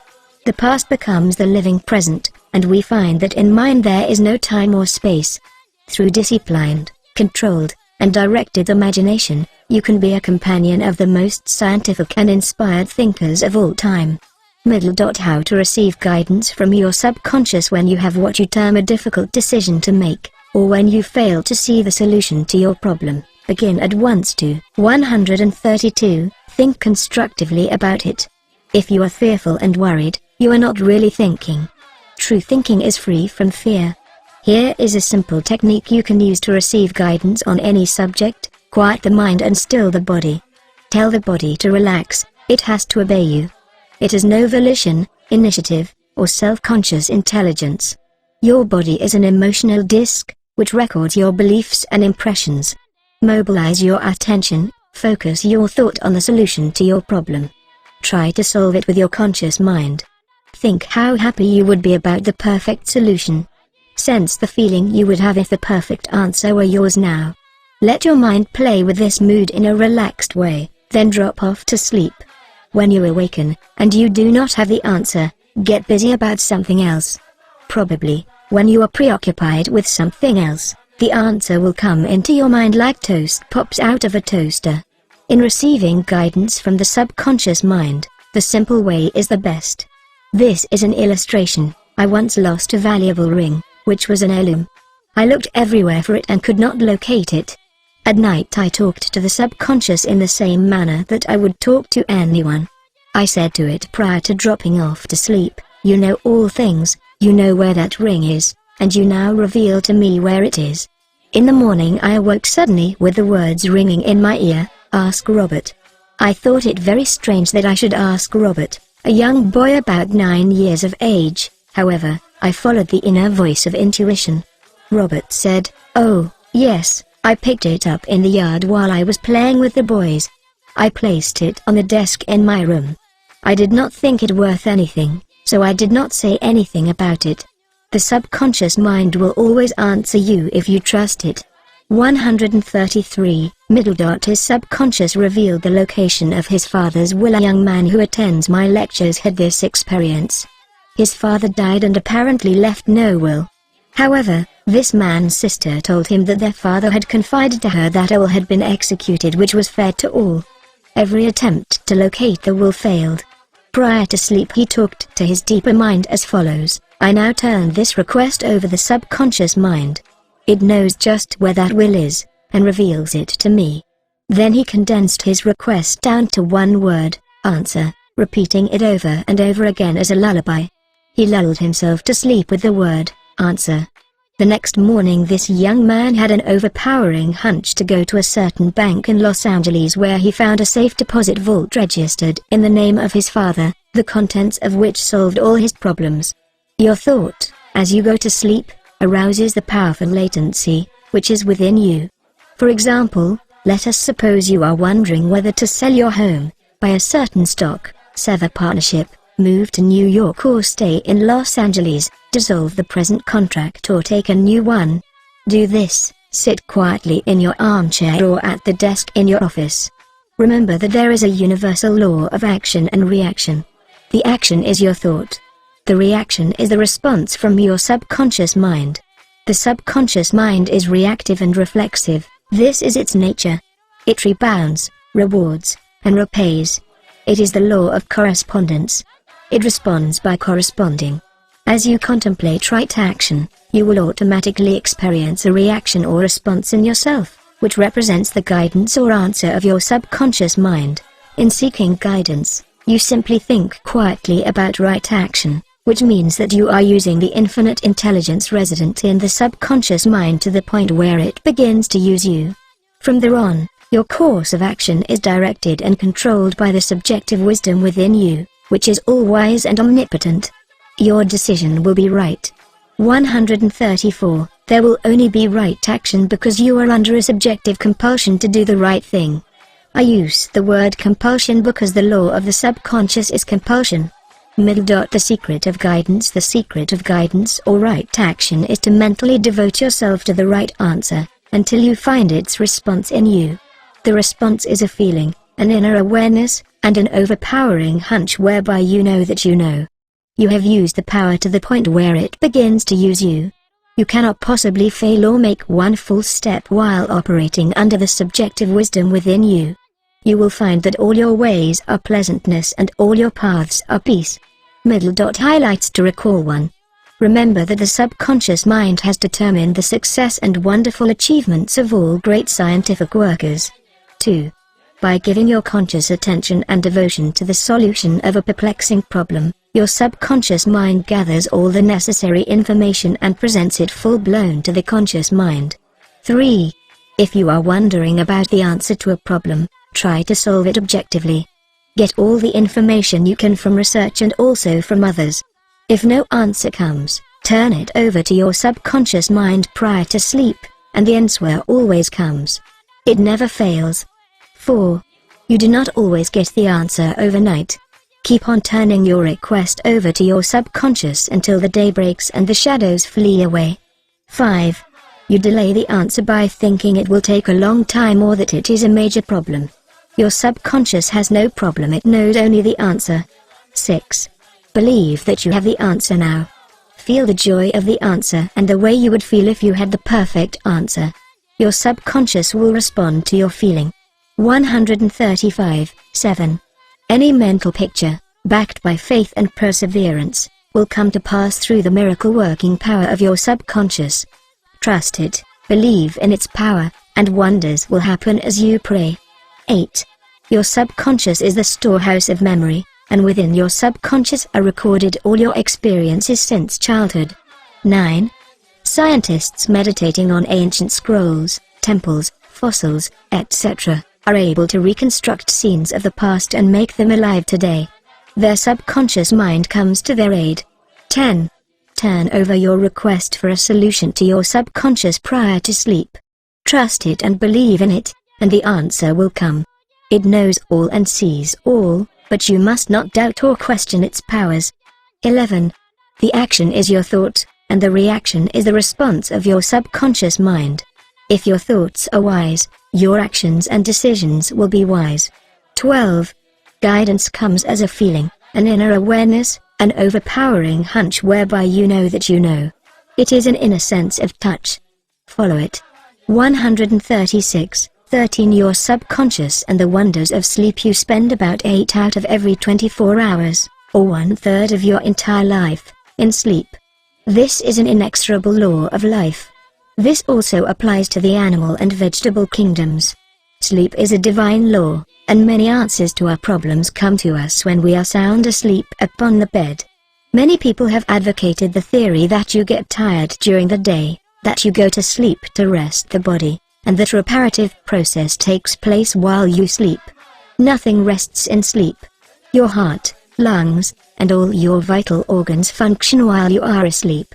If you eat prior to sleep, the food is digested and assimilated. Also, your skin secretes perspiration, and your nails and hair continue to grow. Your subconscious mind never rests or sleeps. It is always active, controlling all your vital forces. The healing process takes place more rapidly while you are asleep as there is no interference from your conscious mind. Remarkable answers are given to you while you are asleep. Why we sleep. Dr. John Bigelow, a famous research authority on sleep, demonstrated that at night while asleep you receive impressions showing that the nerves of the eyes, ears, nose, and taste buds are active during sleep, and also that the nerves of your brain are quite active. He says that the main reason we sleep is by Dr. John Bigelow, The Mystery of Sleep, New York and London, Harper Brothers, 1903. Cause the nobler part of the soul is united by abstraction to our higher nature and becomes a participant in the wisdom and foreknowledge of the gods. 137. Dr. Bigelow states also, the results of my studies have not only strengthened my convictions that the supposed exemption from customary toils and activities was not the final purpose of sleep, but have also made clearer to my mind the conviction that no part of a man's life deserves to be considered more indispensable to its symmetrical and perfect spiritual development than the while he is separated from the phenomenal world in sleep. Prayer, a form of sleep. Your conscious mind gets involved with vexations, strife, and contentions of the day, and it is very necessary to withdraw periodically from sense evidence and the objective world, and commune silently with the inner wisdom of your subconscious mind. By claiming guidance, strength, and greater intelligence in all phases of your life, you will be enabled to overcome all difficulties and solve your daily problems. This regular withdrawal from sense evidence and the noise and confusion of everyday living is also a form of sleep, that is, you become asleep to the world of the senses and alive to the wisdom and power of your subconscious mind. Startling effects of sleep deprivation. Lack of sleep can cause you to become irritable, moody, and depressed. Dr. George Stevenson of the National Association for Mental Health says, I believe it can safely be said that all human beings need a minimum of 6 hours sleep to be healthy. Most people need more. Those who think they can get along on less are fooling themselves. Medical research scholars, investigating sleep processes and deprivation of sleep, point out that severe insomnia has preceded psychotic breakdown in some instances. Remember, you are spiritually recharged during sleep, and adequate sleep is essential to produce joy and vitality in life. 138. You need more sleep. Robert O'Brien, in an article, Maybe You Need More Sleep, in an issue of the Reader Pilcrow's Digest, reports the following experiment on sleep.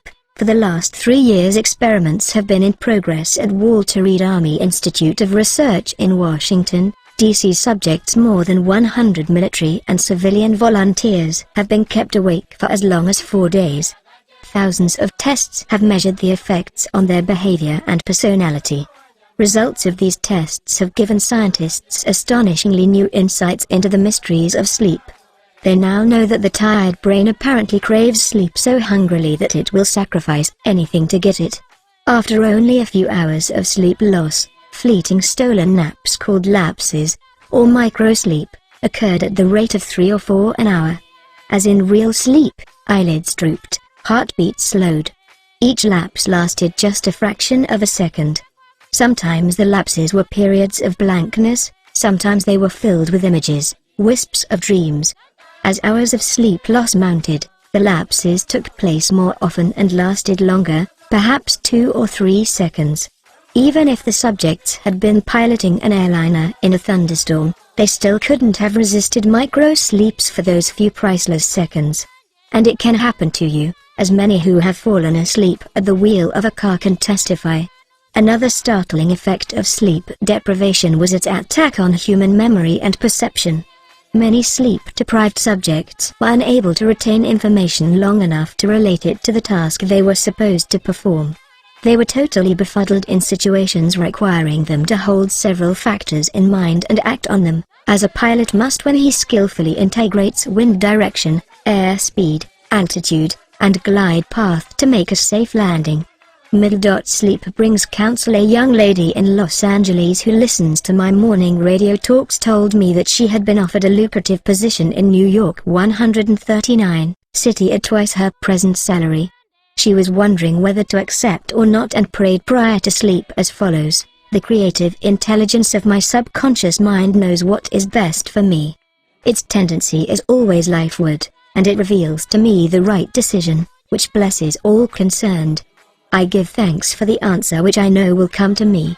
She repeated this simple prayer over and over again as a lullaby prior to sleep, and in the morning she had a persistent feeling that she should not accept the offer. She rejected the offer, and subsequent events verified her inward sense of knowing, because the company went bankrupt in a few months following their offer of employment to her. The conscious mind may be correct on the facts objectively known, but the intuitive faculty of her subconscious mind saw the failure of the concern in question, and prompted her act accordingly. Saved from certain disaster. I will illustrate how the wisdom of your subconscious mind can instruct you and protect you relative to your request for right action as you go to sleep.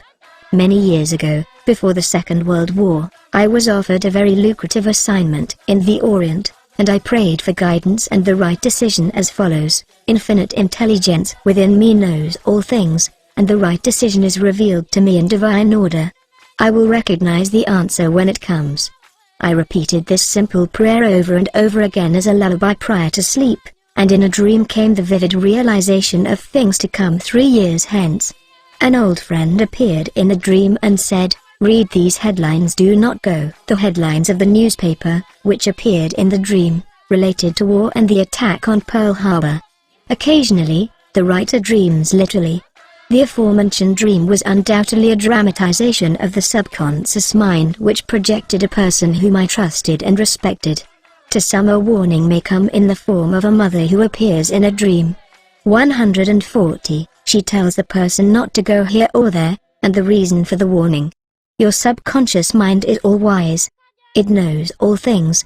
Oftentimes it will speak to you only in a voice that your conscious mind will immediately accept as true. Sometimes your subconscious will warn you in a voice which sounds like that of your mother or some loved one, which may cause you to stop on the street, and you find, if you had gone another foot, a falling object from a window might have struck you on the head. My subconscious mind is one with the universal subconscious, and it knew the Japanese were planning a war, and it also knew when the war would start. Dr. Ryan, director of the Department of Psychology at Duke University, has gathered together a vast amount of evidence showing that a great number of people all over the world see events before they happen, and in many instances are, therefore, able to avoid the tragic event which was foreseen vividly in a dream. The dream which I had showed clearly the headlines in the New York Times about 3 years prior to the tragedy of Pearl Harbor. In consequence of this dream, I immediately cancelled the trip as I felt a subconscious compulsion to do so. 3 years later the Second World War proved the truth of the inner voice of intuition. Your future is in your subconscious mind. Remember that the future, the result of your habitual thinking, is already in your mind except when you change it through prayer. The future of a country, likewise, is in the collective subconscious of the people of that nation. There is nothing strange in the dream I had wherein I saw the headlines of the New York newspapers long before the war began. The war had already taken place in mind, and all the plans of attack were already engraved on that great recording instrument, the subconscious mind or collective unconscious of the universal mind. Tomorrow's events are in your subconscious mind, so are next week's and next month's, and they may be seen by a highly psychic or clairvoyant person. 141. No disaster or tragedy can happen to you if you decide to pray. Nothing is predetermined or foreordained. Your mental attitude, that is, the way you think, feel, and believe determines your destiny. You can, through scientific prayer, which is explained in a previous chapter, mold, fashion, and create your own future. Whatsoever a man soweth, that shall he also reap. Dr. Catnap nets him $15,000. One of my students mailed me a newspaper clipping 3 or 4 years ago about a man called Ray Hammerstrom, a roller at the steel works in Pittsburgh operated by Jones and Laughlin Steel Corporation. He received $15,000 for his dream. According to the article, the engineers could not fix a faulty switch in a newly installed bar mill which controlled the delivery of straight bars to the cooling beds. The engineers worked on the switch about 11 or 12 times to no avail. Hammerstrom thought a lot about the problem and tried to figure out a new design, which might work. Nothing worked. One afternoon he lay down for a nap, and prior to sleep he began to think about the answer to the switch problem. He had a dream in which a perfect design for the switch was portrayed. When he awoke, he sketched his new design according to the outline of his dream. This visionary Catnap won Hammerstrom a check for $15,000, the largest award the firm ever gave an employee for a new idea. How famous professor solved his problem in sleep. Dr. H.V. Helprecht, professor of Assyrian at the University of Pennsylvania, wrote as follows: One Saturday evening, I had been wearying myself, in the vain attempt to decipher 2 small fragments of agate which were supposed to belong to the finger rings of some Babylonians. About midnight, weary and exhausted, I went to bed and dreamed the following remarkable dream. A tall, thin priest of Nippur, about 40 years of age, led me to the treasure chamber of the temple. A small, low-ceilinged room without windows, while scraps of agate and lapis lazuli lay scattered on the floor. Here he addressed me as follows: The 2 fragments which you have published separately on pages 22 and 26 belong together, are not finger rings. The first 2 rings served as earrings for the statue of the god. The 2 fragments you have are the portions of them. If you will put them together you will have confirmation of my words. I awoke at once. I examined the fragments, and to my astonishment found the dream verified. The problem was then at last solved. This demonstrates clearly the creative manifestation of his subconscious mind, which knew the answer to all his problems. How the subconscious worked for a famous writer while he slept. Robert Louis Stevenson, in one of his books, Across the Plains, devotes a whole chapter to dreams. He was a vivid dreamer and had the persistent habit of giving specific instructions to his subconscious every night prior to sleep. He would request his subconscious to evolve stories for him while he slept. For example, if Stevenson's funds were at low ebb, his command to his subconscious would be something like this: give me a good thrilling novel which will be marketable and profitable. His subconscious responded magnificently. Stevenson says, These little brownies, the intelligences and powers of his subconscious, can tell me a story piece by piece, like a serial, and keep me, its supposed creator, all the while in total ignorance of where they aim. And he added, that part of my work which is done when I am up and about, while he is consciously aware and awake, is by no means necessarily mine, since all goes to show that the brownies have a hand in it even then. Sleep in peace and wake in joy. 143. To those who suffer from insomnia, you will find the following prayer very effective. Repeat it slowly, quietly, and lovingly prior to sleep. My toes are relaxed, my ankles are relaxed, my abdominal muscles are relaxed, my heart and lungs are relaxed, my hands and arms are relaxed, my neck is relaxed, my brain is relaxed, my face is relaxed, my eyes are relaxed, my whole mind and body are relaxed. I fully and freely forgive everyone, and I sincerely wish for them harmony, health, peace, and all the blessings of me. I am at peace, I am poised, serene, and calm. I rest in security and in peace. A great stillness steals over me, and a great calm quiets my whole being as I realize the divine presence within me.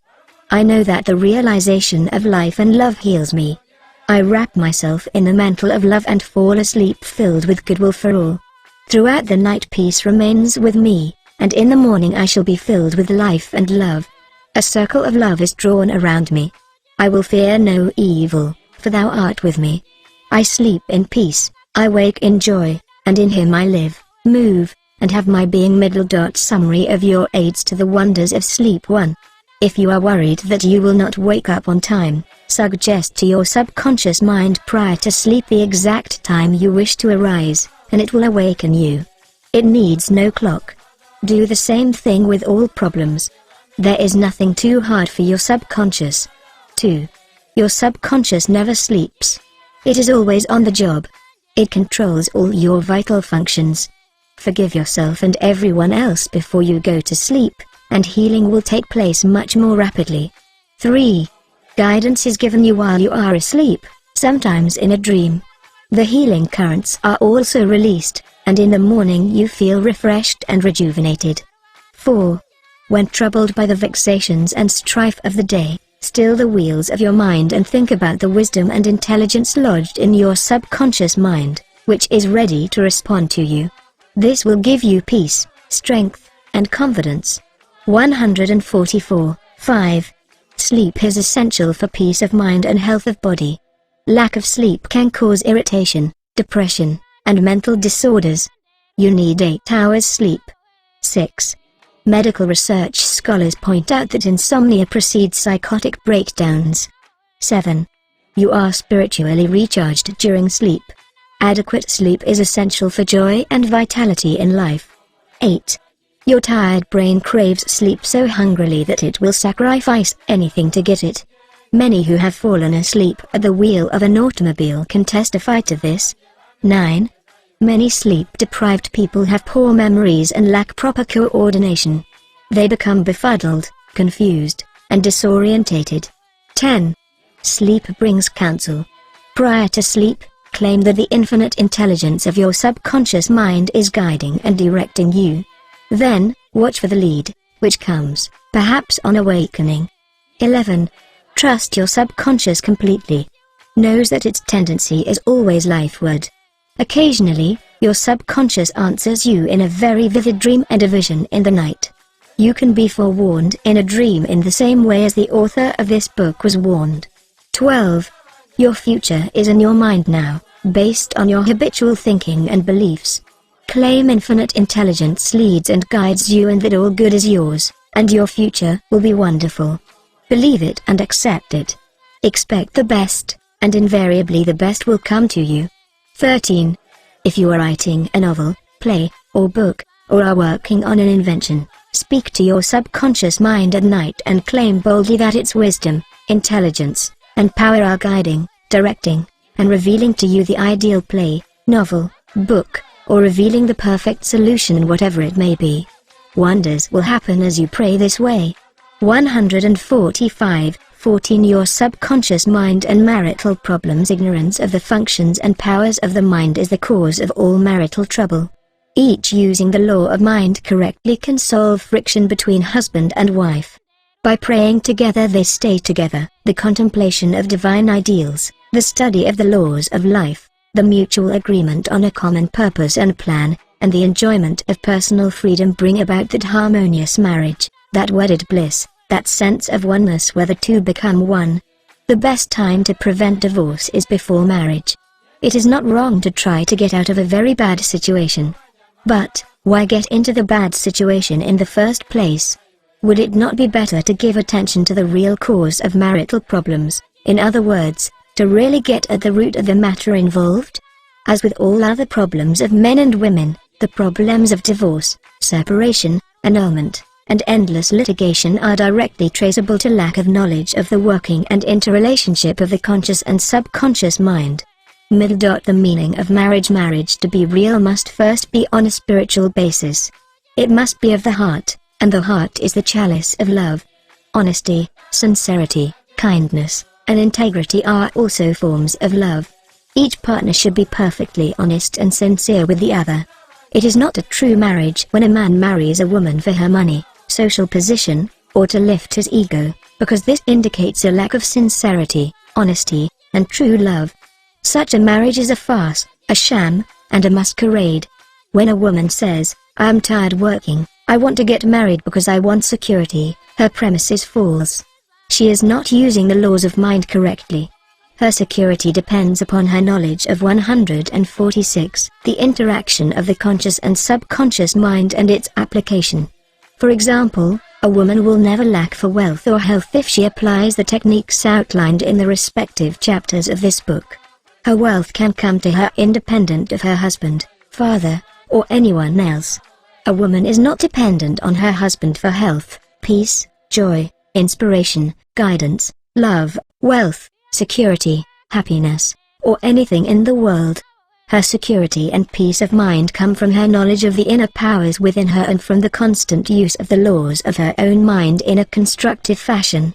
How to attract the ideal husband. You are now acquainted with the way your subconscious mind works.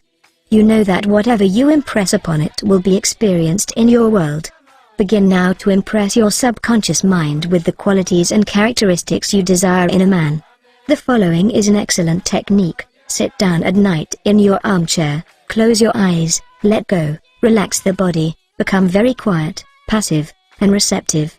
Talk to your subconscious mind and say to it, "I am now attracting a man into my experience who is honest, sincere, loyal, faithful, peaceful, happy, and prosperous. These qualities, which I admire, are sinking down into my subconscious mind now. As I dwell upon these characteristics, they become a part of me and are embodied subconsciously. I know there is an irresistible law of attraction and that I attract to me a man according to my subconscious belief. I attract that which I feel to be true in my subconscious mind. I know I can contribute to his peace and happiness. He loves my ideals, and I love his ideals. He does not want to make me over, neither do I want to make him over. There is mutual love, freedom, and respect. Practice this process of impregnating your subconscious mind. Then, you will have the joy of attracting to you a man possessing the 147 qualities and characteristics you mentally dwelt upon. Your subconscious intelligence will open up a pathway, whereby both of you will meet, according to the irresistible and changeless flow of your own subconscious mind. Have a keen desire to give the best that is in you of love, devotion, and cooperation. Be receptive to this gift of love, which you have given to your subconscious mind. How to attract the ideal wife. Affirm as follows: I now attract the right woman who is in complete accord with me. This is a spiritual union because it is divine love functioning through the personality of someone with whom I blend perfectly. I know I can give to this woman love, light, peace, and joy. I feel and believe I can make this woman's life full, complete, and wonderful. I now decree that she possesses the following qualities and attributes. She is spiritual, loyal, faithful, and true. She is harmonious, peaceful, and happy. We are irresistibly attracted to each other. Only that which belongs to love, truth, and beauty can enter my experience. I accept my ideal companion now. As you think quietly and with interest on the qualities and attributes which you admire in the companion you seek, you will build the mental equivalent into your mentality. Then, the deeper currents of your subconscious mind will bring both of you together in divine order. No need for third mistake. Recently a teacher said to me, I have had 3 husbands and all 3 have been passive, submissive, and dependent on me to make all decisions and govern everything. Why do I attract such type men? I asked her whether she had known that her second husband was the effeminate type, and she replied, of course not. Had I known, I would not have married him. Apparently she had not learned anything from the first mistake. The trouble was with her personality 148 makeup. She was very masculine, domineering, and unconsciously wanted someone who would be submissive and passive so that she could play the dominant role. All this was unconscious motivation, and her subconscious picture attracted to her what she subjectively wanted. She had to learn to break the pattern by adopting the right prayer process. How she broke the negative pattern. The above-mentioned woman learned a simple truth. When you believe you can have the type of man you idealize, it is done unto you, as you believe. The following is the specific prayer she used to break the old subconscious pattern and attract to her the ideal mate. I am building into my mentality the type of man I deeply desire. The man I attract for a husband is strong, powerful, loving, very masculine, successful, honest, loyal, and faithful. He finds love and happiness with me. I love to follow where he leads. I know he wants me, and I want him. I am honest, sincere, loving, and kind. I have wonderful gifts to offer him. They are goodwill, a joyous heart, and a healthy body. He offers me the same. It is mutual. I give and I receive. Divine intelligence knows where this man is, and the deeper wisdom of my subconscious mind is now bringing both of us together in its own way, and we recognize each other immediately. I release this request to my subconscious mind, which knows how to bring my request to pass. I give thanks for the perfect answer. She prayed in the above manner night and morning, affirming these truths and knowing that through frequent occupation of the mind she would reach the mental equivalent of that which she sought. The answer to her prayer. Several months went by. She had a great number of dates and social engagements, none of which was agreeable to her. When she was about to question, waver, doubt, and vacillate, she reminded herself that the infinite intelligence was bringing it to pass in its own way, and 149, that there was nothing to be concerned about. Her final decree in her divorce proceedings was granted, which brought her a great sense of release and mental freedom. Shortly afterward she went to work as a receptionist in a doctor's office. She told me that the minute she saw the physician she knew he was the man she was praying about. Apparently he knew it, too, because he proposed to her the first week she was in the office, and their subsequent marriage was ideally happy. This physician was not the passive or submissive type, but was a real man, a former football player, an outstanding athlete, and was a deeply spiritual man, though he was completely devoid of any sectarian or denominational affiliation. She got what she prayed for because she claimed it mentally until she reached the point of saturation. In other words, she mentally and emotionally united with her idea, and it became a part of her in the same way that an apple becomes a part of her bloodstream. Should I get a divorce? Divorce is an individual problem. It cannot be generalized. In some cases, of course, there never should have been a marriage. In some cases, divorce is not the solution, no more so than marriage is the solution for a lonely man. Divorce may be right for one person and wrong for another. A divorced woman may be far more sincere and noble than many of her married sisters who perhaps are living a lie. For example, I once talked with a woman whose husband was a dope fiend, an ex-convict, a wife beater, and a non-provider. She had been told it was wrong to get a divorce. I explained to her that marriage is of the heart. If two hearts blend harmoniously, lovingly, and sincerely, that is the ideal marriage. The pure action of the heart is love. Following this explanation, she knew what to do. She knew in her heart that there is no divine law which compelled her to be browbeaten, intimidated, and beaten because someone said, "I pronounce you man and wife." 150. If you are in doubt as to what to do, ask for guidance, knowing that there is always an answer, and you will receive it. Follow the lead that comes to you in the silence of your soul. It speaks to you in peace. Drifting into divorce. Recently, a young couple, married for only a few months, was seeking a divorce. I discovered that the young man had a constant fear that his wife would leave him. He expected rejection, and he believed that she would be unfaithful. These thoughts haunted his mind, and became an obsession with him. His mental attitude was one of separation and suspicion. She felt unresponsive to him. It was his own feeling or atmosphere of loss and separation operating through them. This brought about a condition or action in accordance with the mental pattern behind it. There is a law of action and reaction, or cause and effect. The thought is the action, and the response of the subconscious mind is the reaction. His wife left home and asked for a divorce, which is what he feared and believed she would do. Divorce begins in the mind. Divorce takes place first in the mind. The legal proceedings follow after. These two young people were full of resentment, fear, suspicion, and anger.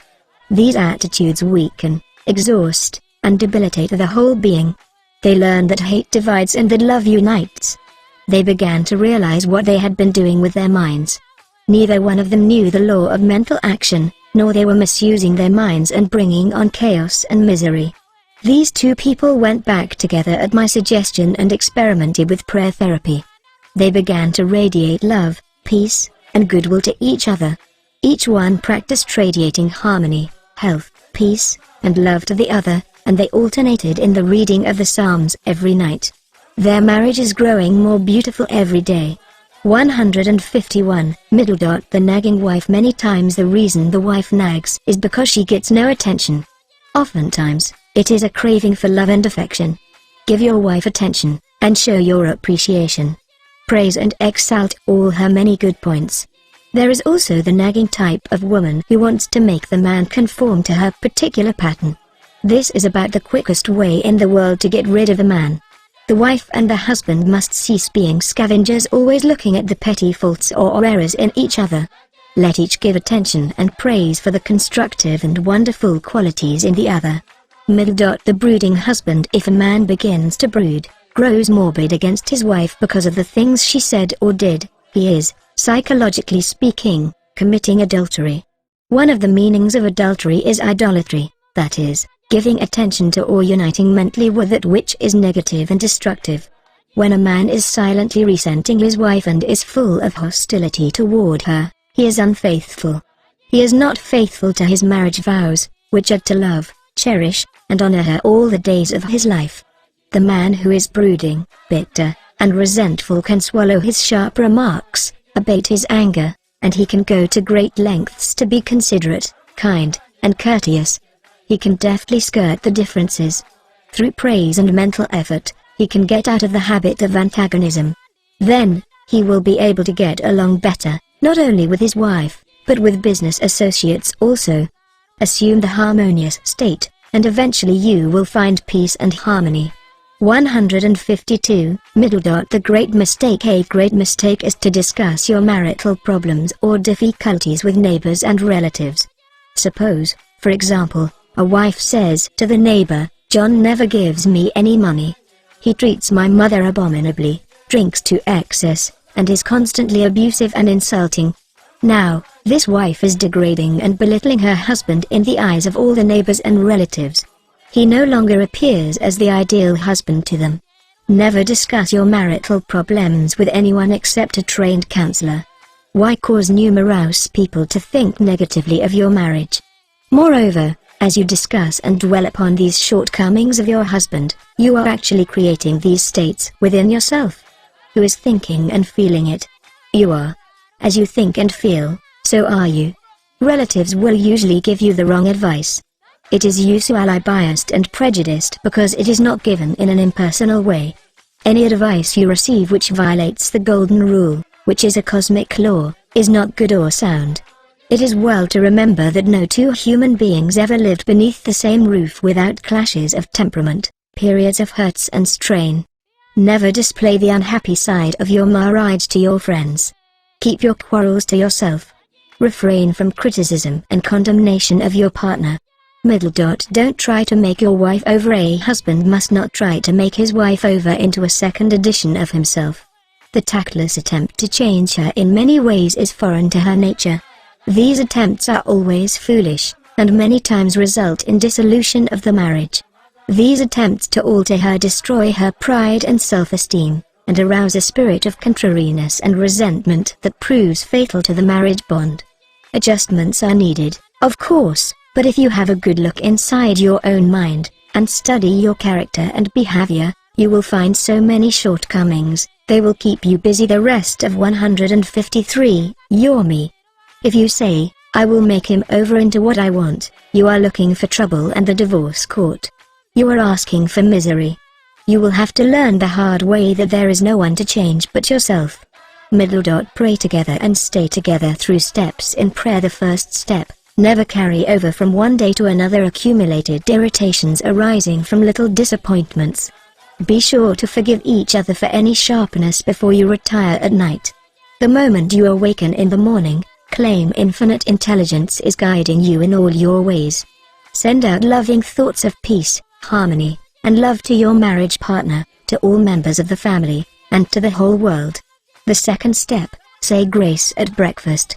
Give thanks for the wonderful food, for your abundance, and for all your blessings. Make sure that no problems, worries, or arguments shall enter into the table conversation. The same applies at dinner time. Say to your wife or husband, I appreciate all you are doing, and I radiate love and goodwill to you all day long. The third step, the husband and wife should alternate in praying each night. Do not take your marriage partner for granted. Show your appreciation and love. Think appreciation and goodwill, rather than condemnation, criticism, and nagging. The way to build a peaceful home and a happy marriage is to use a foundation of love, beauty, harmony, mutual respect, faith in God, and all things good. Read the 23rd, 27th, and 91st Psalms, the 11th chapter of Hebrews, the 13th chapter of I Corinthians, and other great texts of the Bible before going to sleep. As you practice these truths, your marriage will grow more and more blessed through the years. 154. Middle dot. Review your actions. 1. Ignorance of mental and spiritual laws is the cause of all marital unhappiness. By praying scientifically together, you stay together. 2. The best time to prevent divorce is before marriage. If you learn how to pray in the right way, you will attract the right mate for you. 3. Marriage is the union of a man and woman who are bound together by love. Their hearts beat as one, and they move onward, upward, and Godward.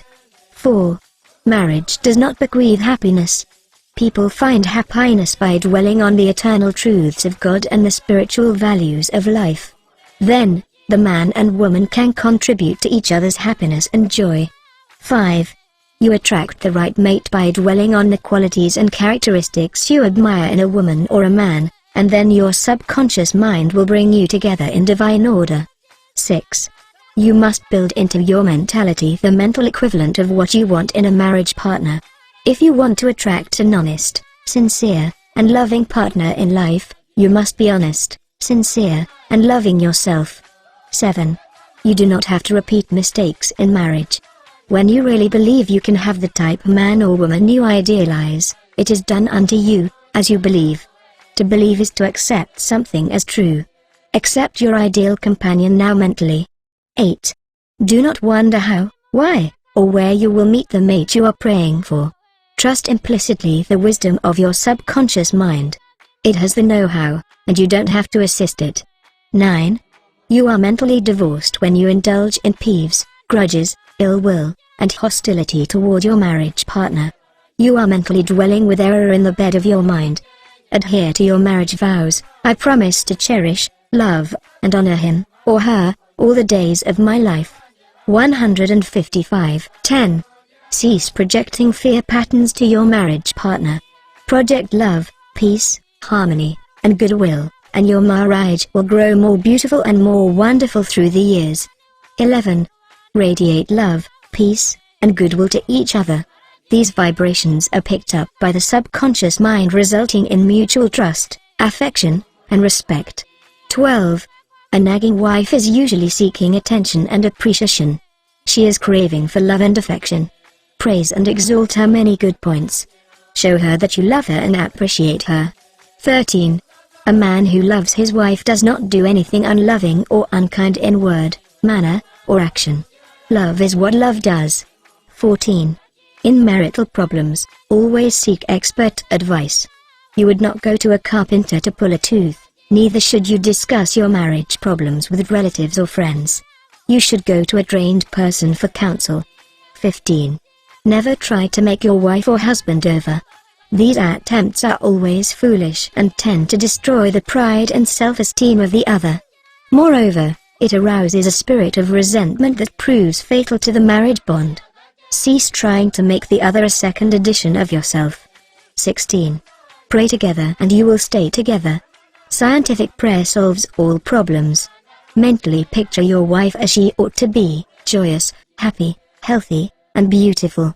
See your husband as he ought to be, strong, powerful, loving, harmonious, and kind.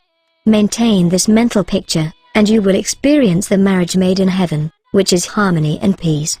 156. 15. Your subconscious mind and your happiness. William James, father of American psychology, said that the greatest discovery of the 19th century was not in the realm of physical science. The greatest discovery was the power of the subconscious touched by faith. In every human being is that limitless reservoir of power, which can overcome any problem in the world. True and lasting happiness will come into your life the day you get the clear realization that you can overcome any weakness, the day you realize that your subconscious can solve your problems, heal your body, and prosper you beyond your fondest dream. You might have felt very happy when your child was born, when you got married, when you graduated from college, or when you won a great victory or a prize. You might have been very happy when you became engaged to the loveliest girl or the most handsome man. You could go on and list innumerable experiences, which have made you happy.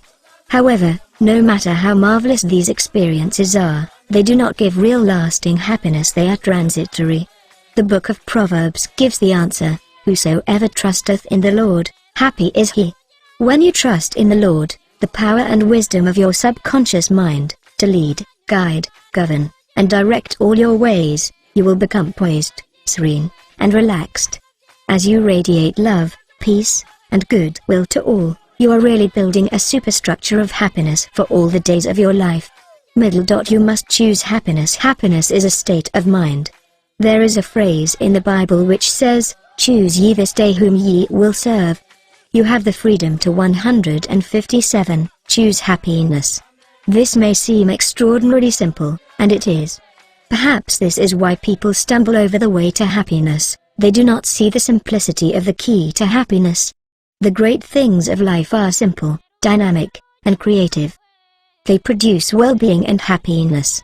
St. Paul reveals to you how you can think your way into a life of dynamic power and happiness in these words: "Finally, brethren, whatsoever things are true, whatsoever things are honest, whatsoever things are just, whatsoever things are pure, whatsoever things are lovely, whatsoever things are of good report, if there be any virtue, and if there be any praise, think on these things."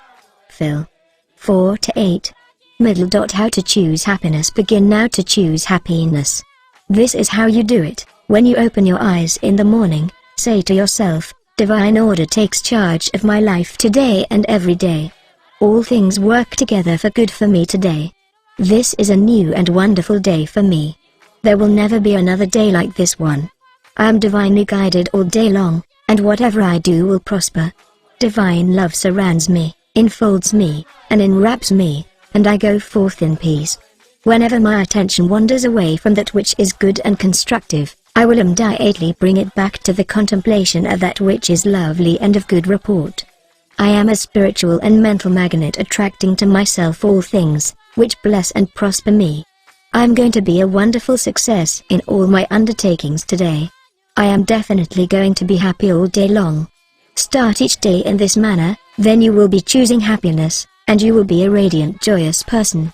He made it a habit to be happy. A number of years ago, I stayed for about a week in a farmer's house in Cumra on the west coast of Ireland.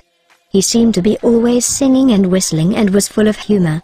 158. I asked him the secret of his happiness, and his reply was, "It is a habit of mine to be happy. Every morning when I awaken and every night before I go to sleep, I bless my family, the crops, the cattle, and I thank God for the wonderful harvest." This farmer had made a practice of this for over 40 years. As you know, thoughts repeated regularly and systematically sink into the subconscious mind and become habitual. He discovered that happiness is a habit. You must desire to be happy. There is one very important point about being happy. You must sincerely desire to be happy. There are people who have been depressed, dejected, and unhappy so long that was they suddenly made happy by some wonderful, good, joyous news, they would actually be like the woman who said to me, "It is wrong to be so happy." They have been so accustomed to the old mental patterns that they do not feel at home being happy. They long for the former, depressed, unhappy state. I knew a woman in England who had rheumatism for many years. She would pat herself on the knee and say, "My rheumatism is bad today. I cannot go out. My rheumatism keeps me miserable." This dear elderly lady got a lot of attention from her son, daughter, and the neighbors. She really wanted her rheumatism. She enjoyed her misery, as she called it. This woman did not really want to be happy. I suggested a curative procedure to her. I wrote down some biblical verses and told her that if she gave attention to these truths, her mental attitude would undoubtedly change and would result in her faith and confidence in being restored to health. She was not interested. There seems to be a peculiar, mental, morbid streak in many people, whereby they seem to enjoy being miserable and sad. Why choose unhappiness? Many people choose unhappiness by entertaining these ideas. Today is a black day, everything is going to go wrong. 159. I am not going to succeed. Everyone is against me. Business is bad, and it is going to get worse. I am always late. I never get the breaks. He can, but I can't. If you have this attitude of mind the first thing in the morning, you will attract all these experiences to you, and you will be very unhappy. Begin to realize that the world you live in is determined largely by what goes on in your mind. Marcus Aurelius, the great Roman philosopher and sage, said, "A man's life is what his thoughts make of it." Emerson, America's foremost philosopher, said, "A man is what he thinks all day long." The thoughts you habitually entertain in your mind have the tendency to actualize themselves in physical conditions. Make certain you do not indulge in negative thoughts, defeatist thoughts, or unkind, depressing thoughts. Recall frequently to your mind that you can experience nothing outside your own mentality. If I had $1 million, I would be happy. I have visited many men in mental institutions who were millionaires, but they insisted they were penniless and destitute. They were incarcerated because of psychotic, paranoid, and manic depressive tendencies. Wealth in and of itself will not make you happy. On the other hand, it is not a deterrent to happiness. Today, there are many people trying to buy happiness through the purchase of radios, television sets, automobiles, a home in the country, a private yacht, and a swimming pool, but happiness cannot be purchased or procured in that way. The kingdom of happiness is in your thought and feeling. Too many people have the idea that it takes something artificial to produce happiness. Some say, if I were elected mayor, made president of the organization, promoted to general manager of the corporation, I would be happy. The truth is that happiness is a mental and spiritual state. None of these positions mentioned will necessarily bequeath happiness. Your 160, strength, joy, and happiness consist in finding out the law of divine order and right action lodged in your subconscious mind, and by applying these principles in all phases of your life. He found happiness to be the harvest of a quiet mind. Lecturing in San Francisco some years ago, I interviewed a man who was very unhappy and dejected over the way his business was going. He was the general manager. His heart was filled with resentment toward the vice president and the president of the organization. He claimed that they opposed him. Because of this internal strife, business was declining. He was receiving no dividends or stock bonuses. This is how he solved his business problem. The first thing in the morning he affirmed quietly as follows: "All those working in our corporation are honest, sincere, cooperative, faithful, and full of goodwill to all. They are mental and spiritual links in the chain of this corporation's growth, welfare, and prosperity. I radiate love, peace, and goodwill in my thoughts, words, and deeds to my 2 associates and to all those in the company. The president and the vice president of our company are divinely guided in all their undertakings. The infinite intelligence of my subconscious mind makes all decisions through me. There is only right action in all our business transactions and in our relationship with each other. I send the messengers of peace, love, and goodwill before me to the office. Peace and harmony reign supreme in the minds and hearts of all those in the company, including myself. I now go forth into a new day, full of faith, confidence, and trust. This business executive repeated the above meditation slowly 3 times in the morning, feeling the truth of what he affirmed. When fearful or angry thoughts came into his mind during the day, he would say to himself, "Peace, harmony, and poise govern my mind at all times." 161. As he continued disciplining his mind in this manner, all the harmful thoughts ceased to come, and peace came into his mind. He reaped the harvest. Subsequently, he wrote me to the effect that at the end of about 2 weeks of reordering his mind, the president and the vice president called him into the office, praised his operations and his new constructive ideas, and remarked how fortunate they were in having him as general manager. He was very happy in discovering that man finds happiness within himself. The block or stump is not really there. I read a newspaper article some years ago, which told about a horse that had shied when he came to a stump on the road. Subsequently, every time the horse came to that same stump, he shied. The farmer dug the stump out, burned it, and leveled the old road. Yet, for 25 years, every time the horse passed the place where the former stump was, he shied. The horse was shying at the memory of a stump. There is no block to your happiness save in your own thought life and mental imagery. Is fear or worry holding you back? Fear is a thought in your mind. You can dig it out this very moment by supplanting it with faith in success, achievement, and victory over all problems. I knew a man who failed in business. He said to me, "I made mistakes. I've learned a lot. I am going back into business, and I will be a tremendous success." He faced up to that stump in his mind. He did not whine or complain, but he tore up the stump of failure, and through believing in his inner powers to back him up, he banished all fear thoughts and old depressions. Believe in yourself, and you will succeed and be happy. The happiest people, the happiest man is he who constantly brings forth and practices what is best in him. Happiness and virtue complement each other.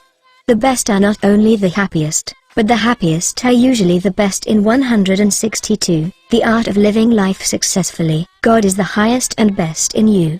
Express more of God's love, light, truth, and beauty, and you will become one of the happiest persons in the world today.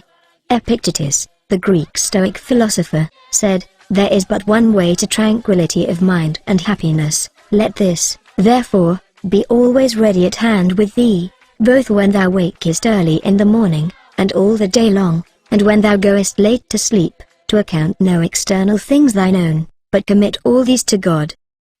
Summary of Steps to Happiness 1. William James said that the greatest discovery of the 19th century was the power of the subconscious mind touched by faith. 2. There is tremendous power within you. Happiness will come to you when you acquire a sublime confidence in this power. Then, you will make your dreams come true. 3. You can rise victorious over any defeat and realize the cherished desires of your heart through the marvelous power of your subconscious mind. This is the meaning of "Whosoever trusteth in the Lord," spiritual laws of the subconscious mind, happy is he. 4. You must choose happiness. Happiness is a habit. It is a good habit to ponder often on whatsoever things are true, whatsoever things are honest, whatsoever things are just, whatsoever things are pure, whatsoever things are lovely, whatsoever things are of good report, if there be any virtue, and if there be any praise, think on these things. Phil. 4-8. 5. When you open your eyes in the morning, say to yourself, "I choose happiness today. I choose success today. I choose right action today. I choose love and goodwill for all today. I choose peace today. Poor life. love, and interest into this affirmation, and you have chosen happiness. 6. Give thanks for all your blessings several times a day. Furthermore, pray for the peace, happiness, and prosperity of all members of your family, your associates, and all people everywhere. 163. 7. You must sincerely desire to be happy. Nothing is accomplished without desire. Desire is a wish with wings of imagination and faith. Imagine the fulfillment of your desire, and feel its reality, and it will come to pass. Happiness comes in answered prayer. 8. By constantly dwelling on thoughts of fear, worry, anger, hate, and failure, you will become very depressed and unhappy. Remember, your life is what your thoughts make of it. 9. You cannot buy happiness with all the money in the world. Some millionaires are very happy, some are very unhappy. Many people with very little worldly goods are very happy, and some are very unhappy. Some married people are happy, and some very unhappy. Some single people are happy, and some are very unhappy. The kingdom of happiness is in your thought and feeling. 10. Happiness is the harvest of a quiet mind. Anchor your thoughts on peace, poise, security, and divine guidance, and your mind will be productive of happiness. 11. There is no block to your happiness. External things are not causative, these are effects, not cause. Take your cue from the only creative principle within you. Your thought is cause, and a new cause produces a new effect. Choose happiness. 12. The happiest man is he who brings forth the highest and the best in him. God is the highest and the best in him, for the kingdom of God is within. 164. 16. Your subconscious mind and harmonious human relations. In studying this book, you learn that your subconscious mind is a recording machine, which faithfully reproduces whatever you impress upon it. This is one of the reasons for the application of the golden rule in human relations. Matt. 7:12 says, all things whatsoever ye would that men should do unto you, do ye even so to them. This quotation has outer and inner meanings. You are interested in its inner meaning from the standpoint of your subconscious mind, which is, as you would that men should think about you, think you about them in like manner. As you would that men should feel about you, feel you also about them in like manner. As you would want men to act toward you, act you toward them in like manner. For example, you may be polite and courteous to someone in your office, but when his back is turned, you are very critical and resentful toward him in your mind. Such negative thoughts are highly destructive to you. It is like taking poison. You are actually taking mental poisons, which rob you of vitality, enthusiasm, strength, guidance, and goodwill. These negative thoughts and emotions sink down into your subconscious, and cause all kinds of difficulties and maladies in your life. The master key to happy relationships with others. Judge not, that ye be not judged. For with what judgment ye judge, ye shall be judged, and with what measure ye meet, it shall be measured to you again. Matthew 7:1-2. A study of these verses and the application of the inner truths therein contained represent the real key to harmonious relations. To judge is to think, to arrive at a mental verdict or conclusion in your 165 mind. The thought you have about the other person is your thought, because you are thinking it. Your thoughts are creative, therefore, you actually create in your own experience what you think and feel about the other person. It is also true that the suggestion you give to another, you give to yourself, because your mind is the creative medium. This is why it is said, for with what judgment ye judge, ye shall be judged. When you know this law and the way your subconscious mind works, you are careful to think, feel, and act right toward the other. These verses teach you about the emancipation of man and reveal to you the solution to your individual problems. And with what measure ye meet, it shall be measured to you again. The good you do for others comes back to you in like measure, and the evil you do returns to you by the law of your own mind. If a man cheats and deceives another, he is actually cheating and deceiving himself. His sense of guilt and mood of loss inevitably will attract loss to him in some way, at some time. His subconscious records his mental act and reacts according to the mental intention or motivation. Your subconscious mind is impersonal and unchanging, neither considering persons nor respecting religious affiliations or institutions of any kind. It is neither compassionate nor vindictive. The way you think, feel, and act toward others returns at last upon yourself. The daily headlines made him sick. Begin now to observe yourself. Observe your reactions to people, conditions, and circumstances. How do you respond to the events and news of the day? It makes no difference if all the other people were wrong and you alone were right. If the news disturbs you, it is your evil because your negative emotions robbed you of peace and harmony.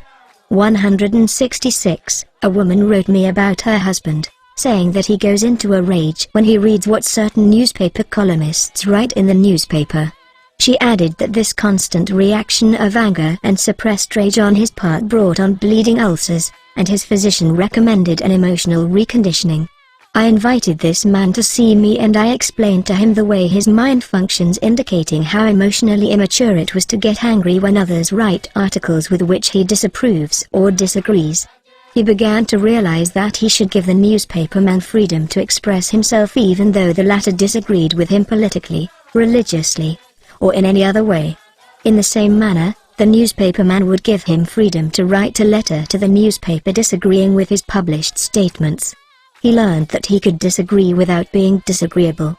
He awakened to the simple truth that it is never what a person says or does that affects him, it is his reaction to what is said or done that matters.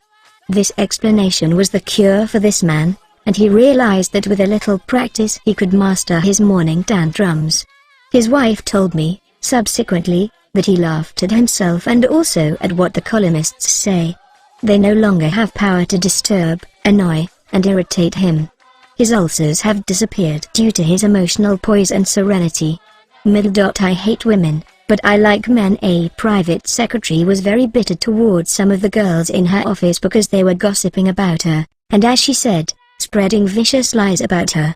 She admitted that she did not like women. She said, "I hate women, but I like men." I discovered also that she spoke to the girls who were under her in the office in a very haughty, imperious, and irritable tone of voice. She pointed out that they took a delight in making things difficult for her. There was a 167 certain pomposity in her way of speaking, and I could see where her tone of voice would affect some people unpleasantly.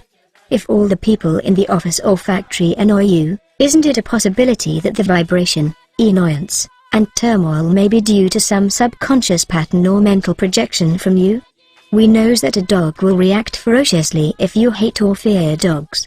Animals pick up your subconscious vibrations and react accordingly. Many undisciplined human beings are just as sensitive as dogs, cats, and other animals. I suggested a process of prayer to this private secretary who hated women, explaining to her that when she began to identify herself with spiritual values and commenced to affirm the truths of life, her voice, mannerisms, and hatred of women would completely disappear. She was surprised to know that the emotion of hatred shows up in a person's speech, actions, in his writings, and in all phases of his life. She ceased reacting in the typical, resentful, and angry way. She established a pattern of prayer, which she practiced regularly, systematically, and conscientiously in the office. The prayer was as follows: I think, speak, and act lovingly, quietly, and peacefully. I now radiate love, peace, tolerance, and kindliness to all the girls who criticized me and gossiped about me. I anchor my thoughts on peace, harmony, and goodwill to all. Whenever I am about to react negatively, I say firmly to myself, I am going to think, speak, and act from the standpoint of the principle of harmony, health, and peace within myself. Creative intelligence leads, rules, and guides me in all my ways. The practice of this prayer transformed her life, and she found that all criticism and annoyance ceased. The girls became co-workers and friends along life's journey. She discovered that there is no one to change but myself. 168. His inner speech held back his promotion. One day a salesman came to see me and described his difficulties in working with the sales manager of his organization. He had been with the company 10 years and had received no promotion or recognition of any kind. He showed me his sales figures, which were greater proportionately than the other men in the territory. He said that the sales manager did not like him, that he was unjustly treated, and that at conferences the manager was rude to him. and at times ridiculed his suggestions.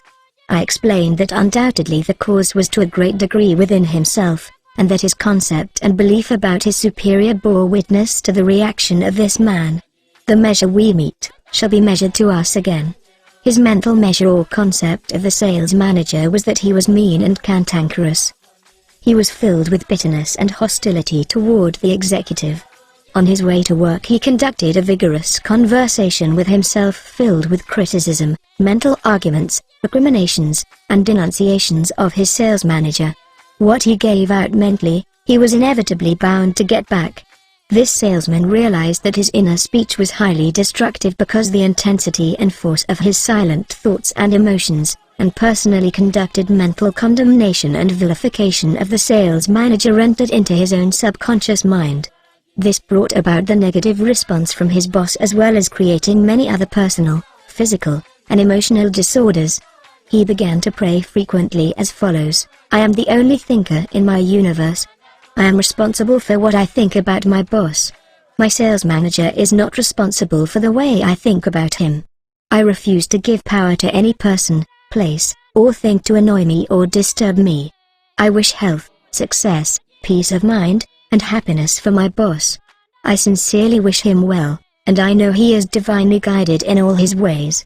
169. He repeated this prayer out loud slowly, quietly, and feelingly, knowing that his mind is like a garden, and that whatever he plants in the garden will come forth like seeds after their kind.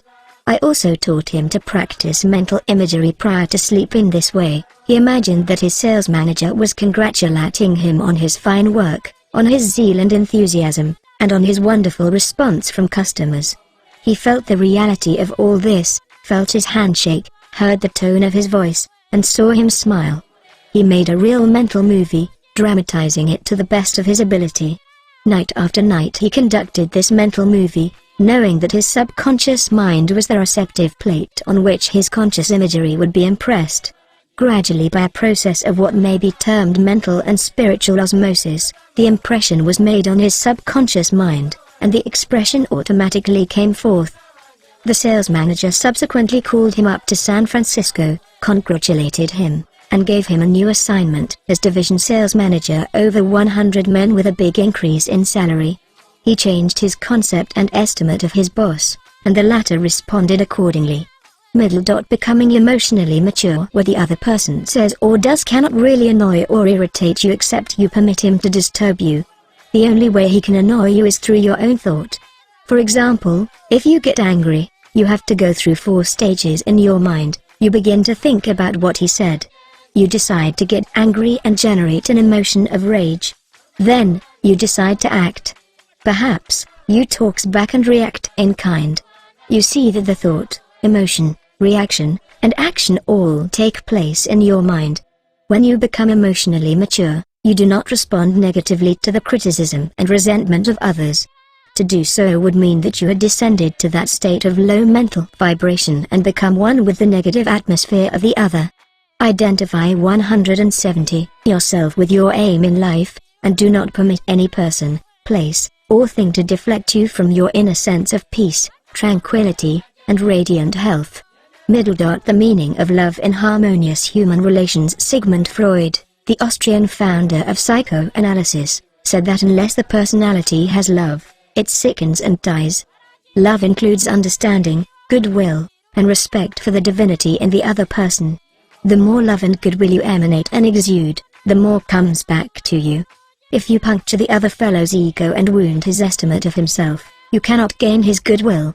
Recognize that every man wants to be loved and appreciated, and made to feel important in the world.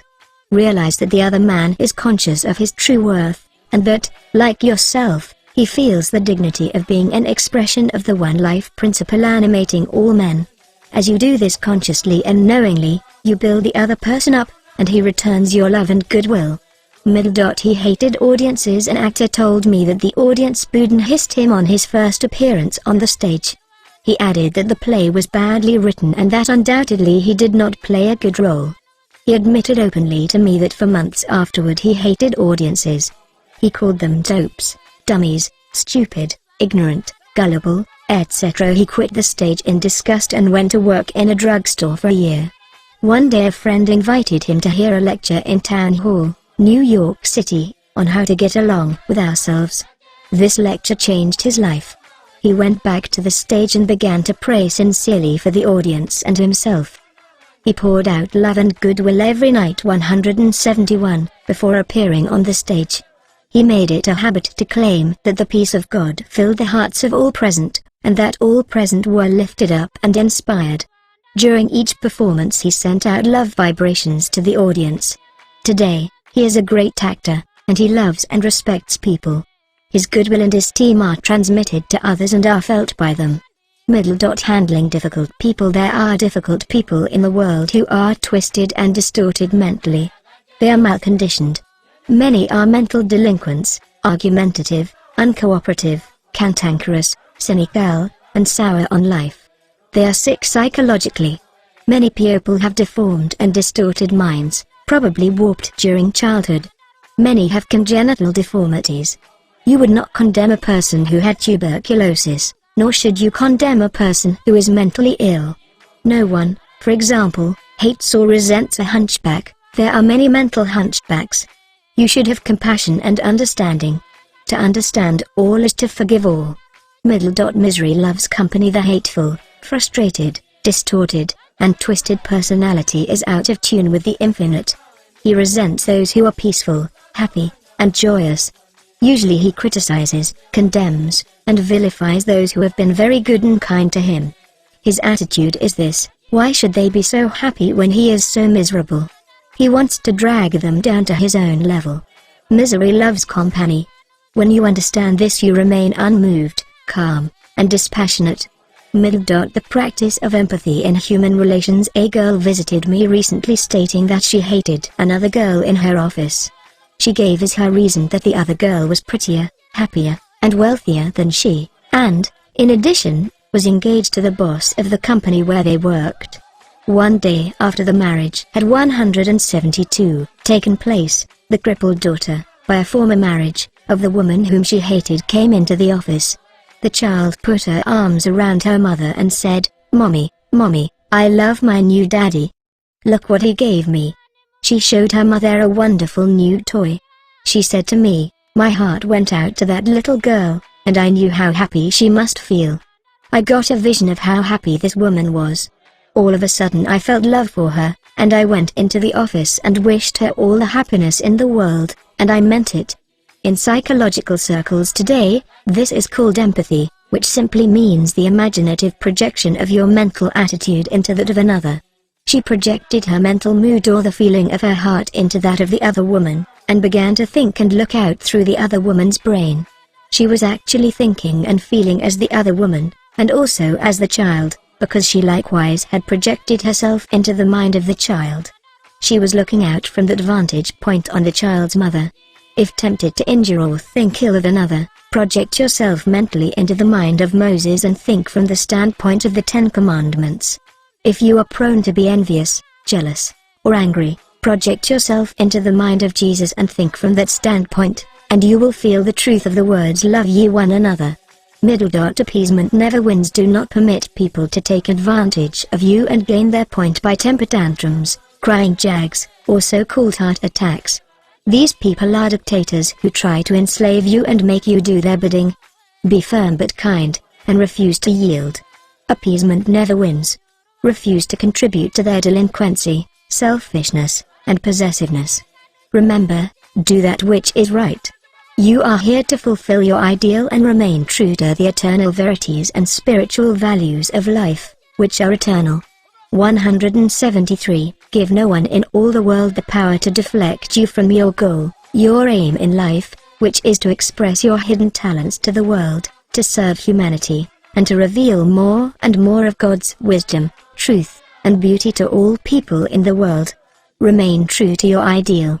Know definitely and absolutely that whatever contributes to your peace, happiness, and fulfillment must of necessity bless all men who walk the earth. The harmony of the part is the harmony of the whole, for the whole is in the part, and the part is in the whole. All you owe the other, as Paul says, is love, and love is the fulfilling of the law of health, happiness, and peace of mind. Middle. Profitable pointers in human relations. 1. Your subconscious mind is a recording machine, which reproduces your habitual thinking.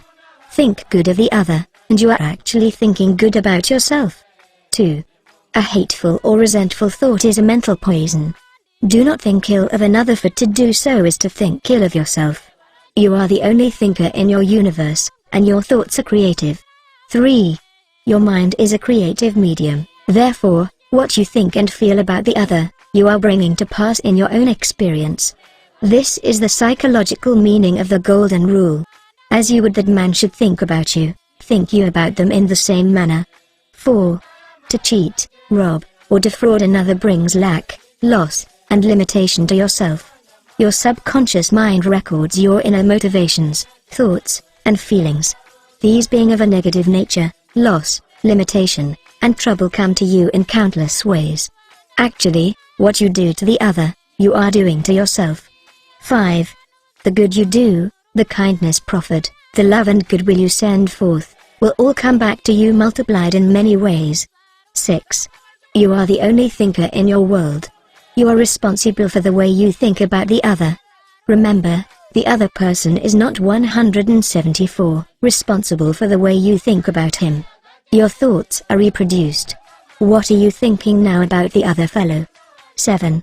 Become emotionally mature and permit other people to differ from you. They have a perfect right to disagree with you, and you have the same freedom to disagree with them. You can disagree without being disagreeable. 8. Animals pick up your fear vibrations and snap at you. If you love animals, they will never attack you.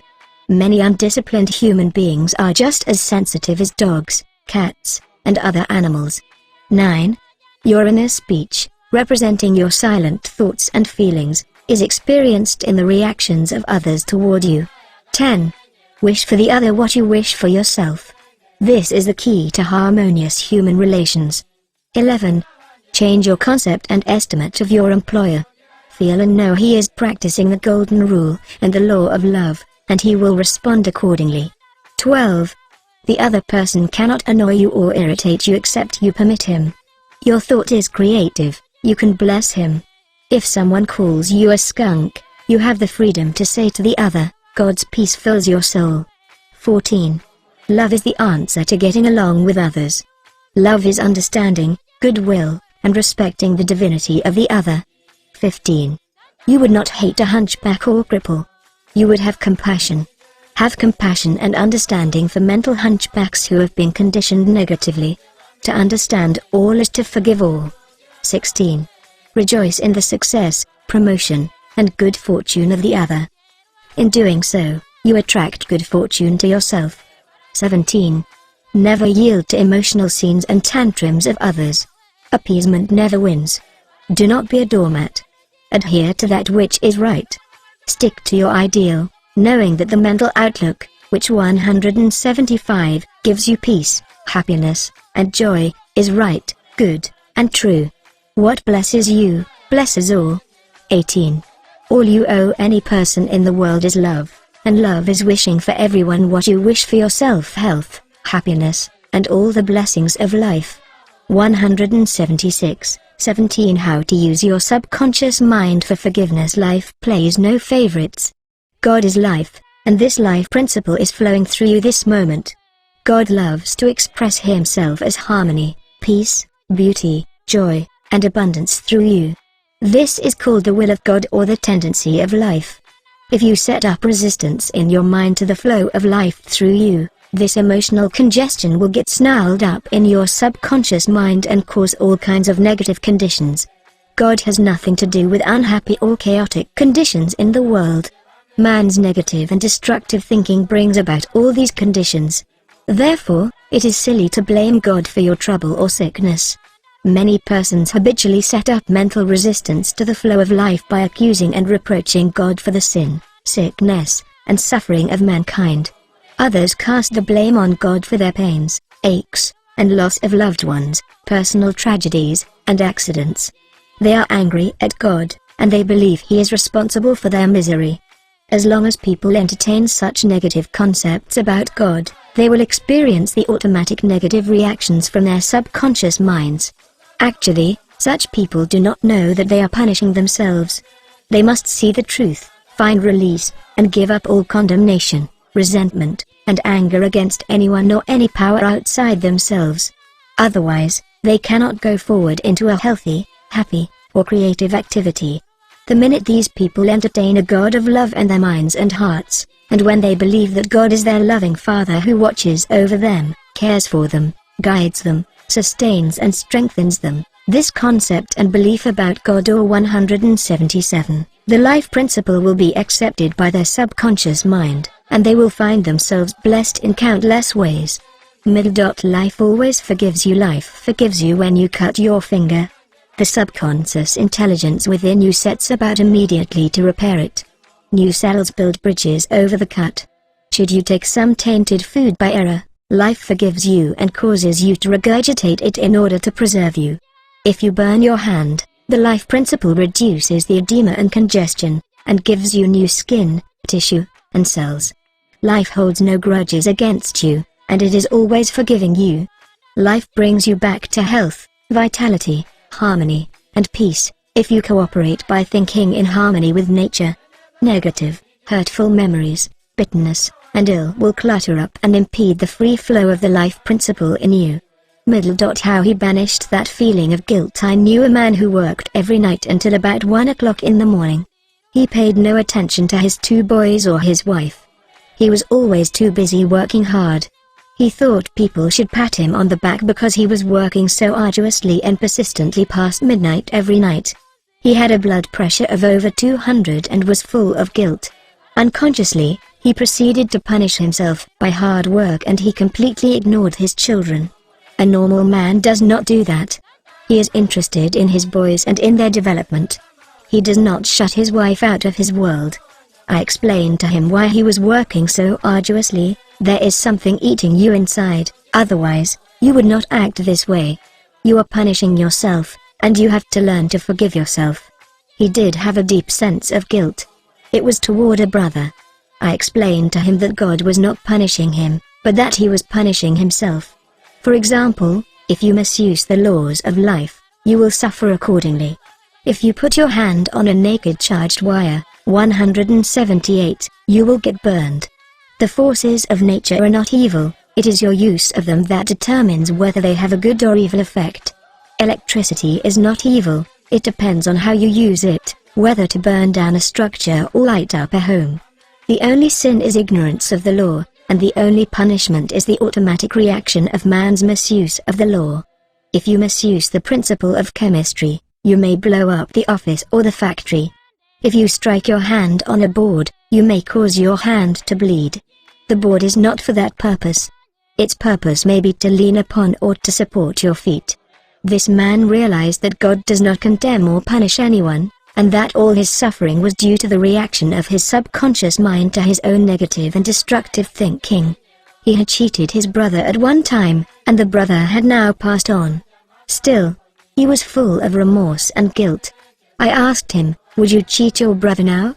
He said, "No." "Did you feel you were justified at the time?" His reply was, "Yes." "But, you would not do it now?" He added, "No, I am helping others to know how to live." I added the following comment, "You have a greater reason and understanding now. Forgiveness is to forgive yourself. Forgiveness is getting your thoughts in line with the divine law of harmony.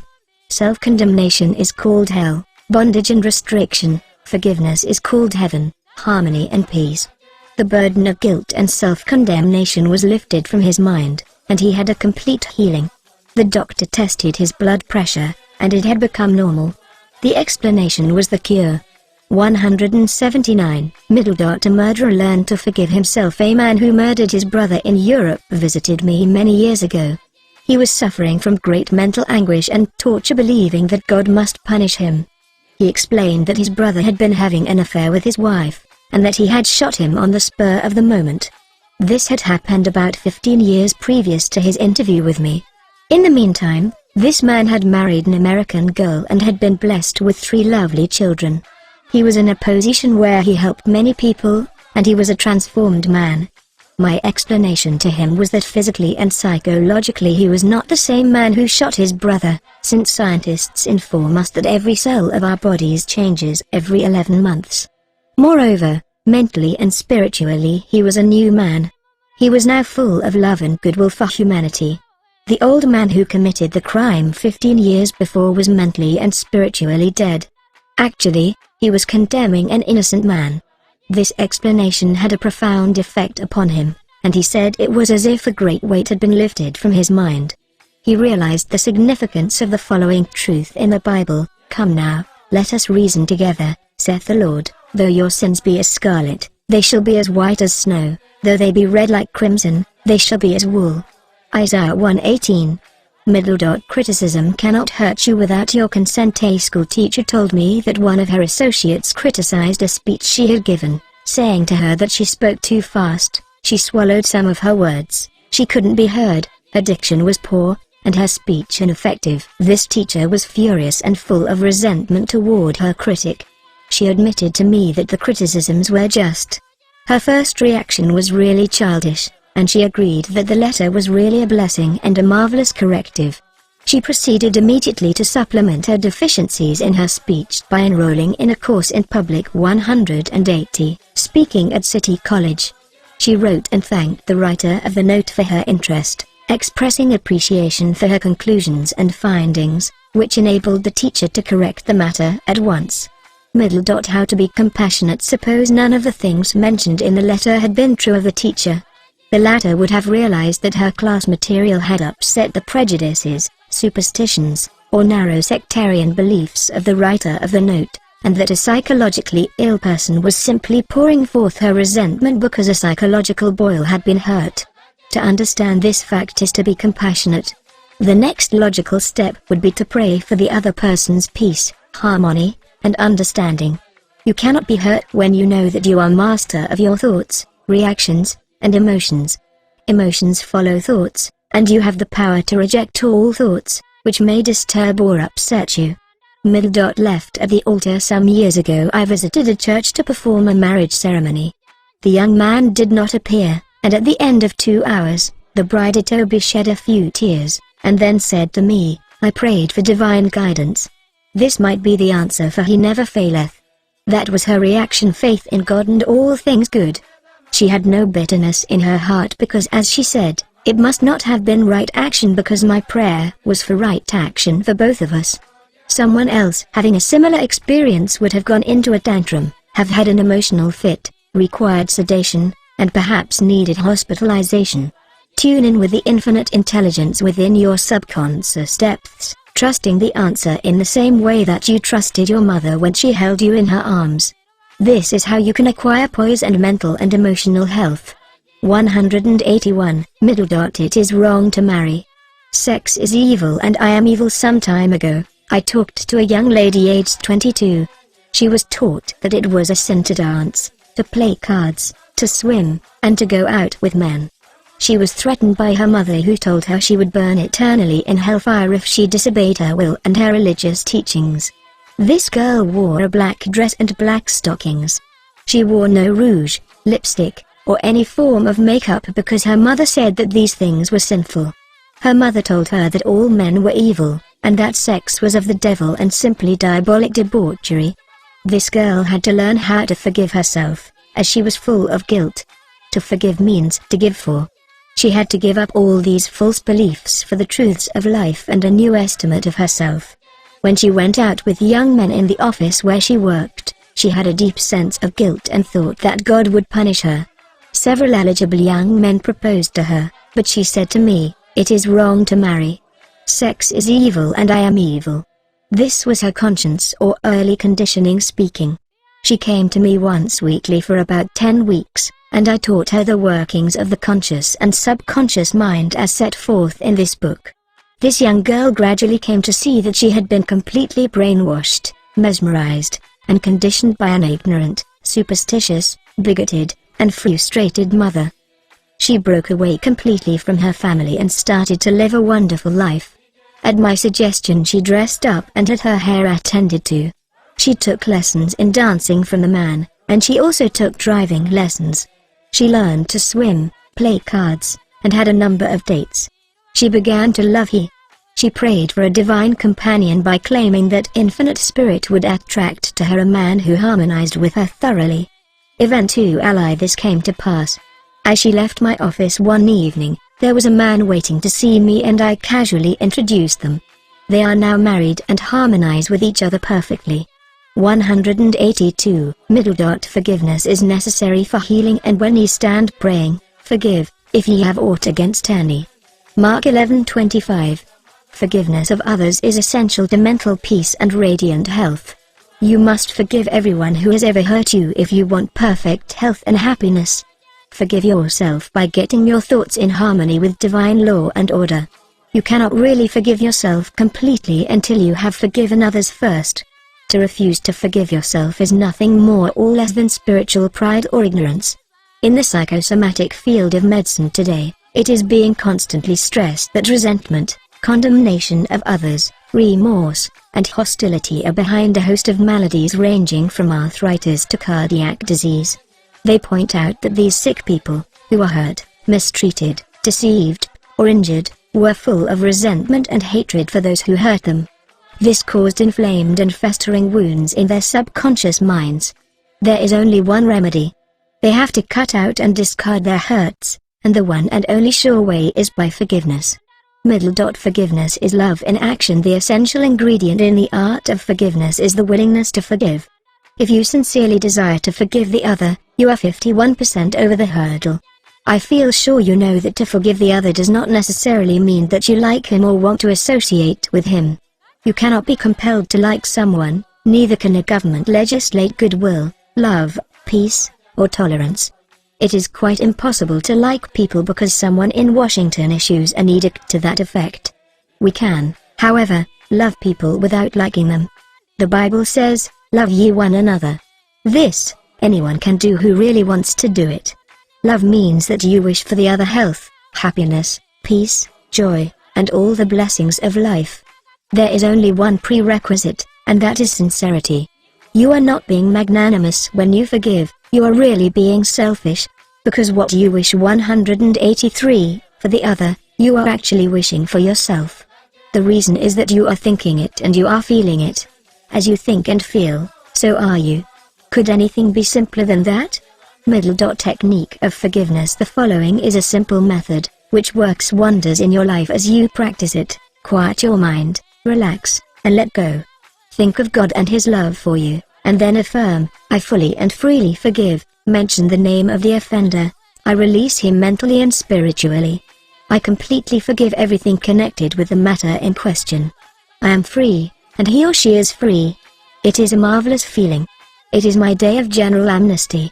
I release anybody and everybody who has ever hurt me, and I wish for each and everyone health, happiness, peace, and all the blessings of life.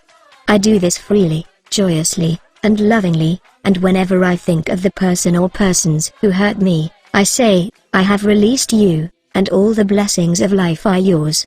I am free, and you are free." It is wonderful. The great secret of true forgiveness is that once you have forgiven the person, it is unnecessary to repeat the prayer. Whenever the person comes to your mind, or the particular hurt happens to enter your mind, wish the delinquent well, and say, "Peace be to you." Do this as often as the thought enters your mind.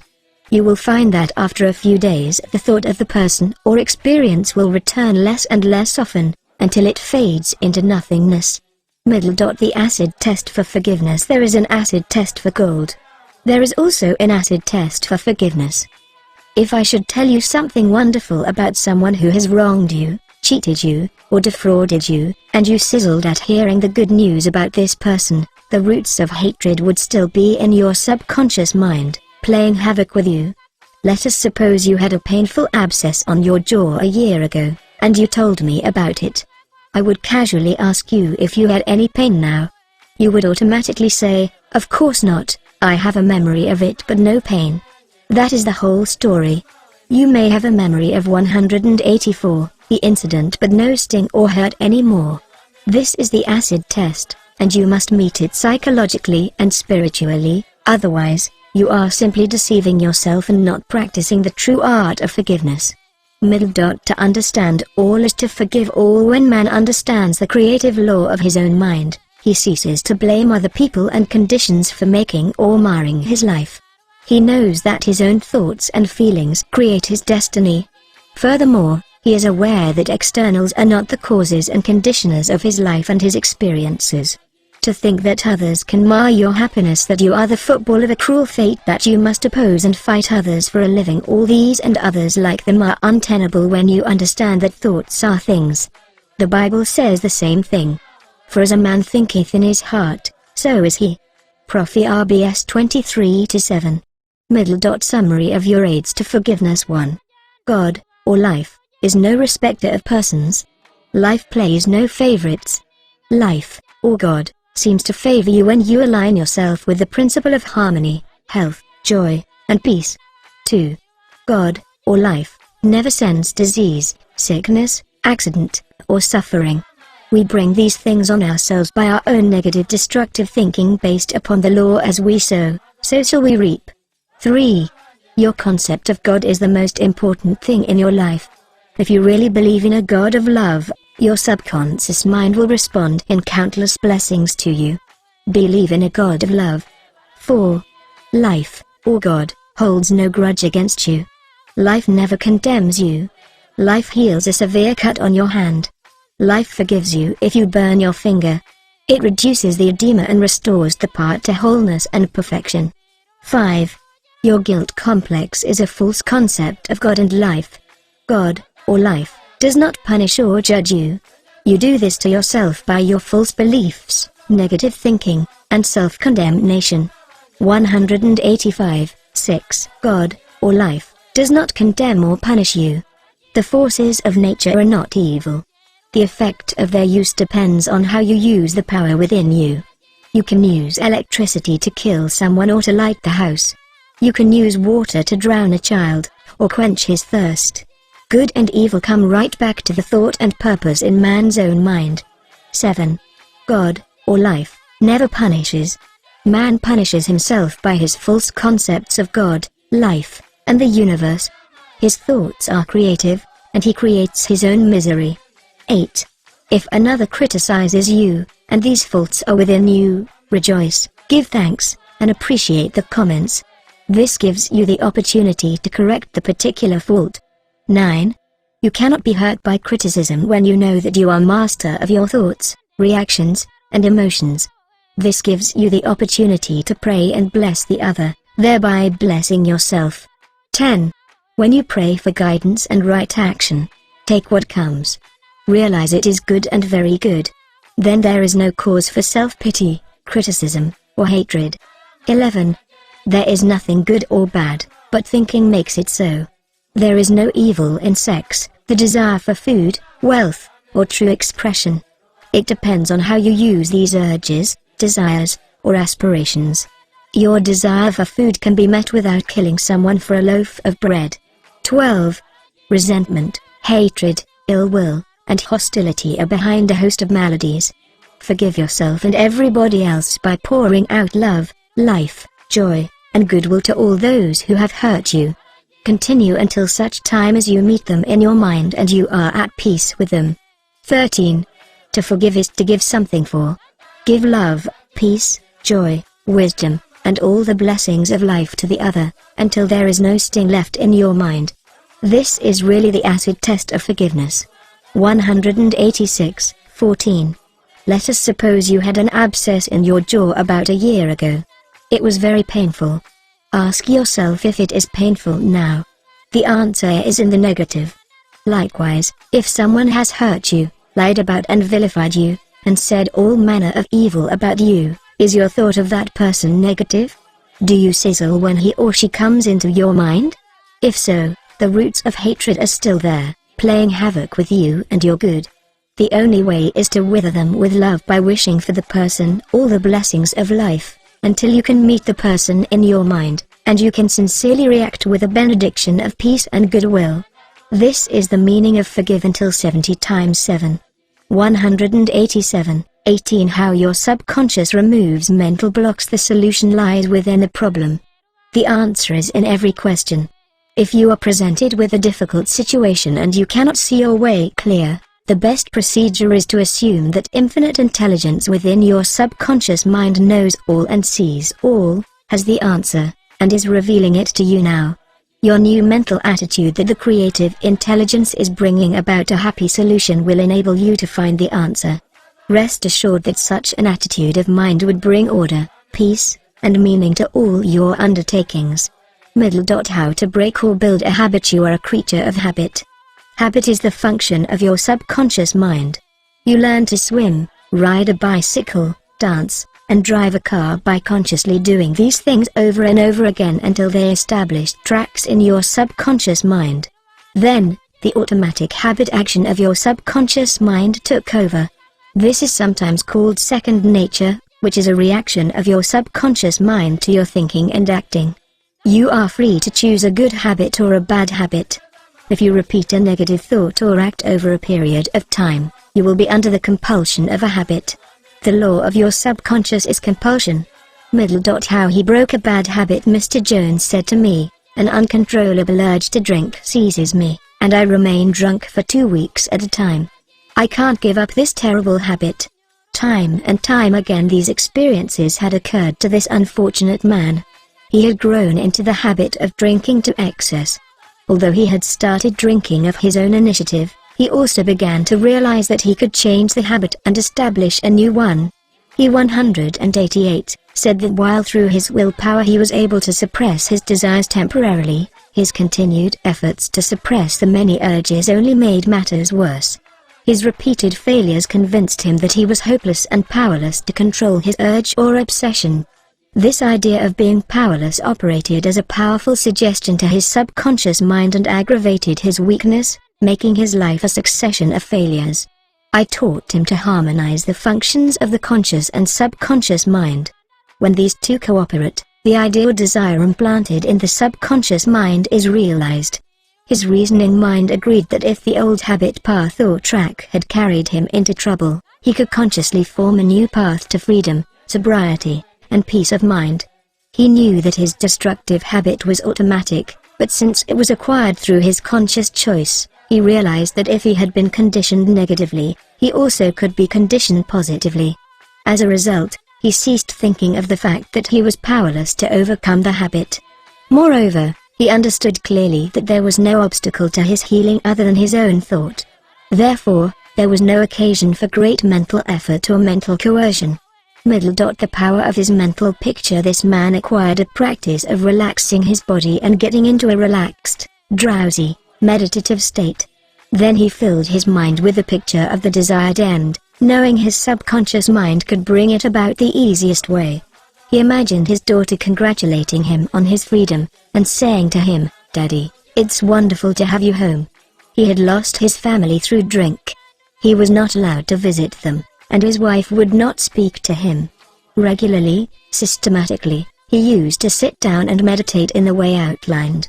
When his attention wandered, he made it a habit to immediately recall the mental picture of his daughter with her smile and the scene of his home enlivened by her cheerful voice. All this 189 brought about a reconditioning of his mind. It was a gradual process. He kept it up.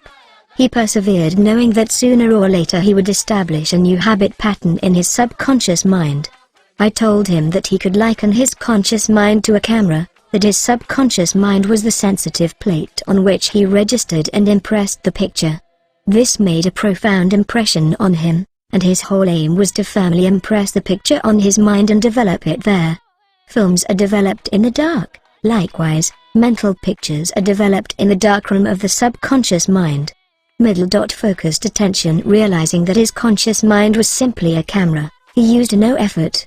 There was no mental struggle.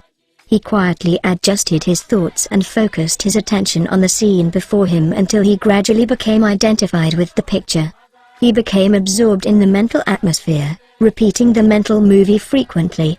There was no room for doubt that a healing would follow.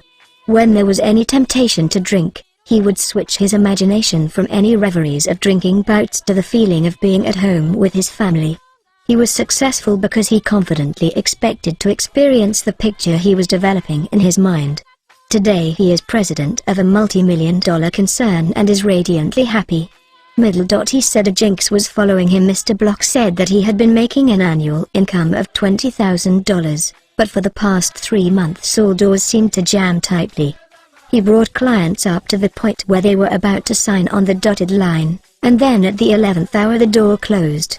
He added that perhaps a jinx was following him.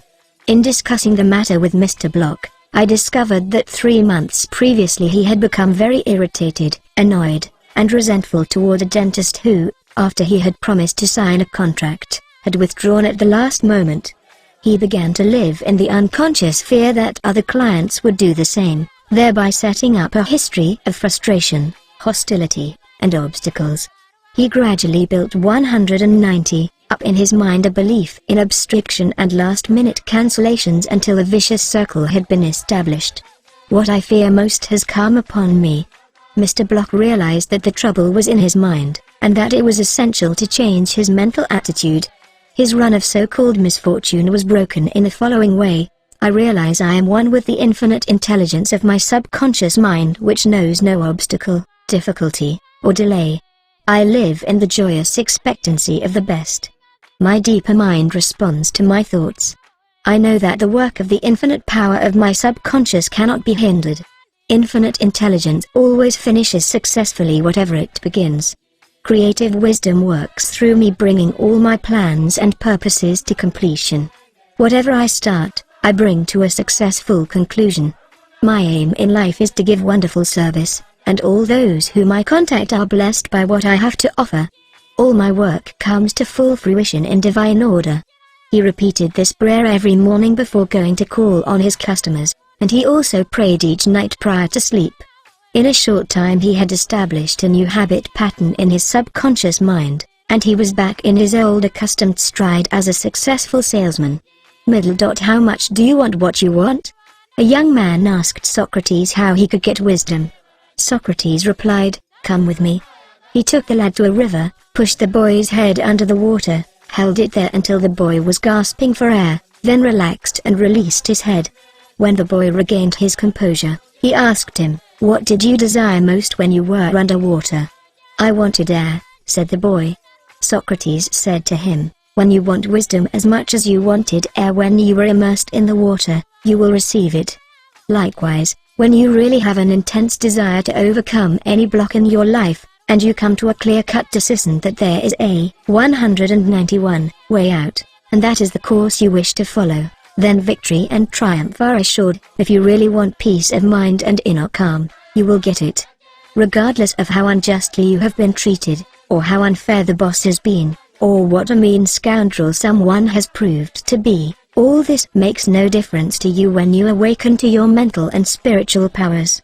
You know what you want, and you will definitely refuse to let the thieves' thoughts of hatred, anger, hostility, and ill will rob you of peace, harmony, health, and happiness. You cease to become upset by people, conditions, news, and events by identifying your thoughts immediately with your aim in life. Your aim is peace, health, inspiration, harmony, and abundance. Feel a river of peace flowing through you now. Your thought is the immaterial and invisible power, and you choose to let it bless, inspire, and give you peace. Why he could not be healed. This is a case history of a married man with 4 children who was supporting and secretly living with another woman during his business trips. He was ill, nervous, irritable, and cantankerous, and he could not sleep without drugs. The doctor's medicine failed to bring down his high blood pressure of over 200. He had pains in numerous organs of his body, which doctors could not diagnose or relieve. To make matters worse, he was drinking heavily. The cause of all this was a deep unconscious sense of guilt. He had violated the marriage vows, and this troubled him.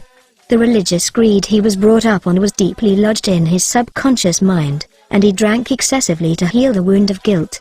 Some invalids take morphine and codeine for severe pains.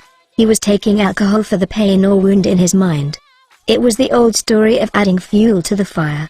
192. The explanation and the cure. He listened to the explanation of how his mind worked. He faced his problem, looked at it, and gave up his dual role. He knew that his drinking was an unconscious attempt to escape, The hidden cause lodged in his subconscious mind had to be eradicated, then the healing would follow.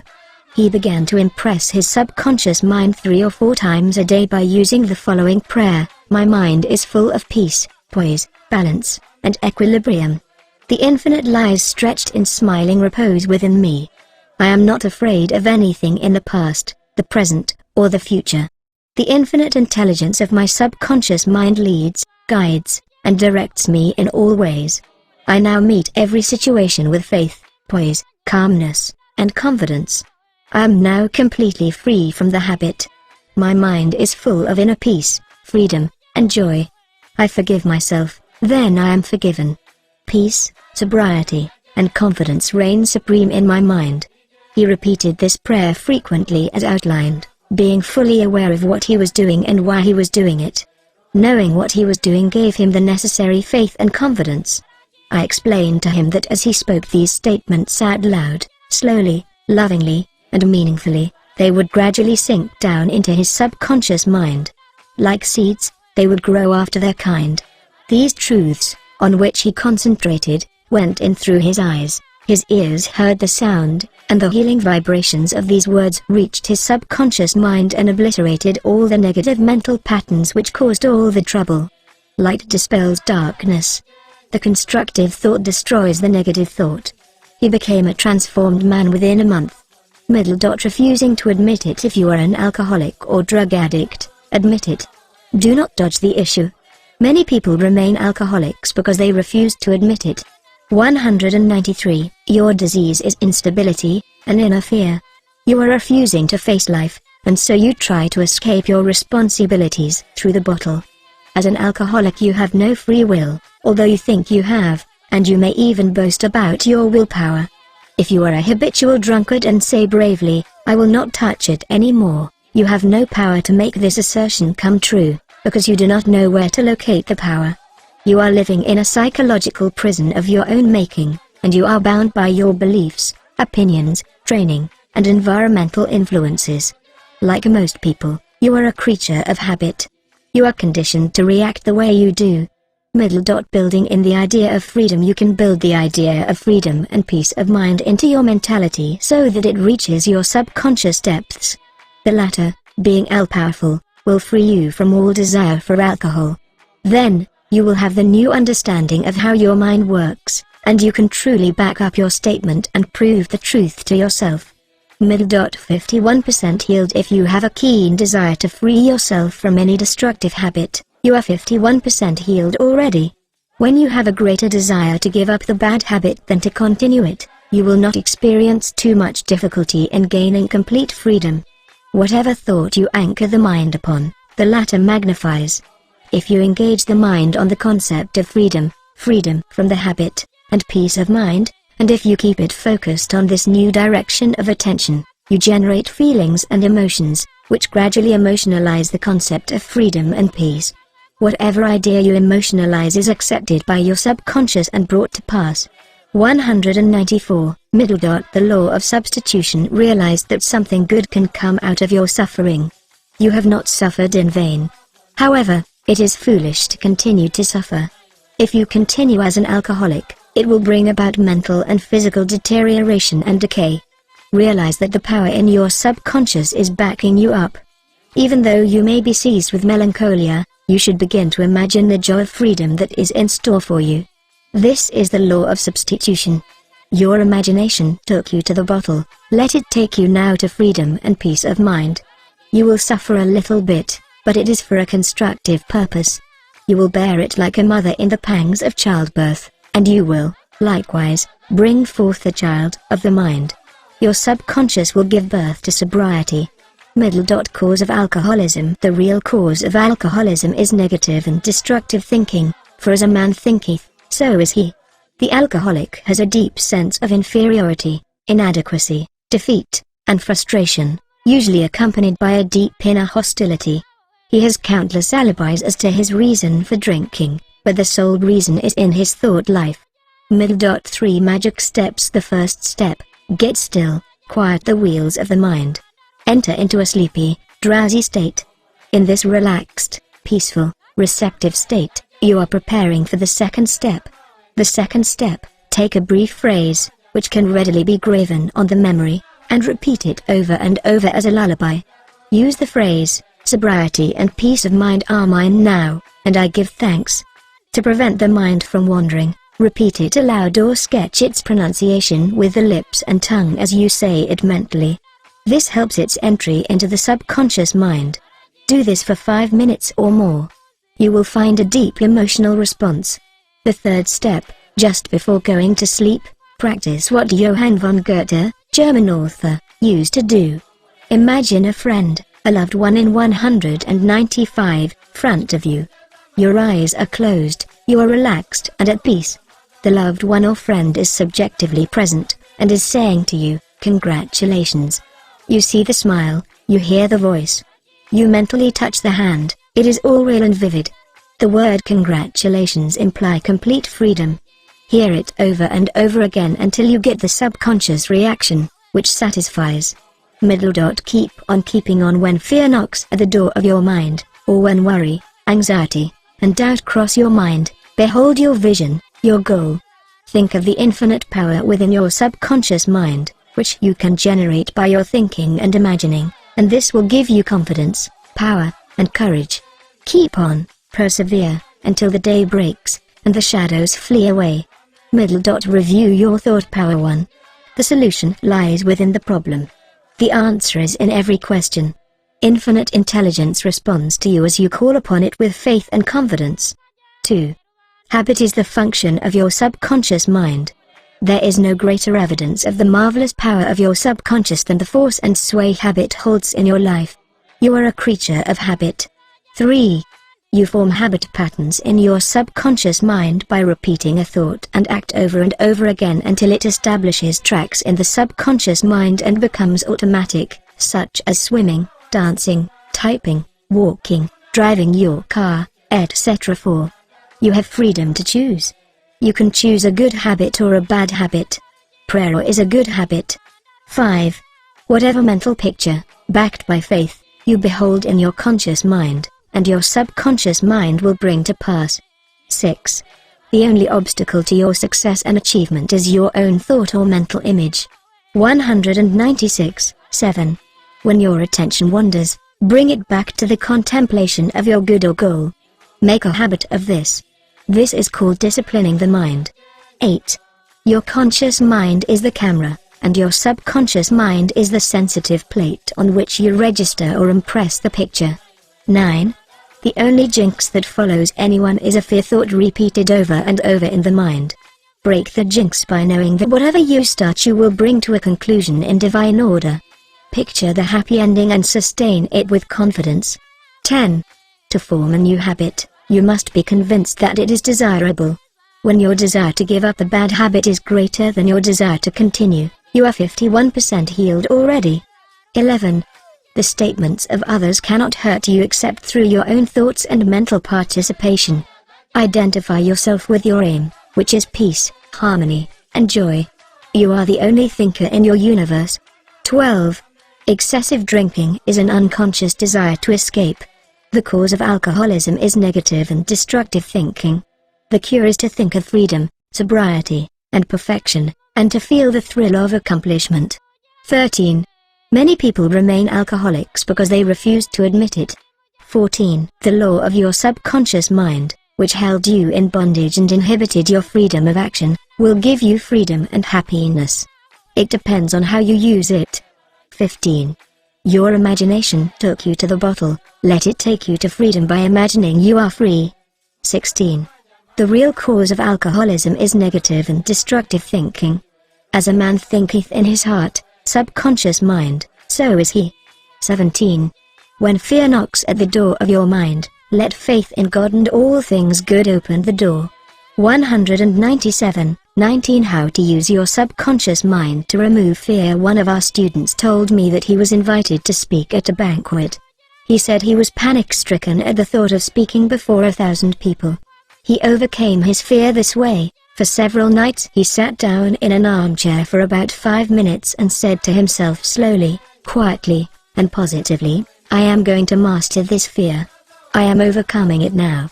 I speak with poise and confidence. I am relaxed and at ease. He operated a definite law of mind and overcame his fear. The subconscious mind is amenable to suggestion and is controlled by suggestion. When you still your mind and relax, the thoughts of your conscious mind sink down into the subconscious through a process similar to osmosis, whereby fluids separated by a porous membrane intermingle. As these positive seeds, or thoughts, sink into the subconscious area, they grow after their kind, and you become poised, serene, and calm. Man's greatest enemy. It is said that fear is man's greatest enemy. Fear is behind failure, sickness, and poor human relations. Millions of people are afraid of the past, the future, old age, insanity, and death. Fear is a thought in your mind, and you are afraid of your own thoughts. A little boy can be paralyzed with fear when he is told there is a boogeyman under his bed that is going to take him away. When his father turns on the light and shows him there is no boogeyman, he is freed from fear. The fear in the mind of the boy was as real as if there really was a boogeyman there. He was healed of a false thought in his mind. The thing he feared did not exist. Likewise, most of your fears have no reality. They are merely a conglomeration of sinister shadows, and shadows have no reality. 198. Do the thing you fear. Ralph Waldo Emerson, philosopher and poet, said, "Do the thing you are afraid to do, and the death of fear is certain." There was a time when the writer of this chapter was filled with unutterable fear when standing before an audience. The way I overcame it was to stand before the audience, do the thing I was afraid to do, and the death of fear was certain. When you affirm positively that you are going to master your fears, and you come to a definite decision in your conscious mind, you release the power of the subconscious, which flows in response to the nature of your thought. Banishing stage fright. A young lady was invited to an audition. She had been looking forward to the interview. However, on 3 previous occasions, she had failed miserably due to stage fright. She possessed a very good voice, but she was certain that when the time came for her to sing, she would be seized with stage fright. The subconscious mind takes your fears as a request, proceeds to manifest them, and brings them into your experience. On 3 previous auditions she sang wrong notes, and she finally broke down and cried. The cause, as previously outlined, was an involuntary autosuggestion, that is, a silent fear thought emotionalized and subjectified. She overcame it by the following technique. 3 times a day she isolated herself in a room. She sat down comfortably in an armchair, relaxed her body, and closed her eyes. She stilled her mind and body to the best of her ability. Physical inertia favors passivity and renders the mind more receptive to suggestion. She counteracted the fear suggestion by its converse, saying to herself, "I sing beautifully. I am poised, serene, confident, and calm." She repeated the words slowly, quietly, and with feeling from 5 to 10 times at each sitting. She had 3 such sittings every day and 1 immediately prior to sleep at night. At the end of a week she was 199, completely poised and confident, and gave a definitely outstanding audition. Carry out the above procedure, and the death of fear is certain. Fear of failure. Occasionally young men from the local university come to see me, as well as school teachers, who often seem to suffer from suggestive amnesia at examinations. The complaint is always the same: I know the answers after the examination is over, but I can't remember the answers during the examination. The idea, which realizes itself, is the one to which we invariably give concentrated attention. I find that each one is obsessed with the idea of failure. Fear is behind the temporary amnesia, and it is the cause of the whole experience. One young medical student was the most brilliant person in his class, yet he found himself failing to answer simple questions at the time of written or oral examinations. I explained to him that the reason was he had been worrying and was fearful for several days previous to the examination. These negative thoughts became charged with fear. Thoughts enveloped in the powerful emotion of fear are realized in the subconscious mind. In other words, this young man was requesting his subconscious mind to see to it that he failed, and that is exactly what it did. On the day of the examination he found himself stricken with what is called, in psychological circles, suggestive amnesia. How he overcame the fear. He learned that his subconscious mind was the storehouse of memory, and that it had a perfect record of all he had heard and read during his medical training. Moreover, he learned that the subconscious mind was responsive and reciprocal. The way to be en rapport with it was to be relaxed, peaceful, and confident. Every night and morning he began to imagine his mother congratulating him on 200, his wonderful record. He would hold an imaginary letter from her in his hand. As he began to contemplate the happy result, he called forth a corresponding or reciprocal response or reaction in himself.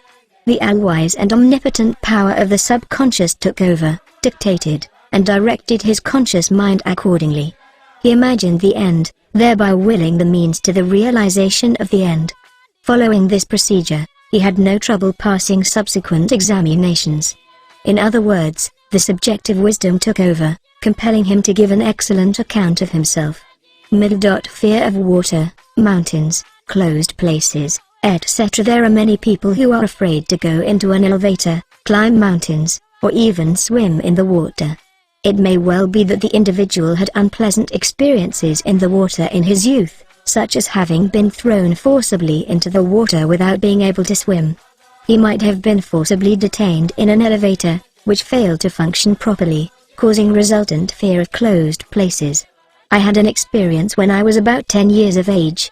I accidentally fell into a pool and went down 3 times. I can still remember the dark water engulfing my head, and my gasping for air until another boy pulled me out at the last moment. This experience sank into my subconscious mind, and for years I feared the water. An elderly psychologist said to me, "Go down to the swimming pool, look at the water, and say out loud in strong tones, 'I am going to master you. I can dominate you.' Then go into the water, take lessons, and overcome it." This I did, and I mastered the water. Do not permit water to master you. Remember, you are the master of the water. When I assumed a new attitude of mind, the omnipotent power of the subconscious responded, giving me strength, faith, and confidence, and enabling me to overcome my fear. 201. Master technique for overcoming any particular fear. The following is a process and technique for overcoming fear, which I teach from the platform. It works like a charm. Try it. Suppose you are afraid of the water, a mountain, an interview, an audition, or you fear closed places. If you are afraid of swimming, begin now to sit still for 5 or 10 minutes 3 or 4 times a day, and imagine you are swimming. Actually, you are swimming in your mind. It is a subjective experience. Mentally you have projected yourself into the water. You feel the chill of the water and the movement of your arms and legs. It is all real, vivid, and a joyous activity of the mind. It is not idle daydreaming, for you knows that what you are experiencing in your imagination will be developed in your subconscious mind. Then you will be compelled to express the image and likeness of the picture you impressed on your deeper mind. This is the law of the subconscious. You could apply the same technique if you are afraid of mountains or high places. Imagine you are climbing the mountain, feel the reality of it all, enjoy the scenery, knowing that as you continue to do this mentally, you will do it physically with ease and comfort. He blessed the elevator. I knew an executive of a large corporation who was terrified to ride in an elevator. He would walk up 5 flights of stairs to his office every morning. He said that he began to bless the elevator every night and several times a day. He finally overcame his fear. This was how he blessed the elevator. The elevator in our building is a wonderful idea. It came out of the universal mind. It is a boon and a blessing to all our employees. It gives wonderful service. It operates in divine order. I ride in it in peace and joy.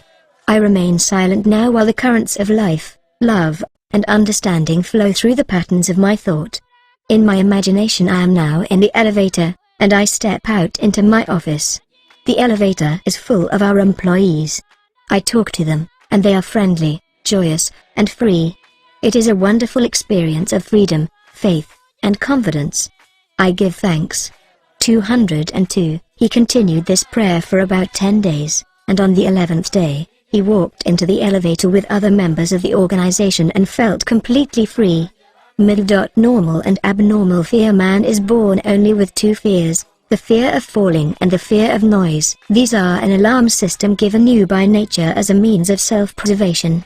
Normal fear is good, You hear an automobile coming down the road, and you step aside to survive. The momentary fear of being run over is overcome by your action. All other fears were given to you by parents, relatives, teachers, and all those who influenced your early years. Abnormal fear takes place when man lets his imagination run riot. I knew a woman who was invited to go on a trip around the world by plane. She began to cut out of the newspapers all reports of airplane catastrophes. She pictured herself going down in the ocean, being drowned, etc. This is abnormal fear. Had she persisted in this, she would undoubtedly have attracted what she feared most. Another example of abnormal fear is that of a businessman in New York, who was very prosperous and successful. He had his own private mental motion picture of which he was the director. He would run this mental movie of failure, bankruptcy, empty shelves, and no bank balance until he sank into a deep depression. He refused to stop this morbid imagery and kept reminding his wife that this can't last, there will be a recession, I feel sure we will go bankrupt, etc. His wife told me that he finally did go into bankruptcy, and all the things he imagined and feared came to pass. The things he feared did not exist, but he brought them to pass by constantly fearing, believing, and expecting financial disaster. Job said, "The thing I feared has come upon me." 203. There are people who are afraid that something terrible will happen to their children, and that some dread catastrophe will befall them. When they read about an epidemic or rare disease, they live and fear that they will catch it, and some imagine they have the disease already. All this is abnormal fear. The answer to abnormal fear: move mentally to the opposite. To stay at the extreme of fear is stagnation plus mental and physical deterioration. When fear arises, there immediately comes with it a desire for something opposite to the thing feared. Place your attention on the thing immediately desired. Get absorbed and engrossed in your desire, knowing that the subjective always overturns the objective. This attitude will give you confidence and lift your spirits.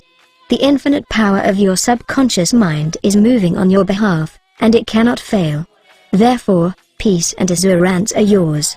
Examine your fears. The president of a large organization told me that when he was a salesman he used to walk around the block 5 or 6 times before he called on a customer. The sales manager came along one day and said to him, "Don't be afraid of the boogeyman behind the door. There is no boogeyman. It is a false belief." The manager told him that whenever he looked at his own fears he stared them in the face and stood up to them, looking them straight in the eye. Then they faded and shrank into insignificance. He landed in the jungle. A chaplain told me of his experiences in the Second World War. He had to parachute from a damaged plane and land in the jungle. He said he was frightened, but he knew there were 2 kinds of fear, normal and abnormal, which we have previously pointed out. 204. He decided to do something about the fear immediately, and began to talk to himself saying, "John, you can't surrender to your fear. Your fear is a desire for safety and security, and a way out." He began to claim, "Infinite intelligence, which guides the planets in their courses, is now leading and guiding me out of this jungle." He kept saying this out loud to himself for 10 minutes or more. Then, he added, "Something began to stir inside me. A mood of confidence began to seize me, and I began to walk. After a few days, I miraculously came out of the jungle, and was picked up by a rescue plane." His changed mental attitude saved him. His confidence and trust, the subjective wisdom and power within him, was the solution to his problem. He said, "Had I begun to bemoan my fate and indulge my fears, I would have succumbed to the monster fear, and probably would have died of fear and starvation." He dismissed himself. The general manager of an organization told me that for 3 years he feared he would lose his position. He was always imagining failure. The thing he feared did not exist, save as a morbid anxious thought in his own mind. His vivid imagination dramatized the loss of his job until he became nervous and neurotic. Finally he was asked to resign. Actually, he dismissed himself. His constant negative imagery and fear suggestions to his subconscious mind caused the latter to respond and react accordingly. It caused him to make mistakes and foolish decisions, which resulted in his failure as a general manager. His dismissal would never have happened if he had immediately moved to the opposite in his mind. They plotted against him during a recent world lecture tour. I had a 2-hour conversation with a prominent government official. He had a deep sense of inner 205, peace and serenity. He said that all the abuse he receives politically from newspapers and the opposition party never disturb him. His practice is to sit still for 15 minutes in the morning and realize that in the center of him is a deep still ocean of peace. Meditating in this way, he generates tremendous power, which overcomes all manner of difficulties and fears. Sometime previously, a colleague called him at midnight and told him a group of people was plotting against him. This is what he said to his colleague: "I am going to sleep now in perfect peace. You can discuss it with me at 10 a.m. tomorrow." He said to me, "I know that no negative thought can ever manifest except I emotionalize the thought and accept it mentally. I refuse to entertain their suggestion of fear. Therefore, no harm can come to me." Notice how calm he was, how cool, how peaceful. He did not start getting excited, tearing his hair, or wringing his hands. At his center he found the still water, an inner peace, and there was a great calm. Deliver yourself from all your fears. Use this perfect formula for casting out fear. I sought the Lord, and he heard me, and delivered me from all my fears. Psalm 34:4. The Lord is an ancient word meaning law, the power of your subconscious mind. Learn the wonders of your subconscious, and how it works and functions. Master the techniques given to you in this chapter. Put them into practice now, today. Your subconscious will respond, and you will be free of all fears. I sought the Lord, and he heard me, and delivered me from all my fears. Step this way to freedom from fear. 1. Do the thing you are afraid to do, and the death of fear is certain. Say to yourself and mean it, "I'm going to master this fear," and you will. 206.2. Fear is a negative thought in your mind. Supplant it with a constructive thought. Fear has killed millions. Confidence is greater than fear. Nothing is more powerful than faith in God and the good. 3. Fear is man's greatest enemy. It is behind failure, sickness, and bad human relations. Love casts out fear.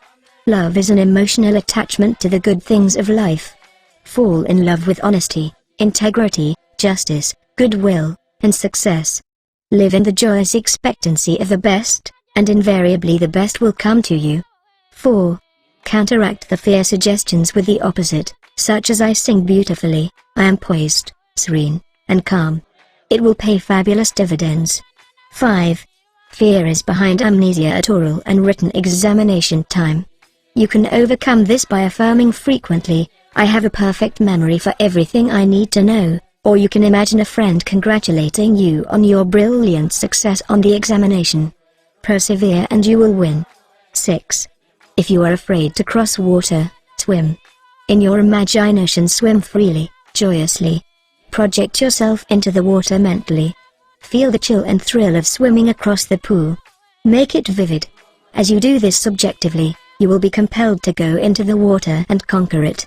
This is the law of your mind. 7. If you are afraid of closed places, such as elevators, lecture halls, etc., mentally ride in an elevator blessing all its parts and functions. You will be amazed how quickly the fear will be dissipated. 8. You are born with only 2 fears, the fear of falling and the fear of noise. All your other fears were acquired. Get rid of them. 9. Normal fear is good. Abnormal fear is very bad and destructive. To constantly indulge in fear thoughts results in abnormal fear, obsessions, and complexes. To fear something persistently causes a sense of panic and terror. 10. You can overcome abnormal fear when you know the power of your subconscious mind can change conditions and bring to pass the 207 cherished desires of your heart. Give your immediate attention and devotion to your desire, which is the opposite of your fear. This is the love that casts out fear. 11. If you are afraid of failure, give attention to success. If you are afraid of sickness, dwell on your perfect health. If you are afraid of an accident, dwell on the guidance and protection of God. If you are afraid of death, dwell on eternal life. God is life, and that is your life now. 12. The great law of substitution is the answer to fear. Whatever you fear has its solution in the form of your desire. If you are sick, you desire health. If you are in the prison of fear, you desire freedom. Expect the good. Mentally concentrate on the good, and know that your subconscious mind answers you always. It never fails. 13. The things you fear do not really exist except as thoughts in your mind. Thoughts are creative. This is why Job said, "The thing I feared has come upon me." Think good and good follows. 14. Look at your fears, hold them up to the light of reason. Learn to laugh at your fears. That is the best medicine. 15. Nothing can disturb you but your own thought. The suggestions, statements, or threats of other persons have no power. The power is within you, and when your thoughts are focused on that which is good, then God's power is with your thoughts of good. There is only one creative power, and it moves as harmony. There are no divisions of quarrels in it. Its source is love. This is why God's power is with your thoughts of good. 208. 20. How to stay young in spirit forever. Your subconscious mind never grows old. It is timeless, ageless, and endless. It is a part of the universal mind of God, which was never born, and it will never die. Fatigue or old age cannot be predicated on any spiritual quality or power. Patience, kindness, veracity, humility, goodwill, peace, harmony, and brotherly love are attributes and qualities which never grow old. If you continue to generate these qualities here on this plane of life, you will always remain young in spirit. I remember reading an article in one of our magazines some years ago, which stated that a group of eminent medical men at the DeCourcy Clinic, in Cincinnati, Ohio, reported that years alone are not responsible for bringing about degenerative disorders. These same physicians stated that it is the fear of time, not time itself, that has a harmful aging effect on our minds and bodies, and that the neurotic fear of the effects of time may well be the cause of premature aging. During the many years of my public life, I have had occasion to study the biographies of the famous men and women who have continued their productive activities into the years well beyond the normal span of life. Some of them achieve their greatness in old age. At the same time, it has been my privilege to meet and to know countless individuals of no prominence who, in their lesser sphere, belong to those hardy mortals who have proved that old age of itself does not destroy the creative powers of the mind and body. He had grown old in his thought life. A few years ago I called on an old friend in London, England. He was over 80 years of age, very ill, and obviously was yielding to his advancing years. Our conversation revealed his physical weakness, his 209 sense of frustration, and a general deterioration almost approaching lifelessness. His cry was that he was useless and that no one wanted him. With an expression of hopelessness he betrayed his false philosophy: we are born, grow up, become old, good for nothing, and that's the end. This mental attitude of futility and worthlessness was the chief reason for his sickness. He was looking forward only to senescence, and after that nothing. Indeed, he had grown old in his thought life, and his subconscious mind brought about all the evidence of his habitual thinking. Age is the dawn of wisdom. Unfortunately, many people have the same attitude as this unhappy man. They are afraid of what they term old age, the end, and extinction, which really means that they are afraid of life. Yet, life is endless. Age is not the flight of years, but the dawn of wisdom. Wisdom is an awareness of the tremendous spiritual powers in your subconscious mind and the knowledge of how to apply these powers to lead a full and happy life. Get it out of your head once and for all that 65, 75, or 85 years of age is synonymous with the end for you or anybody else. It can be the beginning of a glorious, fruitful, active, and most productive life pattern, better than you have ever experienced. Believe this, expect it, and your subconscious will bring it to pass. Welcome the change. Old age is not a tragic occurrence. What we call the aging process is really change. It is to be welcomed joyfully and gladly, as each phase of human life is a step forward on the path, which has no end. Man has powers, which transcend his bodily powers. He has senses, which transcend his 5 physical senses. Scientists today are finding positive, indisputable evidence that something conscious in man can leave his present body and travel 210,000 of miles to see, hear, touch, and speak to people even though his physical body never leaves the couch on which it reclines. Man's life is spiritual and eternal. He need never grow old, for life, or God, cannot grow old. The Bible says that God is life. Life is self-renewing, eternal, indestructible, and is the reality of all men. Evidence for survival. The evidence gathered by the psychical research societies both in Great Britain and America is overwhelming. You may go into any large metropolitan library and get volumes on the proceedings of the Psychical Research Society based on findings of distinguished scientists on survival following so-called death. You will find a startling report on scientific experiments establishing the reality of life after death in the Case for Psychic Survival by Hed Carrington, director of the American Psychical Institute. Life is a woman asked Thomas Edison, the electrical wizard, "Mr. Edison, what is electricity?" He replied, "Madam, electricity is. Use it." Electricity is a name we give an invisible power which we do not fully comprehend, but we learn all we can about the principle of electricity and its uses. We use it in countless ways. The scientist cannot see an electron with his eyes, yet he accepts it as a scientific fact, because it is the only valid conclusion, which coincides with his other experimental evidence. We cannot see life. However, we know we are alive. Life is, and we are here to express it in all its beauty and glory. Mind and spirit do not grow old. The Bible says, "And this is life eternal, that they might know thee the only true God." John 17:3. 211. The man who thinks or believes that the earthly cycle of birth, adolescence, youth, maturity, and old age is all there is to life, is indeed to be pitied. Such a man has no anchor, no hope, no vision, and to him life has no meaning. This type of belief brings frustration, stagnation, cynicism, and a sense of hopelessness, resulting in neurosis and mental aberrations of all kinds.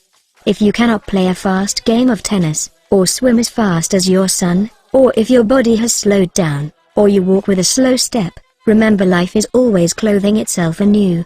What men call death is but a journey to a new city in another dimension of life. I say to men and women in my lectures that they should accept what we call old age gracefully. Age has its own glory, beauty, and wisdom, which belong to it. Peace, love, joy, beauty, happiness, wisdom, goodwill, and understanding are qualities which never grow old or die.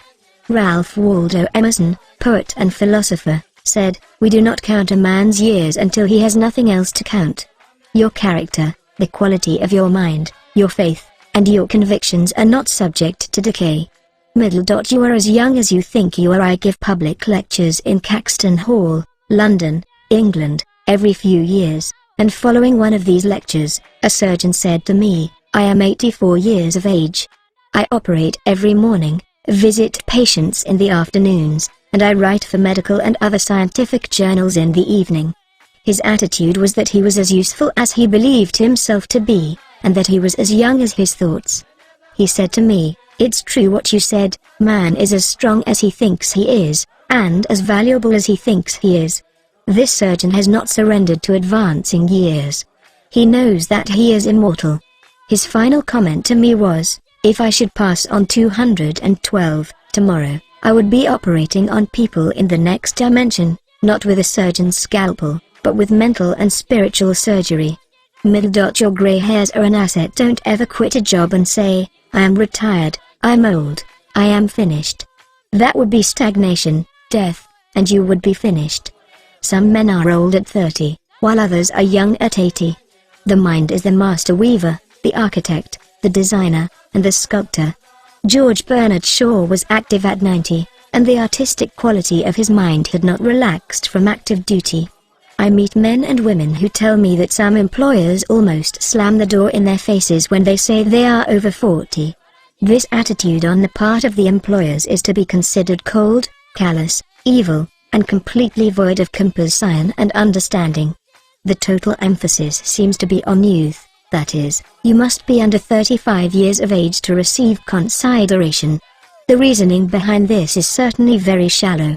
If the employer would stop and think, he would realize that the man or woman was not selling his age or gray hair, rather, He was willing to give of his talents, his experience, and his wisdom gathered through years of experience in the marketplace of life. Middle-age is an asset. Your age should be a distinct asset to any organization, because of your practice and application through the years of the principles of the Golden Rule and the law of love and goodwill. Your gray hair, if you have any, should stand for greater wisdom, skill, and understanding. Your emotional and spiritual maturity should be a tremendous blessing to any organization. A man should not be asked to resign when he is 65 years of age. That is the time of life when he could be most useful in handling personnel problems, making plans for the future, making decisions, and guiding others in the realm of creative ideas based on his experience and insight into the nature of the business. 213. Be your age. A motion picture writer in Hollywood told me that he had to write scripts, which would cater to the 12-year-old mind. This is a tragic state of affairs if the great masses of people are expected to become emotionally and spiritually mature. It means that the emphasis is placed on youth in spite of the fact that youth stands for inexperience, lack of discernment, and hasty judgment. I can keep up with the best of them. I am now thinking of a man 65 years of age who is trying frantically to keep young. He swims with young men every Sunday, goes on long hikes, plays tennis, and boasts of his prowess and physical powers, saying, "Look, I can keep up with the best of them." He should remember the great truth, as a man thinketh in his heart, so is he. Prov. 23-7. Diets, exercises, and games of all kinds will not keep this man young. It is necessary for him to observe that he grows old or remains young in accordance with his processes of thinking. Your subconscious mind is conditioned by your thoughts. If your thoughts are constantly on the beautiful, the noble, and the good, you will remain young regardless of the chronological years. Fear of old age. Job said, "The thing which I greatly feared is come upon me." There are many people who fear old age and are uncertain about the future, because they anticipate mental and physical deterioration as the years advance. What they think and feel comes to pass. You grow old when you lose interest in life, when you cease to dream, to hunger after new truths, and to search for new worlds to conquer. When your mind is open to new ideas, new interests, and when you raise the curtain and let in the sunshine and inspiration of new truths of life and the universe, you will be young and vital. 214. You leave much to give. If you are 65 or 95 years of age, realize you have much to give. You can help stabilize, advise, and direct the younger generation. You can give the benefit of your knowledge, your experience, and your wisdom. You can always look ahead, for at all times you are gazing into infinite life. You will find that you can never cease to unveil the glories and wonders of life. Try to learn something new every moment of the day, and you will find your mind will always be young. 110 years old. Some years ago, while lecturing in Bombay, India, I was introduced to a man who said he was 110 years old. He had the most beautiful face I have ever seen. He seemed transfigured by the radiance of an inner light. There was a rare beauty in his eyes, indicating he had grown old in years with gladness and with no indication that his mind had dimmed its lights. Retirement is a new venture. Be sure that your mind never retires. It must be like a parachute, which is no good unless it opens up. Be open and receptive to new ideas. I have seen men of 65 and 70 retire. They seemed to rot away, and in a few months passed on. They obviously felt that life was at an end. Retirement can be a new venture, a new challenge, a new path, the beginning of the fulfillment of a long dream. It is inexpressibly depressing to hear a man say, "What shall I do now that I am retired?" He is saying in effect, "I am mentally and physically dead. My mind is bankrupt of ideas." All this is a false picture. The real truth is that you can accomplish more at 90 than you did at 60, because each day you are growing in wisdom and understanding of life and the universe through your new studies and interest. 215. He graduated to a better job. An executive, who lives near me, was forced to retire a few months ago because he had reached the age of 65. He said to me, "I look upon my retirement as promotion from kindergarten to the first grade." He philosophized in this manner. He said that when he left high school, he went up the ladder by going to college. He realized this was a step forward in his education and understanding of life in general. Likewise, he added, now he could do the things he had always wanted to do, and therefore, his retirement was still another step forward on the ladder of life and wisdom. He came to the wise conclusion that he was no longer going to concentrate on making a living. Now he was going to give all his attention to living life. He is an amateur photographer, and he took additional courses on the subject. He took a trip around the world and took movies of famous places. He now lectures before various groups, lodges, and clubs, and is in popular demand. There are countless ways of taking an interest in something worthwhile outside yourself. Become enthusiastic over new creative ideas, make spiritual progress, and continue to learn and to grow. In this manner you remain young in heart, because you are hungering and thirsting after new truths, and your body will reflect your thinking at all times. You must be a producer and not a prisoner of society. The newspapers are taking cognizance of the fact that the voting population of the elderly in California elections is increasing by leaps and bounds. This means that their voices will be heard in the legislature of the state and also in the halls of Congress. I believe there will be enacted a federal law prohibiting employers from discrimination against men and women because of age. A man of 65 years may be younger mentally, physically, and physiologically than many men at 30. It is stupid and ridiculous to tell a man he cannot be hired because he is over 40. It is like saying to him that he is ready for the scrap heap or the junk pile. 216. What is a man of 40 or over to do? Must he bury his talents and hide his light under a bushel? Men who are deprived and prevented from working because of age must be sustained by government treasuries at county, state, and federal levels. The many organizations who refuse to hire them and benefit from their wisdom and experience will be taxed to support them. This is a form of financial suicide. Man is here to enjoy the fruit of his labor, and he is here to be a producer and not a prisoner of society, which compels him to idleness. Man's body slows down gradually as he advances through the years, but his conscious mind can be made much more active, alert, alive, and quickened by the inspiration from his subconscious mind. His mind, in reality, never grows old. Job said, "Oh that I were as in months past, as in the days when God preserved me, when his candle shined upon my head, and when by his light I walked through darkness, as I was in the days of my youth, when the secret of God was upon my tabernacle." Job 29:2-4. Secret of youth. To recapture the days of your youth, feel the miraculous, healing, self-renewing power of your subconscious mind moving through your whole being. Know and feel that you are inspired, lifted up, rejuvenated, revitalized, and recharged spiritually. You can bubble over with enthusiasm and joy, as in the days of your youth, for the simple reason that you can always mentally and emotionally recapture the joyous state. The candle, which shines upon your head, is divine intelligence, and reveals to you everything you need to know. It enables you to affirm the presence of your good, regardless of appearances. You walk by the guidance of your subconscious mind, because you know that the dawn appears and the shadows flee away. Get a vision. Instead of saying, "I'm old," say, "I'm wise in the way of the divine life." Don't let the corporation, newspapers, or statistics hold a picture before you of old age, declining years, decrepitude, senility, 217, and uselessness. Reject it, for it is a lie. Refuse to be hypnotized by such propaganda. Affirm life, not death. Get a vision of yourself as happy, radiant, successful, serene, and powerful.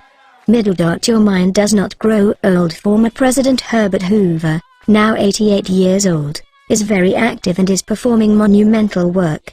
I interviewed him a few years ago in his suite at the Waldorf Astoria, New York City.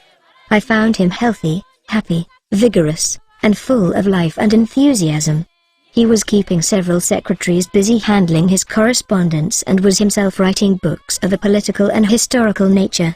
Like all great men, I found him affable, genial, amiable, loving, and most understanding. His mental acumen and sagacity gave me the thrill of a lifetime. He is a deeply religious man, and is full of faith in God and in the triumph of the eternal truth of life. He was subjected to a barrage of criticism and condemnation in the years of the Great Depression, But he weathered the storm and did not grow old in hatred, resentment, ill will, and bitterness. On the contrary, he went into the silence of his soul, and communing with the divine presence within him, he found the peace, which is the power at the heart of God. His mind active at 99. My father learned the French language at 65 years of age, and became an authority on it at 70. He made a study of Gaelic when he was over 60, and became an acknowledged and famous teacher of the subject. He assisted my sister in a school of higher learning and continued to do so until he passed away at 99. His mind was as clear at 99 as it was when he was 20. Moreover, his handwriting and his reasoning powers had improved with age. Truly, you are as old as you think and feel. We need our senior citizens. Marcus Porcius Cato, the Roman patriot, learned Greek at 80. Madame Ernestine Schumann-Heink, the great German-American 218, contralto, reached the pinnacle of her musical success after she became a grandmother. It is wonderful to behold the accomplishments of the oldsters. General Douglas MacArthur, Harry S. Truman, General Dwight David Eisenhower, and American financier Bernard Baruch are interesting, active, and contributing their talents and wisdom to the world. The Greek philosopher Socrates learned to play musical instruments when he was 80 years old. Michelangelo was painting his greatest canvases at 80. At 80, Cio's Simonides won the prize for poetry, Johann von Goethe finished Faust, and Leopold von Ranke commenced his History of the World, which he finished at 92. Alfred Tennyson wrote a magnificent poem, Crossing the Bar, at 83. Isaac Newton was hard at work close to 85. At 88 John Wesley was directing, preaching, and guiding Methodism. We have several men of 95 years who come to my lectures, and they tell me they are in better health now than they were at 20. Let us place our senior citizens in high places and give them every opportunity to bring forth the flowers of paradise. If you are retired, get interested in the laws of life and the wonders of your subconscious mind. Do something you have always wanted to do. Study new subjects, and investigate new ideas. Pray as follows: as the hart panteth after the water brooks, so panteth my soul after thee, O God. Psalm 42:1. The fruits of old age. His flesh shall be fresher than a child pilgrim's, he shall return to the days of his youth. Job 33 hours 25 minutes.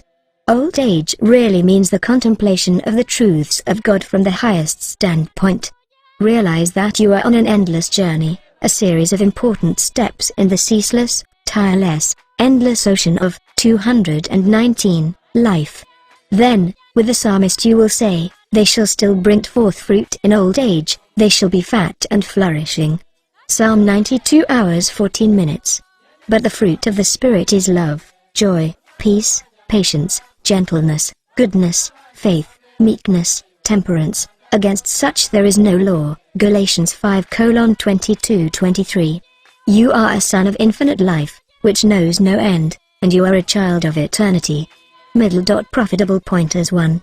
Patience, kindness, love, goodwill, joy, happiness, wisdom, and understanding are qualities which never grow old. Cultivate them and express them, and remain young in mind and body. 2.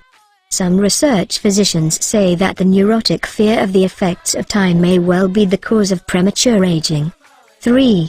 Age is not the flight of years, it is the dawn of wisdom in the mind of man. 4. The most productive years of your life can be from 65 to 95. 5. Welcome the advancing years. It means you are moving higher on the path of life, which has no end. 6. God is life, and that is your life now. Life is self-renewing, eternal, and indestructible, and is the reality of all men. You live forever, because your life is God's life. 7. Evidence of survival after death is overwhelming. Study Proceedings of Psychical Research Society of Great Britain and America in your library. Outstanding scientists base the work on the scientific research for over 75 years. 8. You cannot see your mind, but you know you have a mind. You cannot see spirit, but you know that the spirit of the game, the spirit of the artist, the spirit of the musician, and the spirit of the speaker is real. Likewise, the spirit of goodness, truth, and beauty moving in, 220. Your mind and heart are real. You cannot see life, but you know you are alive. 9. Old age may be called the contemplation of the truths of God from the highest standpoint. The joys of old age are greater than those of youth. Your mind is engaged in spiritual and mental athletics. Nature slows down your body so that you may have the opportunity to meditate on things divine. 10. We do not count a man's years until he has nothing else to count. Your faith and convictions are not subject to decay. 11. You are as young as you think you are. You are as strong as you think you are. You are as useful as you think you are. You are as young as your thoughts. 12. Your gray hair is an asset. You are not selling your gray hairs. You are selling your talent, abilities, and wisdom, which you have garnered through the years. 13. Diets and exercises won't keep you young. As a man thinketh, so is he. 14. Fear of old age can bring about physical and mental deterioration. The thing I greatly feared has come upon me. 15. You grow old when you cease to dream, and when you lose interest in life. You grow old if you are irritable, crotchety, petulant, and cantankerous. Fill your mind with the truths of God and radiate the sunshine of His love. This is youth. 16. Look ahead, for at all times you are gazing into infinite life. 17. Your retirement is a new venture. Take up new studies and new interests. You can now do the things you always wanted to do when you were so busy making a living. Give your attention to living life. 18. Become a producer and not a prisoner of society. Don't hide your light under a bushel. 221. 19. The secret of youth is love, joy, inner peace, and laughter. In Him there is fullness of joy. In Him there is no darkness at all. 20. You are needed. Some of the great philosophers, artists, scientists, writers, and others accomplished their greatest work after they were 80 years old. 21. The fruits of old age are love, joy, peace, patience, gentleness, goodness, faith, meekness, and temperance. 22. You are a son of infinite life, which knows no end. You are a child of eternity. You are wonderful. The end. I hope you have enjoyed this wonderful audiobook. If you take the lessons found in this book to heart and incorporate them into your life, you will be able to create the life you have always dreamed of. For more of the world's greatest success tools, please see our website at www.livepower.com, and remember, you have the power within you. Live the power. 222.